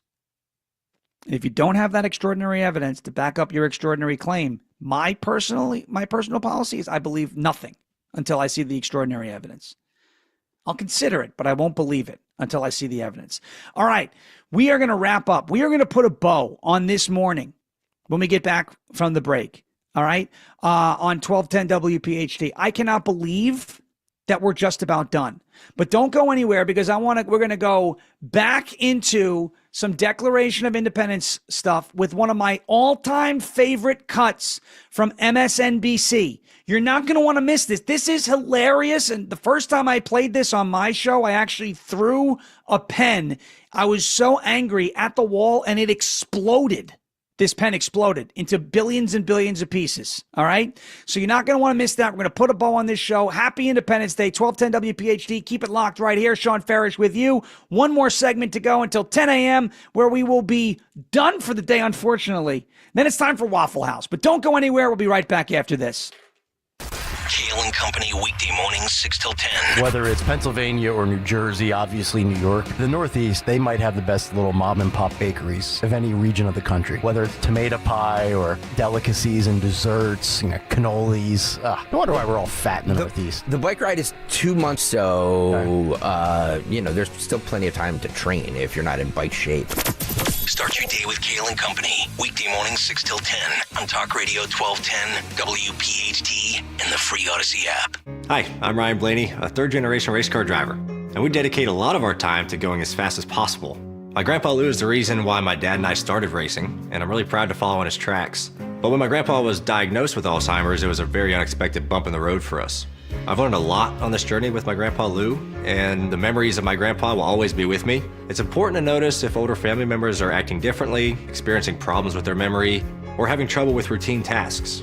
Talking about Alzheimer's can be really tough, but if you notice something, have a conversation with your loved one. Encourage them to see a doctor or offer to go with them. Early detection of Alzheimer's can give your family time to explore support services, make a plan for the future, and access available treatments. The Alzheimer's Association provides care, support, and research to help you take control of the situation with your family and manage the disease together. If you or your family are noticing changes, it could be Alzheimer's. Talk about seeing a doctor together. Visit alz.org/time to talk. A message from the Alzheimer's Association and the Ad Council. Comedian Joe Conklin. Hi, this is Dom Giordano. The Joe Conklin event, if you have a chance with the City Rhythm Orchestra, wow, that's Philadelphia. That's Philadelphia sports. Just the number of cues, the number of voices, the number of songs. An incredible night. And the Conklin family, just amazed how many of them perform. See Joe Conklin and the City Rhythm Orchestra at Wildwood High School Friday, July 11th, and the Ocean City Music Pier Saturday, July 12th. For tickets, go to joeconklin.com. JoeConklin.com! Here's a few questions for you from California Psychics. Do your workdays seem to go on forever? Is your career progression as fast as downtown traffic? Or does your boss still not know your name? Hey, you, Tina, Lisa, Sheila, whatever. Get that report to me by lunch, okay? It's Carrie, ma'am. Just get it done, Terry. It's time to read the career warning signs and talk to California Psychics. We're always on hand to give you the career guidance you need. You see, we only connect you with the very best. In fact, 98% of the psychics who apply to work with us don't make the grade. That's why we can guarantee if your reading isn't life-changing, it's free. So you could soon be telling your boss where to stick that report. Where are you going, Terry? Terry! Experience the joy of certainty. California Psychics. Call 1-800-PREDICT today and get 20 minutes for just $20. Don Stensland this morning at 10. Kayal and Company now on Talk Radio 1210 WPHT and the free Odyssey app.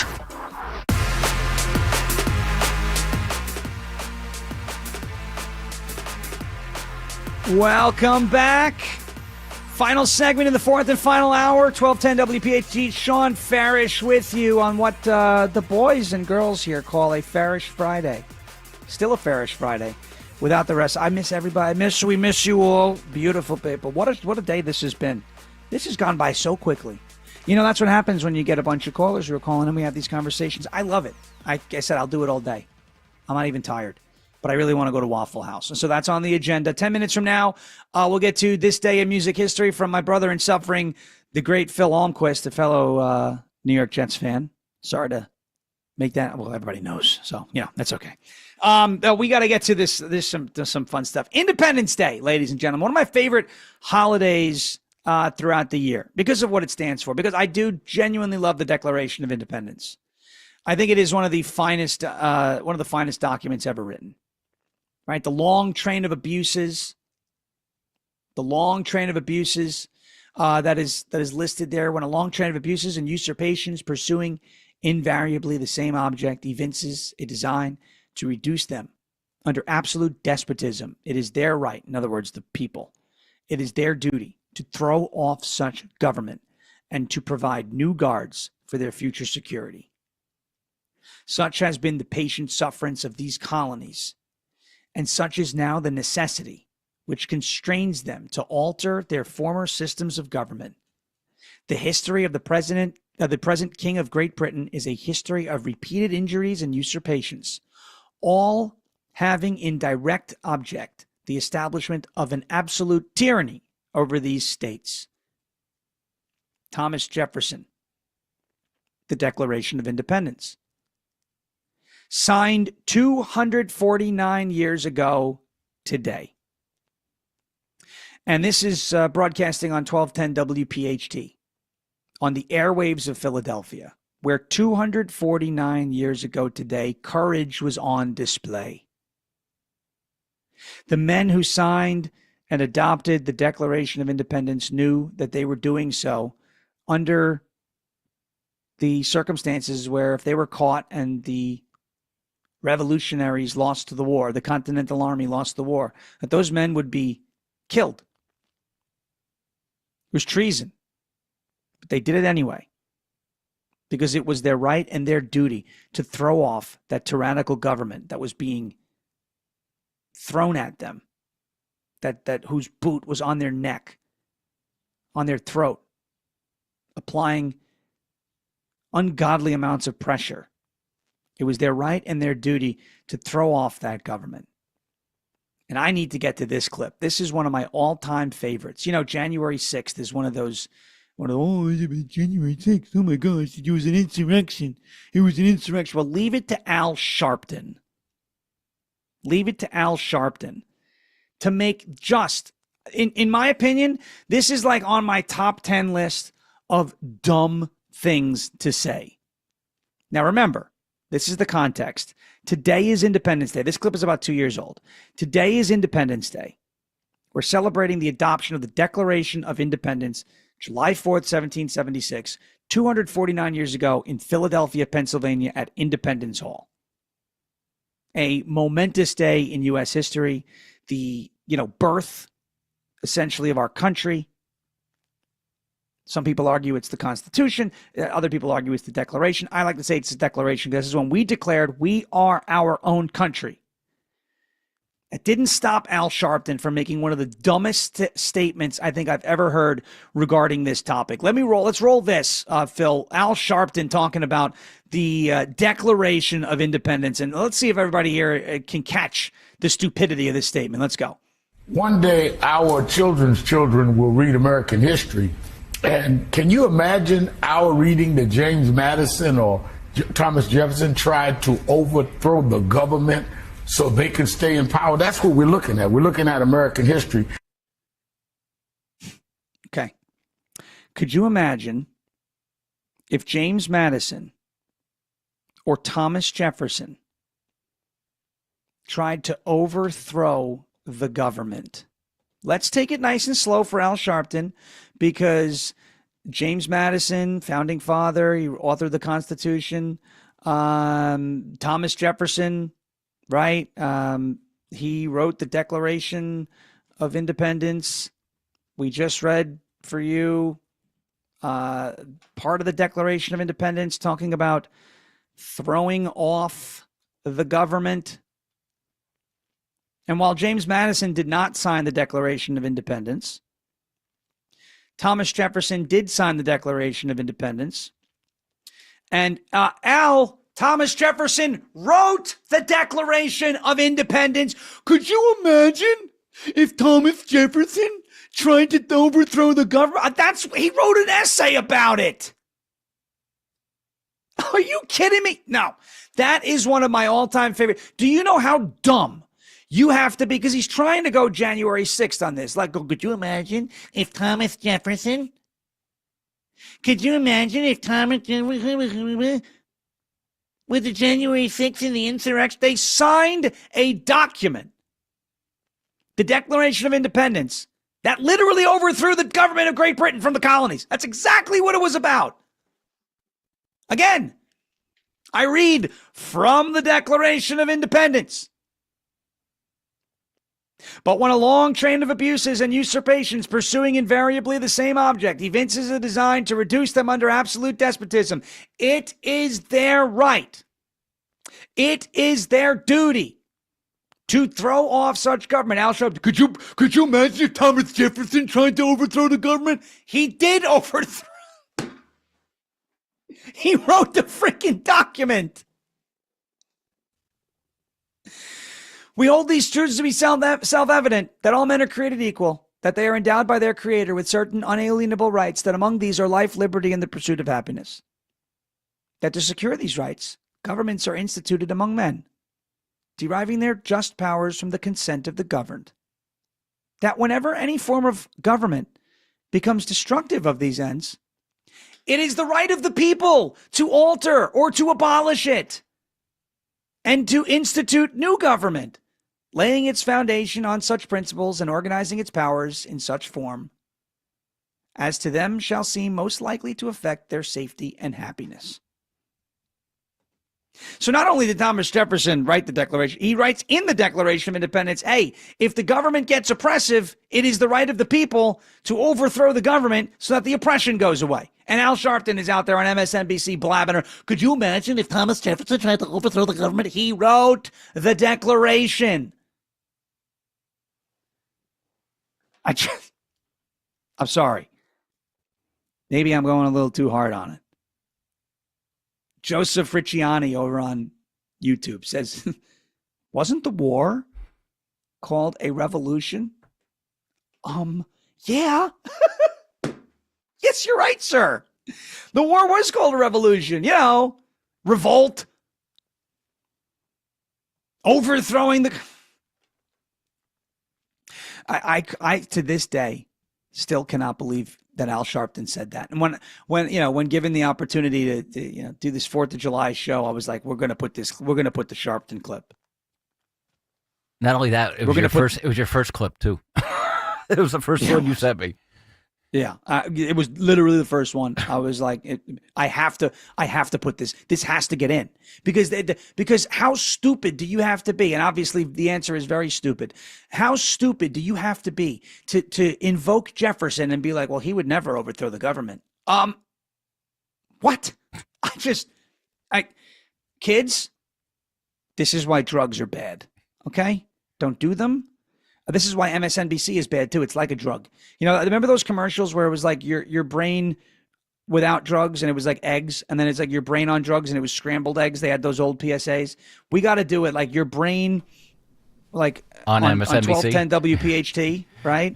And it's like nice, and then your brain on MSNBC, and it's just scrambled eggs with like just bits of garbage in it.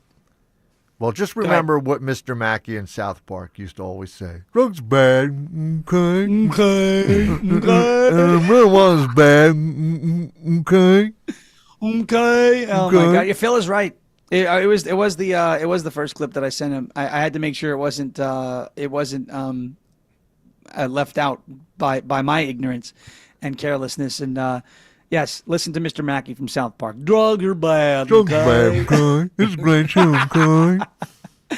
Oh, man, it has been a really fun morning. All right, let's keep the fun rolling with this day in music history with the great Phil Almquist, my brother in suffering, my fellow New York Jets fan.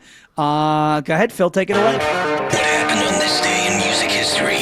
Music history on Kayal and Company. Today, July 4th, we celebrate the birthdays of Michael Sweet from Stryper, Mark Slaughter from Slaughter, and John Waite from the Babies, as well as Bad English. Heavenly birthday shout out to Bill Withers. Singles Could Walk This Way by Run DMC in 86, Honky Tonk Women by the Stones in 69, and Don't Stop by Fleetwood Mac in 77. Altitude the Foo Fighters debut in 95, and Wide Awake in Dreamland by Pat Benatar in 88.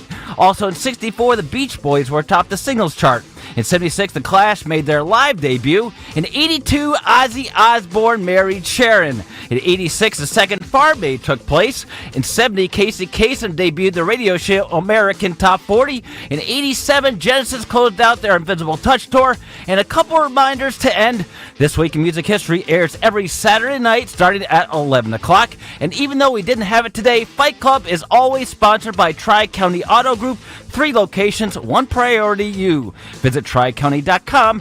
For Kayal and Company, I'm, of course, Phil Almquist. Thank you, Phil, for another great edition of This Day in Music History. Phil loves his music. There's nothing very better. Good taste. Very good taste, by the way. I remember that one morning we were just rocking out Temple of the Dog all morning. Well, I can't wait for tomorrow night, 11 o'clock. There you go. Another Let's big do show. it. Another big show. Nice. Well, I'm sure it's going to be a great show, as it always is. Folks, I want to say thank you to all of our callers. I wrote your names down because I like to at the end of our show. We'll just mention them. Bill in Doylestown, Martin in Abington, Kevin, Bucks County, Charlie in Philadelphia, Jim in Wilmington, Jim in Willow Grove, Richard in Philly, and Rich in Ben Salem. Whether we agree or disagree, appreciate you guys contributing to the show. And I think it just this is one of the things, just a little aside, right? I always grew up listening to WFAN, and I loved hearing the hosts just take call after call after call, going over opinion after opinion after opinion. It's what made me want to do radio, right? What made me want to jump into this type of space. Now I guess you call it content, but radio is still alive because of stations like 1210 WPHT, folks like Greg and Jimmy Kelly, and Nick Kayal and Phil Almquist, and Dawn Stensland, everybody who's they're working hard to keep this industry alive. The best part about it was, listening to sports radio, and I'm hearing who should have pitched the ninth, and who should be the starting quarterback, and then eventually it clicked in my head, and I was just like, you know what? But whether the Jets win or lose, it doesn't affect how much I pay in taxes. Thank God, right? Because the Jets have a habit of losing a lot. And if that impacted our tax rates, well, we'd be in a whole lot of trouble. The whole world would be in a whole lot of trouble. Mr. President, can you help the Jets? Is there anything that you can do? Can't do. Well, I could play quarterback. Is there anything that you could do to help the Jets so that Phil could actually have a decent year? Yeah. I think, you know what else we could do? We could get Woody Johnson. We got to fire him and fire Jerome Powell at the same time. We got to get them out. Now, this is one of my favorite things. We take calls, and I listen to a lot of conservative radio now, and it's always nice to hear discussion and opinion, whether you agree, whether you disagree. It's nice to hear that, and it's one of my favorite mediums. So thank you to those who called in, and the next time we do this, I hope we have the same type of show again. I want everybody here to have a happy, healthy, and safe Independence Day. Look, I'd be a liar if I told you I didn't play with fireworks years ago, but be safe when you do it.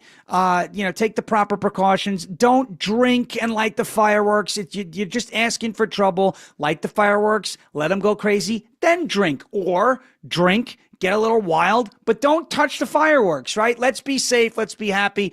Let's have a healthy 4th of July. We'll be back. I'm going to be back on, I think, a few times next week with Nick and Dawn in Greg's absence. So you're not done with me yet. I'll see you guys in a little while. Have a happy, healthy, safe Independence Day. Thank you so much, 1210 WPHT, for giving me the opportunity to come here for 4 hours on the 4th of July, the 249th anniversary of the signing of the Declaration of Independence and the birth of the United States of America. It has been an absolute thrill. This went by so quickly. So I appreciate you all for listening. Have a great rest of your day. Have a great weekend. I'll see you guys next week. Happy Independence Day. God bless you. God bless America. And thank you for your attention to this matter. We'll see you next week. Hey, Green Gobbler here. So you've got a clogged drain in your bathroom. Water in the sink's overstaying its welcome. You're spitting today's toothpaste on top of yesterday's toothpaste. You hope that it'd go away. Yeah, clogs don't just go away. I make them go away. I'm Green Gobbler, the only clog dissolver you